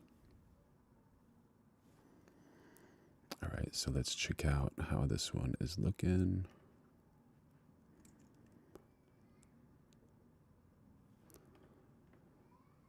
All right. And then we also have this other clip, which is... I got so many things going on over here, man. It's wild.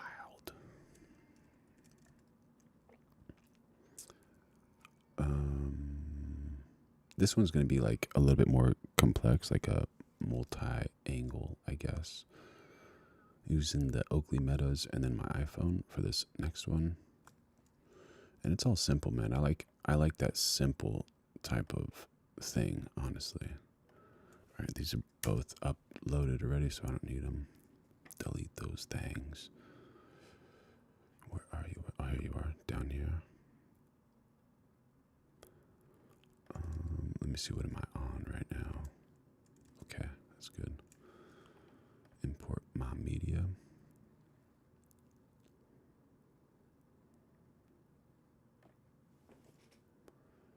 Import selected. Yeah, but good call on that music one. I was like, that is a little bit intense, right?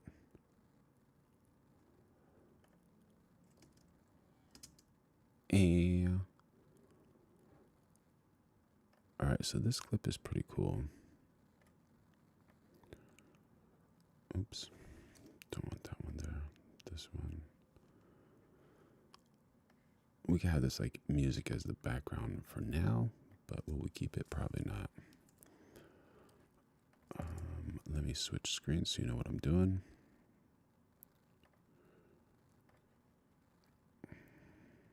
We can keep that as a background. It's a pretty cool background.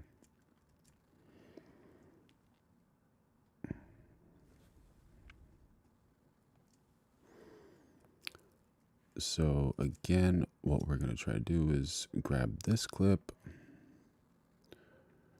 fit none,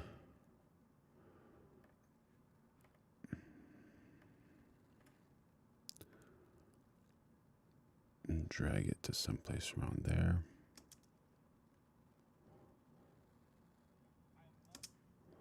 I love.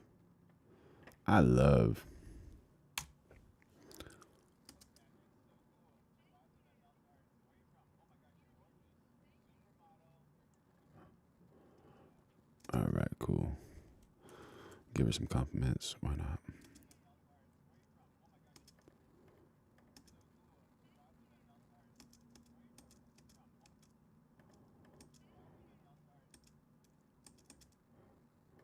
All right, July till that melts hearts. That's good there. Bam. Let's see, what's the next clip?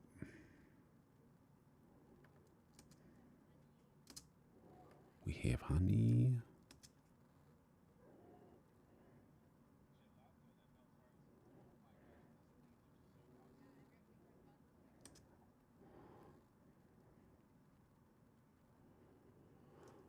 So, which intro is better? That's my question. Like, what do we do here?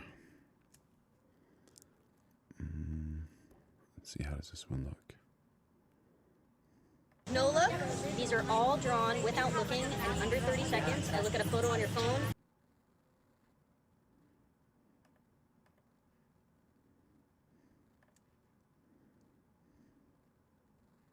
No look?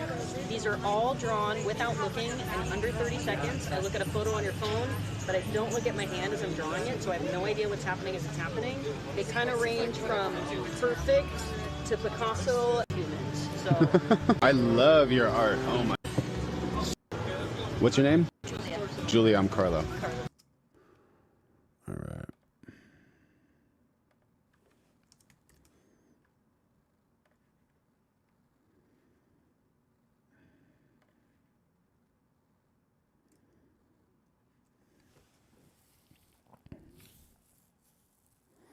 So I think that's pretty good for now.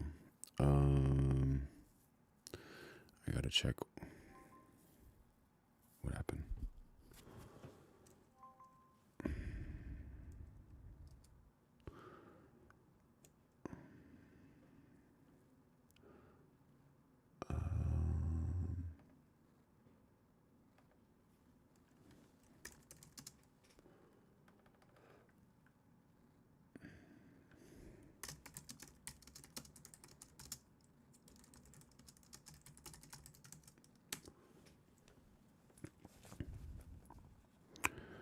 It's getting hot in here, man. I might need to get out and walk around a little bit. Yeah, I'm gonna do that because I'm roasting up right now. So we'll be right back, y'all. Let me mute.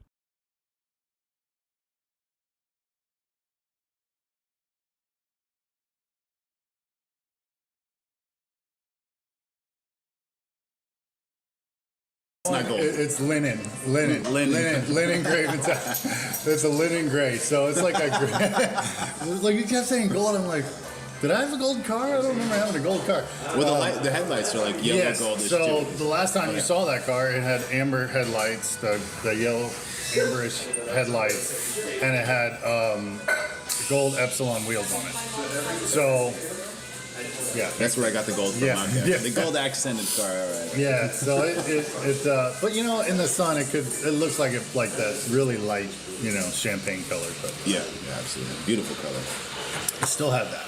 Nice. Yeah, I still have that. And actually, I saw pictures. Since I've put the original wheels up back on that car and took off the yellow lenses. So I took it to Monterey for the Works reunion up there. So I wanted to be kind of back to original spec as close as possible for that show, thinking maybe I'd grab a place or something. So here's what happens. This guy walks out holding 2 glass bottles. A woman walks up to him, clearly annoyed, and swipes them right out of his hands. Already, your brain is choosing sides. That matters. Comedy only works when the audience knows who they're allowed to laugh with. That sip is punctuation. Comedy aside, here's why this really works. Timing beats anger, boundaries beat arguments, and silence beats chaos. So let me ask you, legendary comedy or too petty? Comment legend or too far. That's the punchline. That finger deserves its own IMDb page. Everything before this was set up. The bottles, the knee, the smile. This is timing, not anger. Anger explodes. Timing cuts. This is why it becomes legendary. He'd say, if I did that at a football game, they wouldn't arrest me. They'd shut the stadium down. We're hairless primates.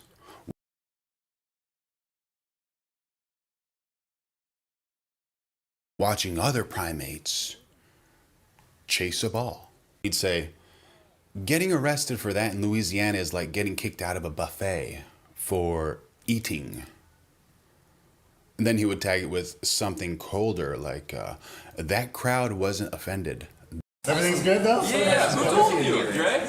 Oh yeah, you ran into a wall. You ran into a wall?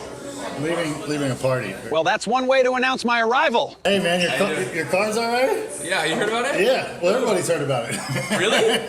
You told them? What's up? Stumbling. Oh, we're recording? Yeah. How are you, brother? Only you could turn a car into a surreal sculpture. Yeah. And where can people like see your car if they want to online? Instagram mostly under TJ_motoring. Motoring. Yeah, motoring. Yeah, TJ Motoring. Very cool. Yeah, Awesome. that's where I put all my car stuff. It's only car stuff. You don't even see people. Just the cars. If you love Porsches and amazing colors and color combinations, go see TJ's Instagram. So, yeah, fun little car. So you didn't have it last time I saw you. And do you know the name of that color? It's called...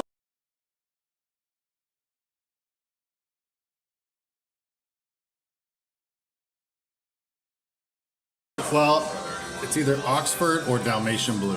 So, actually, on the COA it says Dalmatian, and in parentheses it says Oxford. He hydrated. That sip is punctuation. Setup, misdirection, twist, exit, button. That's not chaos. That's structure. Comedy aside, here's why this really works. He did not escalate. He did not insult. He didn't chase. He exited. That's actually the healthiest response in the whole clip. Comedy does not cancel moments. It reframes them. It needs better jokes. Honestly, if the most memorable moment of your football season was not the team, the coach, or the win, you did not have a scandal. You had bad offense. Everything after this only works because this moment came first. This is the genre switch. We just went from social conflict to romantic comedy. He did not propose, he weaponized hope. This is misdirection at its purest. Your brain goes, oh, I misread this. This is about love. Watch her hands. That smile is instant. This might be the cleanest, smartest, non-violent plot twist I've ever seen in real life. No yelling, no fighting, no arguing, just timing, misdirection, and one perfectly placed exit. And what makes it even funnier, most people miss why it works. Already, your brain is choosing sides. That matters. Comedy only works when the audience knows who they're allowed to laugh with. This is not playful. This is not flirting. This is a dominance move. And notice what he does not do. He doesn't argue. He doesn't react emotionally. He doesn't escalate. And that's important. Your brain immediately files this under, okay, that was unnecessary. That's the moment audience alignment happens. Comedy lives and dies on alignment. Once the audience decides who's right, they give permission for the joke to land. They were just mad the ref did not throw a flag. The roaster roasts the crowd, the sport, and the expectations, not the person. Then we have the roaster. The roaster wouldn't even sound mad. He'd sound disappointed, like America let him down again. He would be like, you're telling me this ruined the game? Buddy, LSU already did that. Then he'd add, that crowd wasn't offended. They were just mad the ref did not throw a flag. The roaster roasts the crowd, the sport, and the expectations, not the person. The roaster is very current, very viral, very rewatchable. We're hairless primates watching other primates chase a ball. The analyzer wouldn't joke first. He'd pause and analyze. He'd go, but think about it though. We're hairless primates watching other primates chase a ball. Why are we shocked by anything in this environment? And then he'd say, can you Google that to make sure we're accurate? And now we're somehow talking about ancient Rome and tribal rituals. The analyzer turns moments into thought experiments. And everyone else comedian wouldn't focus on her at all.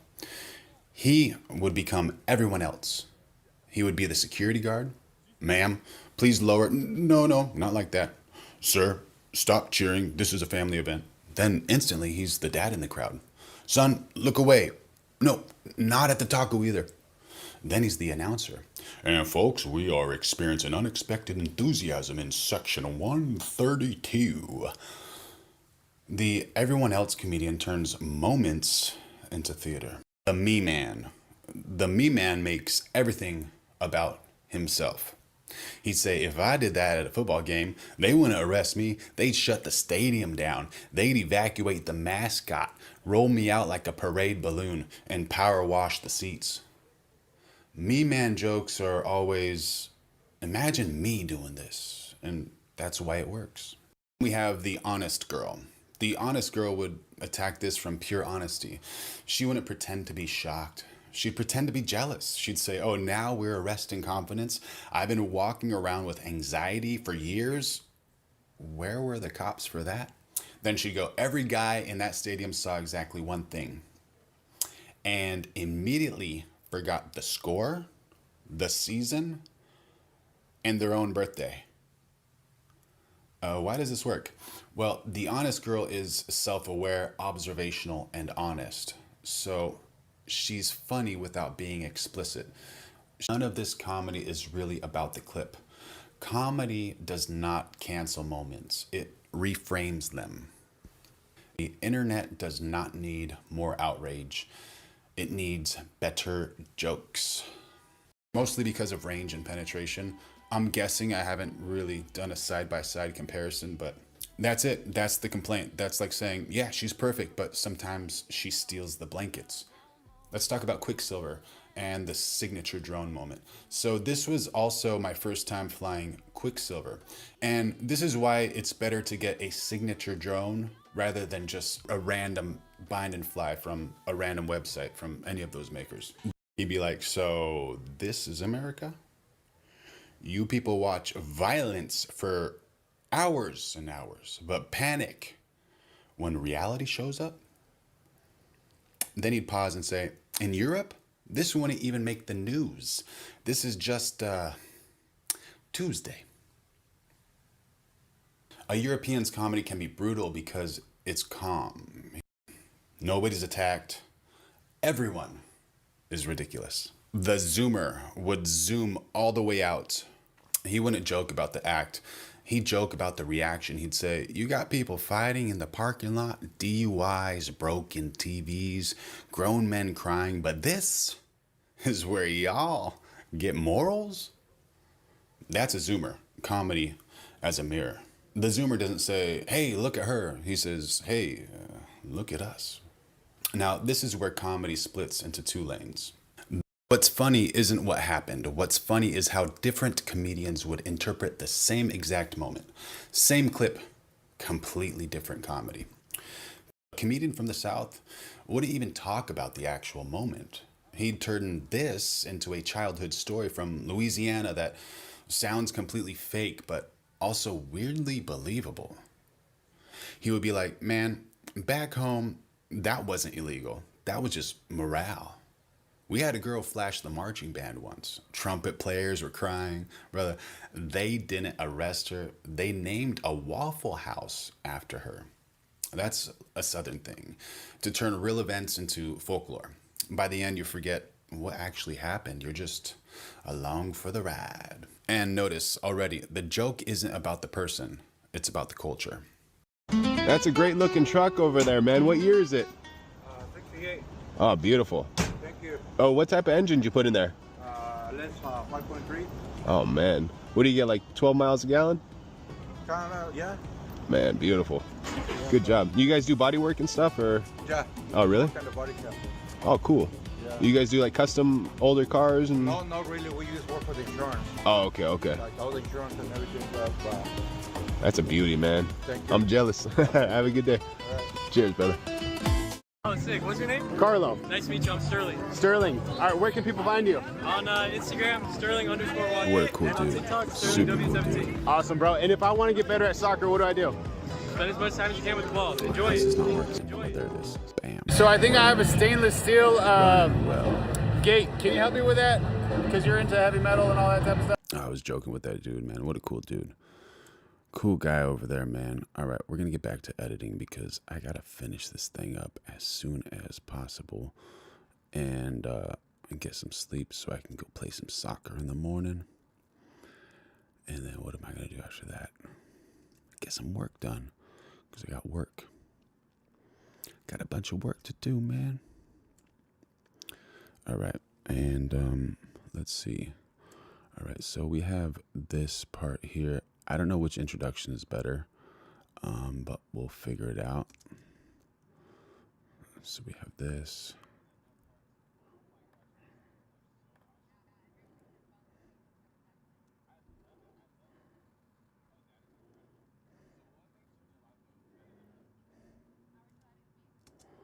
That's cool frame, but she's a little bit close up for me. So let's kind of go a little bit wider here.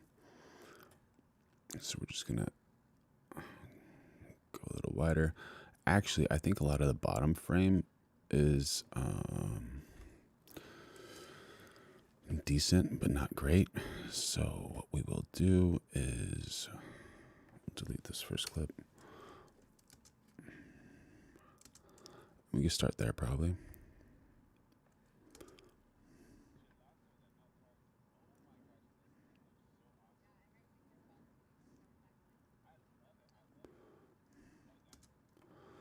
Okay.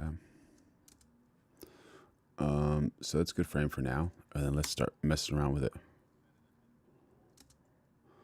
So from here we can kind of zoom in and get kind of closer on her.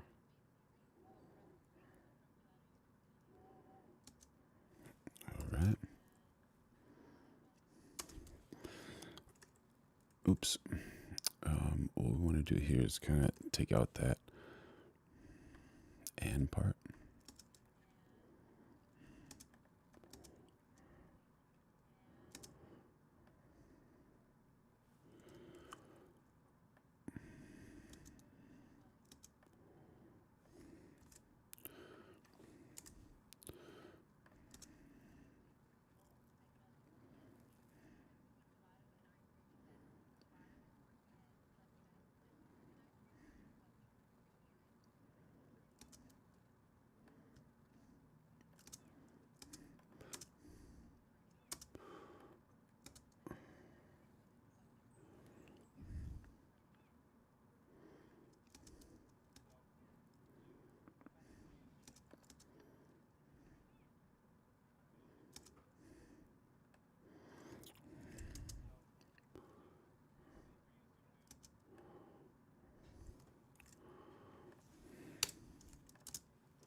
Man, I can't wait until AI is good enough just to do all this for me, because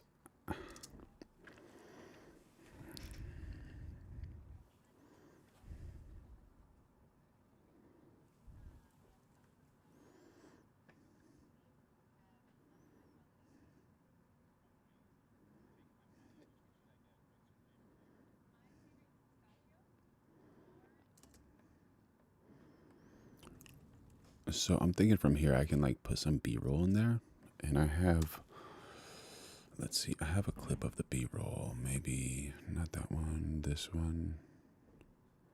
That one's pretty good. I think I have this one here. Yeah, I like this B-roll clip that I have.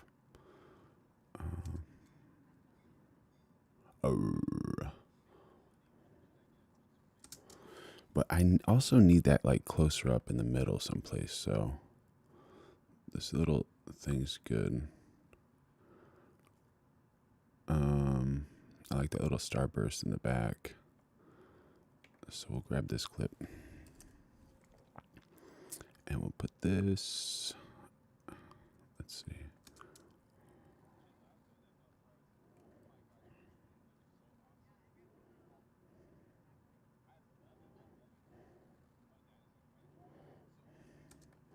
So maybe here I can throw it in. So where I say gelato, I'm going to drop it in, because some people probably don't know what gelato is. Okay.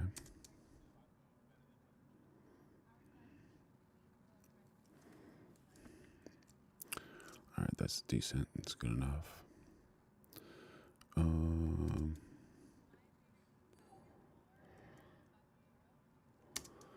So what I could do is I can throw this here for a sec and then edit the words.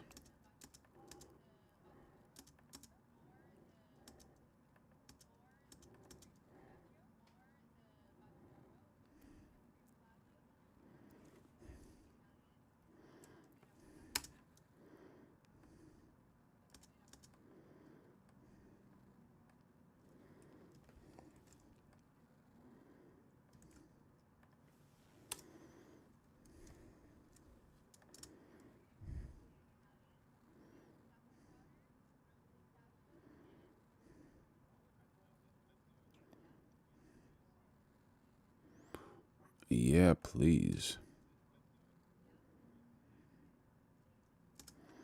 All right, cool. We can end it someplace around there. Grab this audio, drop it. Yes, please.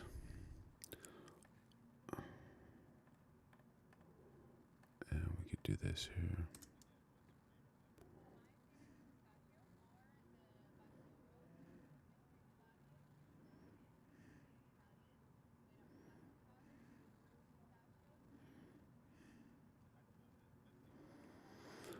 All right, so that's kind of like how it is. What do you guys think? Is it decent, good, whatever? What's our time? 1 minute. All right.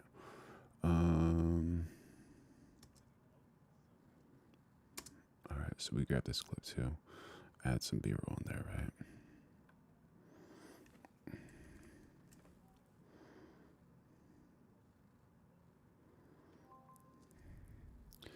Let's see like what the cutest parts of her are. What's going on? Is my thing jumping around?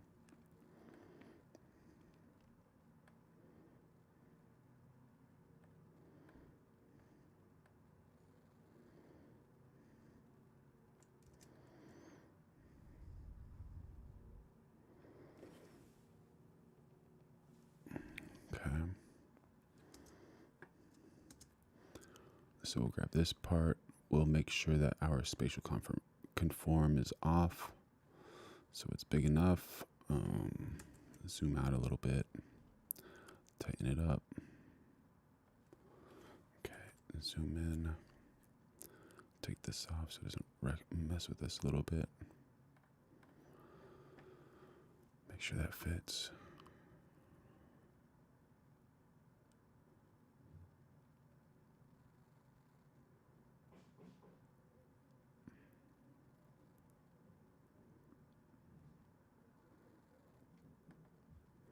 That's a pretty cool spot. So we start this here.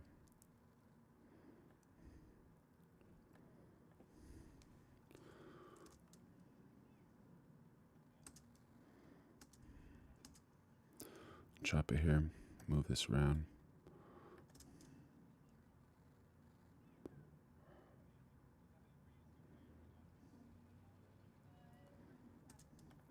So with that cut, I'm just going to try to do a little jump through, so like the cut's not too much.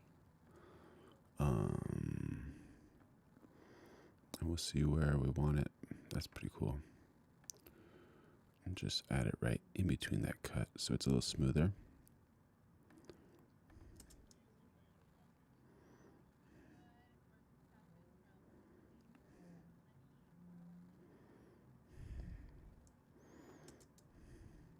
Goes to 104. Oh, and then there's a point at the very end where I was like, hey, how long are you guys here for? I want to add that in too.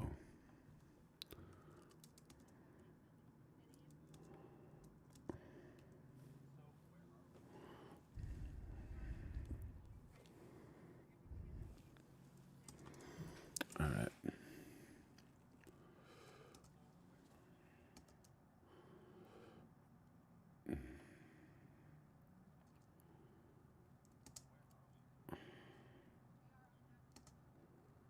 And she's like, what do you ask me that for, you idiot? Like, you don't know where we are? No, I know where we are, girl. Just put it on the clip, girl. We need the clip.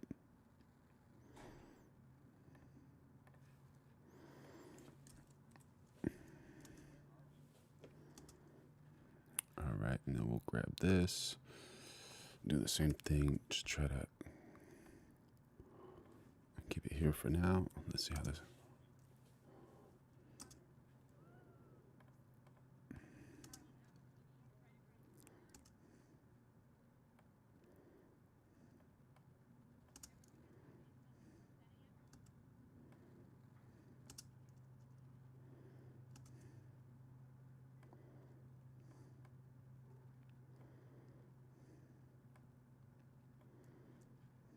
Let's see if it ruins. Yeah, so this part here, I don't like that part at all. I gotta figure out a way to.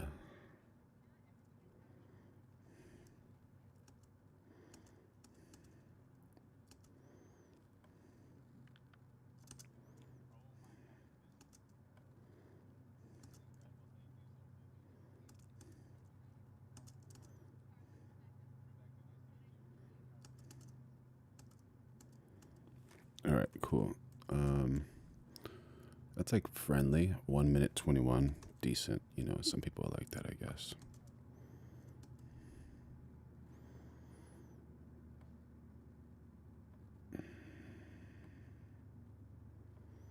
Let's see if I'm losing anything here.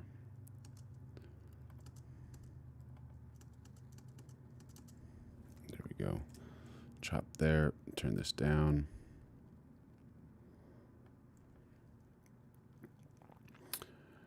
And then we have to get, let's see, did we miss anything?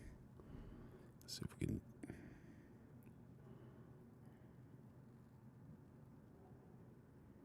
Get this part where I'm like, just digging into that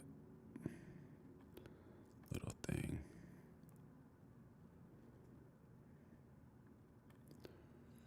Put that there.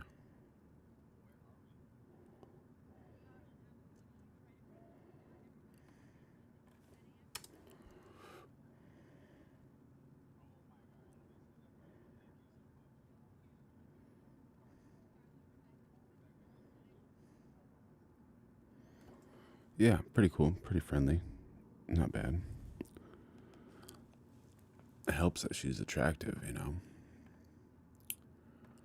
Makes the video that much better. Now, I think, look at this shot, man, really cool shot. Oh, I gotta find her Instagram so I can tag the gram.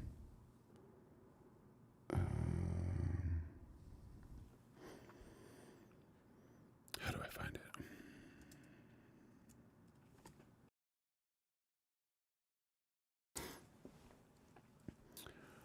All right, all right. Go on and find that Instagram. Okay, this one is good.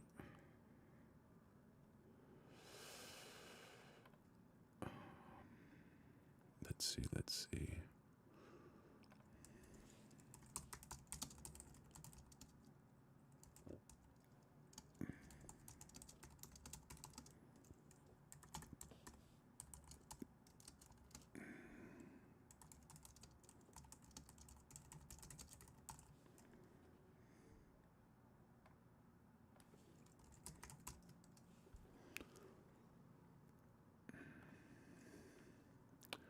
Where is that thing? Where is that thing?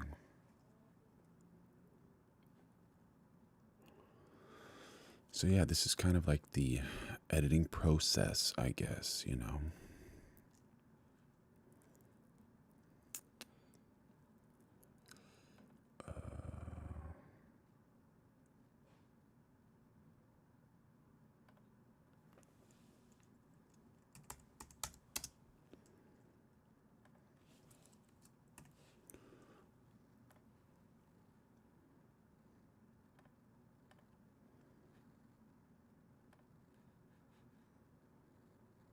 Where in the world is it? Oh, Instagram. That's where I got to go.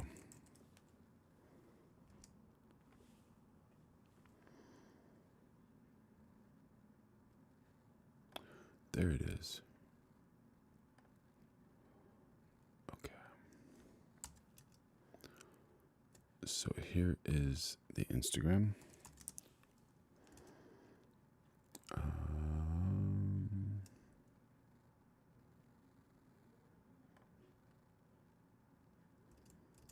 That's pretty big.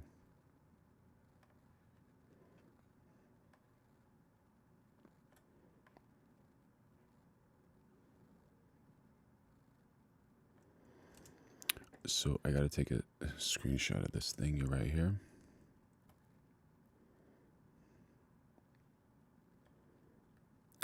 Innamorata gelato.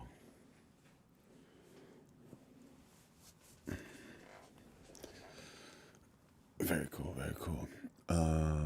Gluten-free and vegan options. Lick responsibly. They cater. Very cool, very cool. They got a pretty cool Instagram. Definitely doing those things.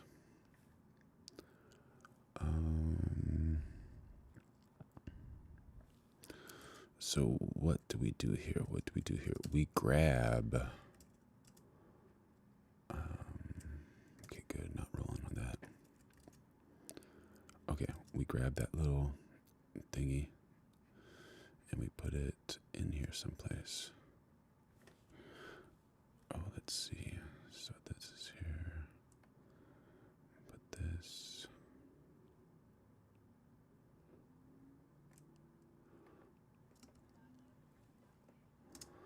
And from here, we could put this down here so it's kind of legible, I guess. Okay.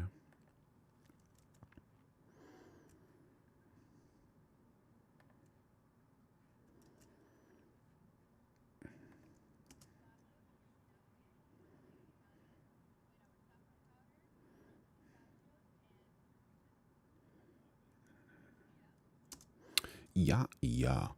And she was so cool because she like turned down the music. She had some like music playing and I was like, yeah, you know what? Turn that down, that music, so I don't need to cut it out. And she's like, okay. Where is this? Okay, that's under my desktop. Bam, got it. Drop her in here.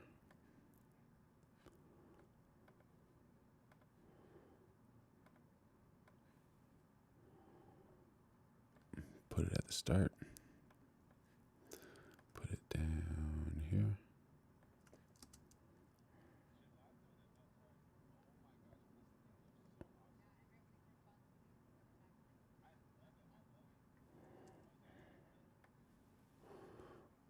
Oh, drop it clips. Love it. That's cool. And then we'll put it at the end as well, just so they know where to go if they want to follow her.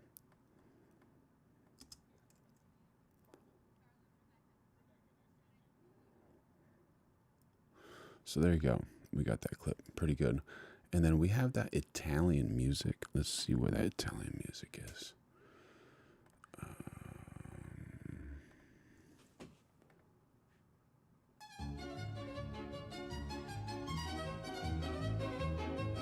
Does it work?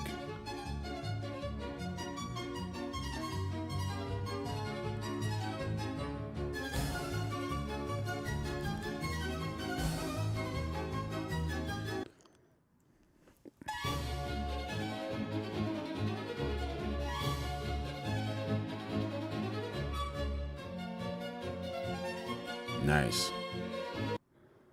Or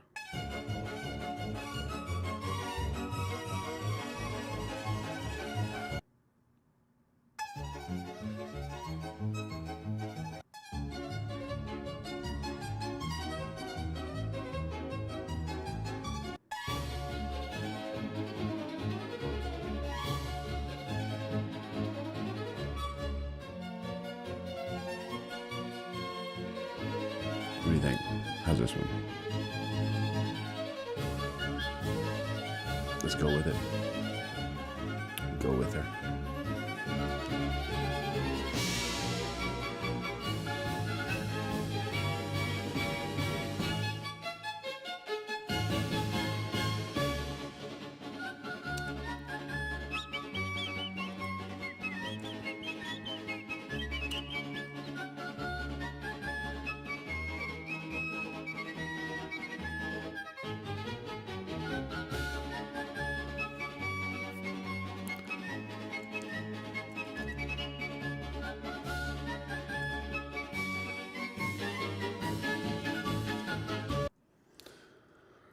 Yeah, let's see if it works. Let's see if it works.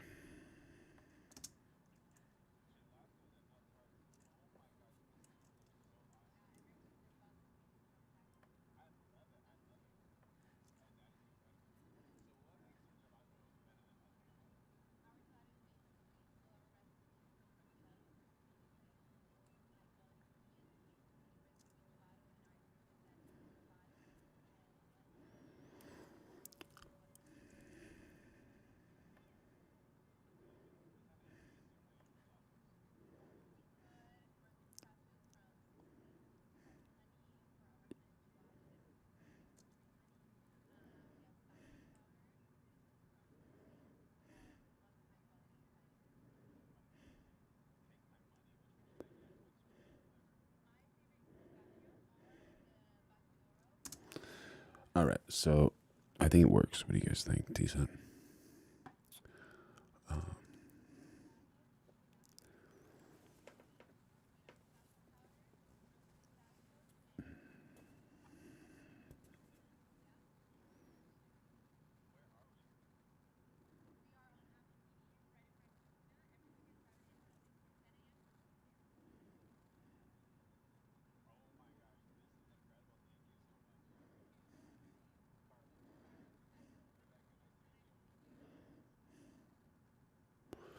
Inamorata.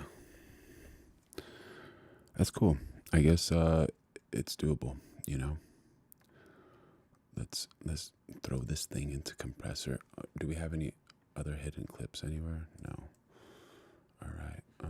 Let's see. Are we at better performance? Darn it. Let's go better quality.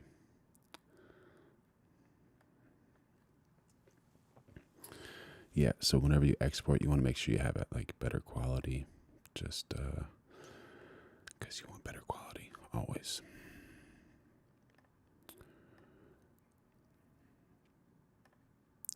Inamorata.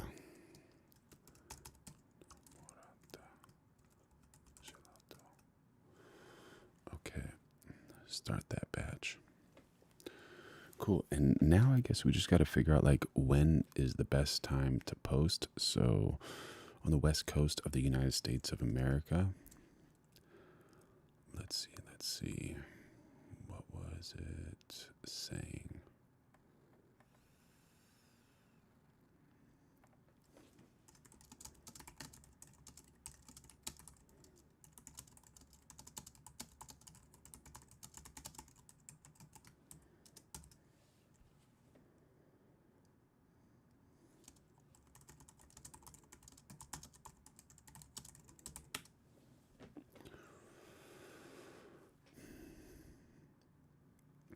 And also, like, whenever you go on YouTube, there's like this thing to show like when your viewers are mostly active, which is like a cool thing to do as well. Oh, you know what probably pissed off YouTube is like I'm doing this live on YouTube and I'm uploading clips while I'm doing the live on YouTube. So YouTube's probably like, dude, come on, man. Figure it out. You doing a live? Are you uploading clips? What are you doing?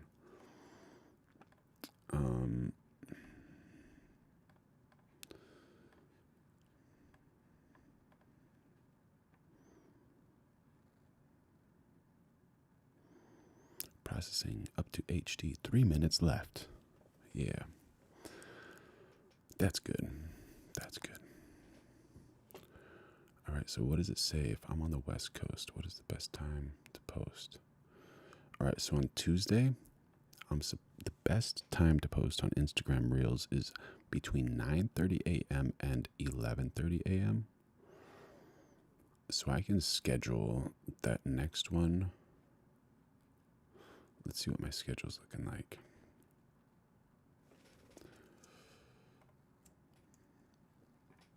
What's today? 16, tomorrow 17. So I already have one at 11:30 a.m. scheduled tomorrow and a 6:30 tomorrow. So what if I do 9:30 and 10:30 for the next two clips? That might be cool, right? So for one of them, do I schedule the artist one first or do I schedule the dessert one first? I think let's do the artist one. And what did I say 9:30? Yeah, let's do 9:30 for that one. On the 17th.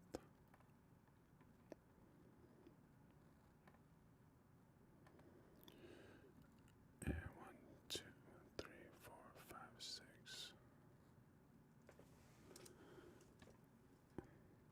9:30 a.m. scheduled. And then let's do the dessert clip for 10:30.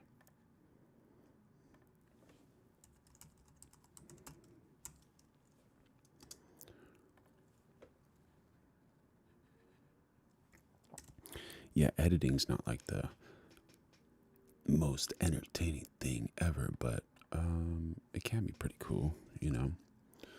And I'm kind of showing my process here, so some people can get inspired and do whatever they want to do with it.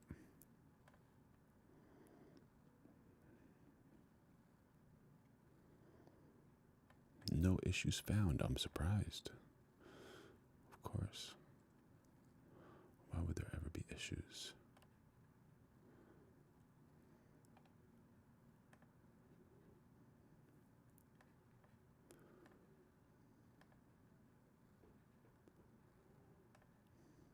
And this one I'm going to schedule at 10:30, right?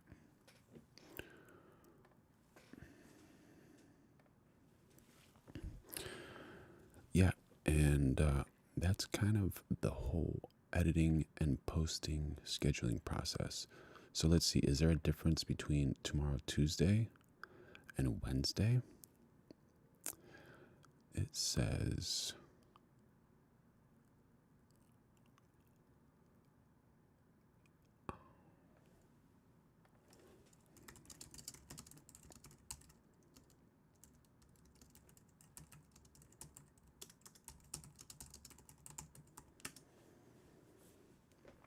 All right, so the second best time is 6 p.m. to 8:30 p.m. on Tuesday.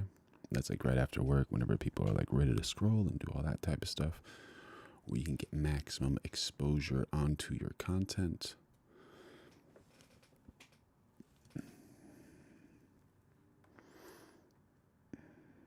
Wednesday, 1 p.m. Interesting. And Thursday, 12 p.m. Wouldn't you think like every day, Monday through Friday, it's going to be like the best time? But, all right, that's the way it is. So we have this in our editing bay. And we can just check out this Instagram to see. And we're done with this, so we can close this. Don't use, close, don't save. Ain't got no time to save that stuff, man. This San Valentino, we're gifting you our playlist, the same one we play on the trailer. That's cool.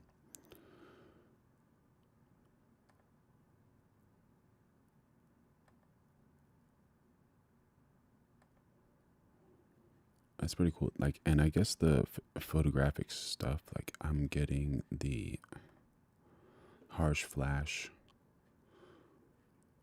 which is pretty cool. There you go. I love you, but I love me more. You don't need a +1 to be innamorata.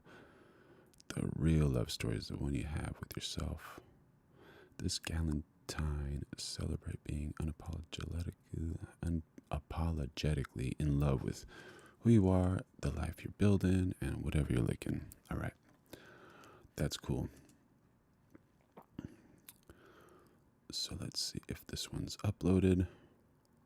And let's just do a double check to see like how it is without the captions.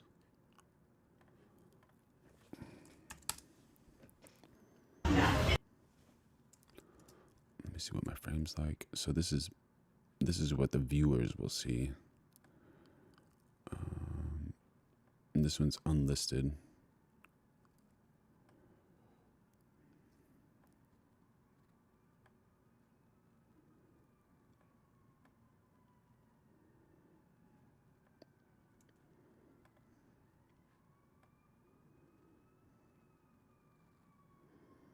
YouTube probably hates me right now with how much data I'm taking from YouTube. Gelato that melts hearts. Oh my gosh, this thing looks so awesome. Yeah, and we have leak responsibly. It's our tagline. I love it. I love it. Oh, that is incredible. So what makes your gelato better than other gelatos? Our gelato is made in Italy. All our recipes come from Gelato University in Italy. All high quality ingredients. The difference between gelato and ice cream is that gelato has less fats and less sugar than ice cream, so that's what makes it creamier and smoother, is that the churn is slower. Amazing. What type of ingredients do you put in your gelatos? We put burnt pistachios from Sicily. We have honey for our honey gelato, that it's chestnut tree honey. We have saffron powder that it's also from Abruzzi. We have lots of high quality Italian ingredients. Amazing. Take my money. Which one should I get? What's your favorite flavor? My favorite is pistachio or the Bacio d'Oro, which is our milk cream gelato, the fior di latte, if you want to say it in Italian, with our saffron powder, Bronte pistachios, and chestnut tree honey. I love it. Let's do it. Yeah? Yes, please. Where are we? We are on Abukini, right in front of Julina, every weekend, Saturday and Sundays, from 10 a.m. to 6 p.m. Oh my gosh, this is incredible. Thank you so much. Thank you. What's your name? Carlo. Carlo, Rebecca. Rebecca, nice to meet you. Nice to meet you. All right, awesome. And it actually did taste that good. Like this gelato really, really tasted really good. Like if you look at this clip right here, and it's just shining in gelato. There's like a little like smoke of cold or whatever you call it, like frost coming off of that. It was like just so delicious, so delicious. And after I had it, I didn't feel bad, which was surprising to me, honestly. All right, so we did the first one at 9:30. I think we'll do this one at 10:30, right? Might as well. 9:30, 10:30. Or should we save it for the 18th? I feel like just get it done. Throw it out there as fast as you can. Like some people are like, oh, you should wait, this and that. Man, just do it. And as you all know, we're going live every single day at 2026. So make sure you like, subscribe, turn on notifications, because I'm helping your life in as many ways as I can, including your editing and posting and content creation. Yeah, so let's do 10:30. Might as well. Yeah, 10:30 on the 17th.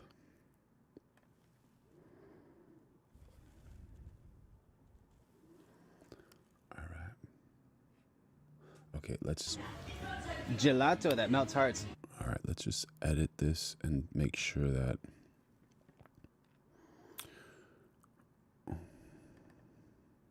we change... make sure everything is properly spelled. That needs to be properly spelled. Okay.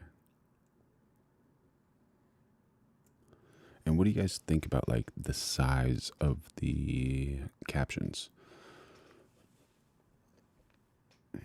Oh, you know what I want to do with those captions is I wanted to make them like kind of opaque, like almost see-through. So like you can still see the captions enough, but also they are see-through, so you can kind of see behind it. I think that kind of might be like a pretty important thing to do as well, but I don't know if it's going to be distracting either. So like that's that whole thing, like you want it to be legible, but you don't know if it's going to be distracting either. So what I can do is go someplace where there's like a lot of captions.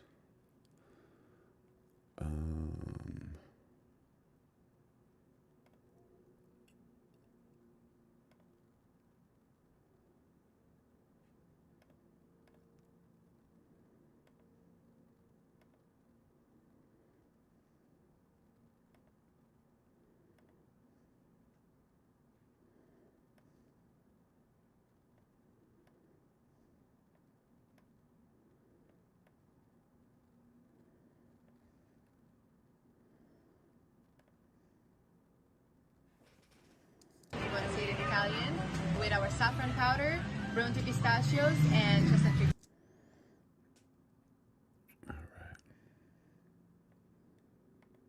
Gelato queso, the fior di latte, if you want to say it in Italian, with our saffron powder, grown to be...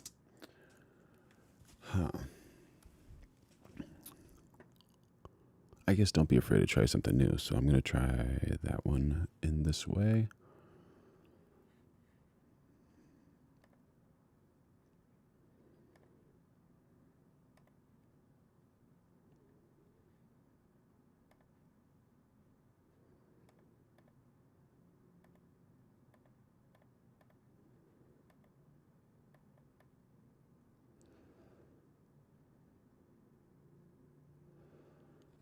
Oh, you know what I could do is,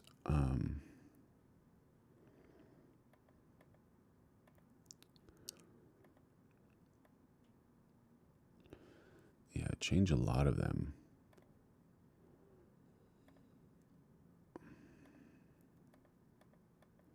So they're there, but they're not like overpowering.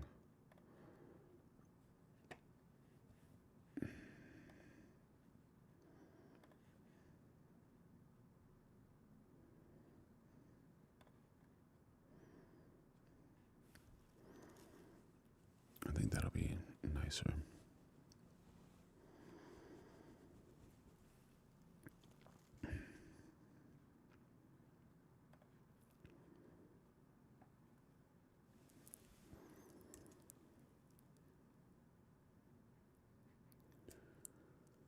And we will go to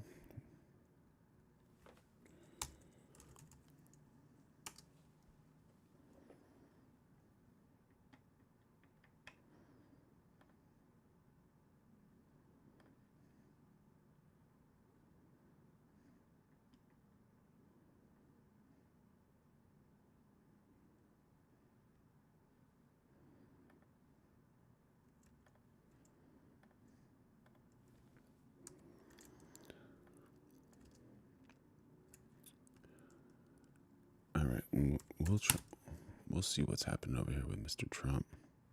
Help. They won't be there for us. I've just known that for a long period of time. We have some that are really enthusiastic. They're coming already. This isn't need. Need would be one of the big boys. If we need their mine boats, or if we need anything, any piece of apparatus that they may have because of a situation that they have, they should be jumping to help us. We want them to come and help us with the Strait. My attitude is we don't need anybody. We're the strongest nation in the world. We have the strongest military by far in the world. We don't need them. All right, so the thing with these edits, you guys just saw that edit. You don't know exactly what he's talking about. So whenever you take in this data from the internet, you got to see like what's actually going on.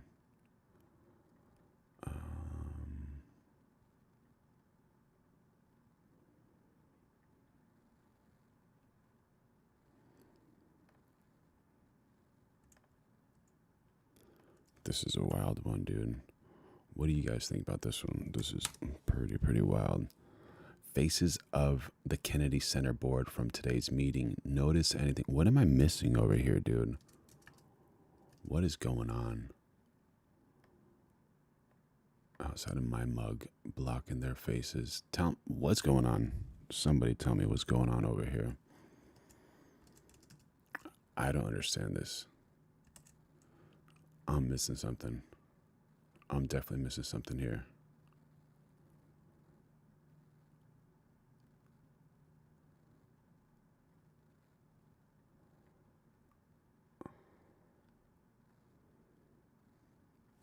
Anybody? Y'all gotta tell me. So wild. It would be nice if we can like just get the truth out of everything that's like being told or said and those types of things. Y'all were talking about Cuba earlier. All right, let's see it. Let's do it. I do believe I'll be the honor of having the honor of taking Cuba. That'd be good. That's a big honor. Taking Cuba. taking Cuba in some form, yeah. Taking Cuba. I mean, whether I free it, take it, I think I could do anything I want with it. You want to know the truth? They're a very weakened nation. He can do whatever he wants with it. Anything. Oh, man. Man. Bro, Anthony Reed 1539, thanks for the chat. Bro, I have no idea. That's what I'm trying to figure out. Like, what actually is wrong with their faces? This is so wild, dude.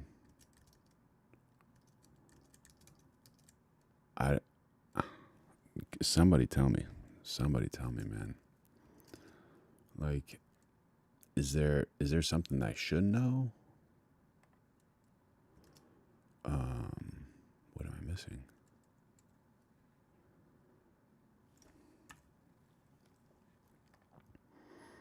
It seems like maybe they got some like type of plastic surgery done or something with the cheekbones or something, but that doesn't look too right, dude.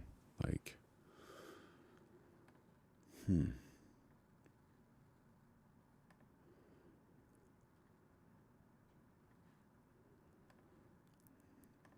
Yeah, man, that's wild. Whatever it is, like, just be the way the Lord made you, honestly. Can you, please? For me? For yourself? Just love yourself, man. This stuff's so weird.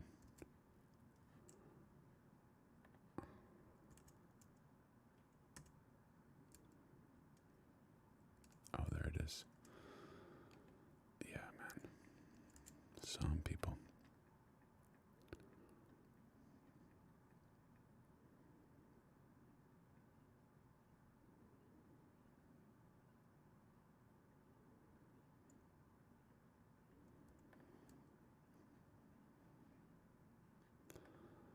All right, we got for all you Formula One lovers over there, we got something for you.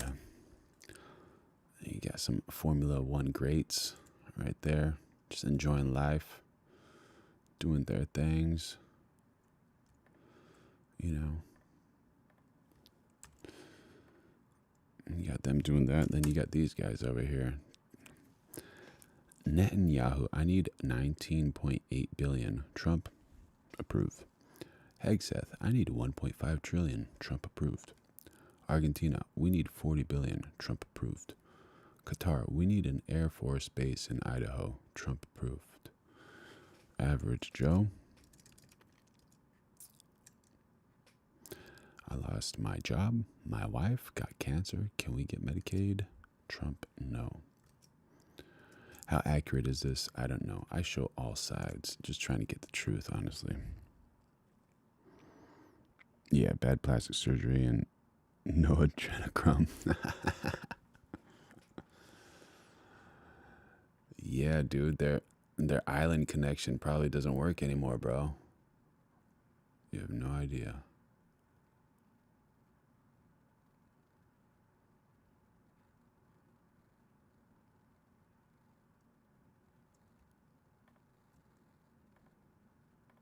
All right, dude, you want to see the difference of worlds over here? All right, we have Mr. Wonderful over here. Here it says, let me see if you guys can see that in the, yeah.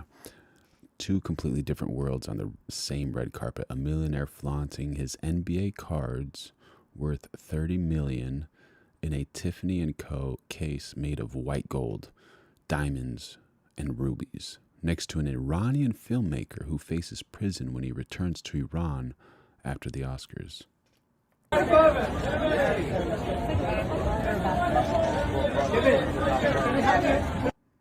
That dude's just looking at him, bro. Man, maybe don't go back to Iran if you're facing prison, or don't create films like that, or maybe he wants to go to prison. Never know. Never ever know.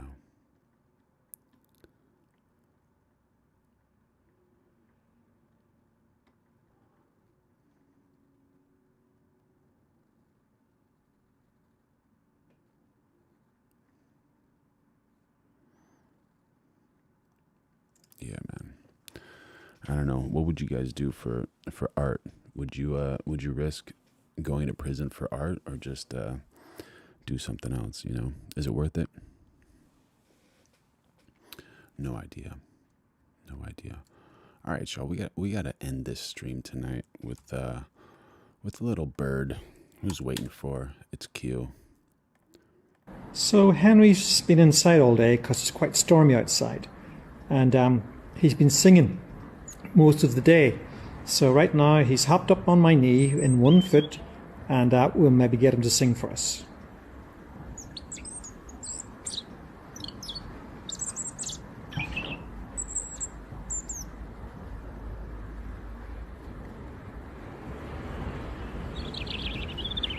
Nice sounds.